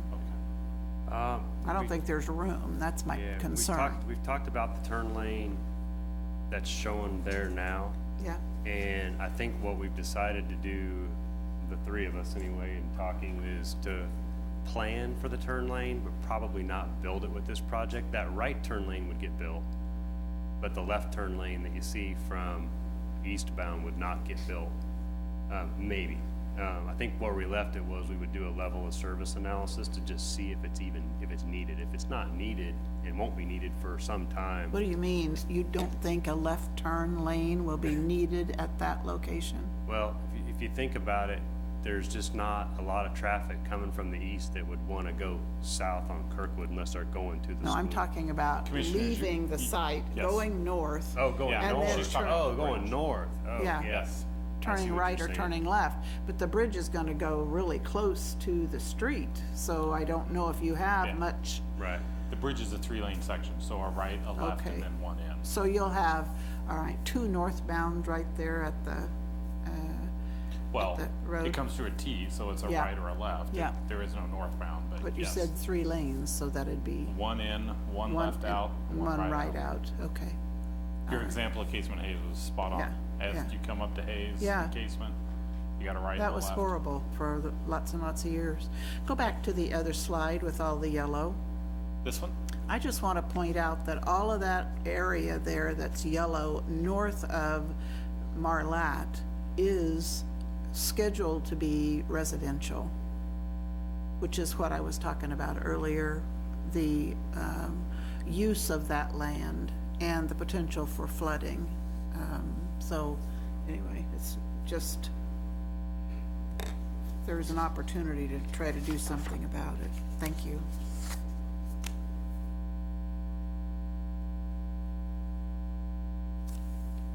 Any other questions? Okay. Thank you. We'll ask if there's any comment from the public on this one. Okay. Hearing none, we'll entertain a motion. And I'll make the motion that we authorize the mayor and city clerk to execute an agreement for professional engineering services in an amount not to exceed $188,810.50 with SMH Consultants, PA of Manhattan, Kansas, for the Kirkwood Drive Extension Project, SM 1816 and ST 1811. Second. Call the roll, please. Commissioner McKee? Yes. Commissioner Morse? Yes. Mayor Dodson? Yes. Commissioner Reddy? Yes. Commissioner Butler? Yes. Motion carries 5-0. Thank you, Commissioners. Okay, and just for the staff, Ron whispered in my ear that you get a half a day off, so you'll report. Most of them are going to be gone anyway. You report to work at 6 a.m.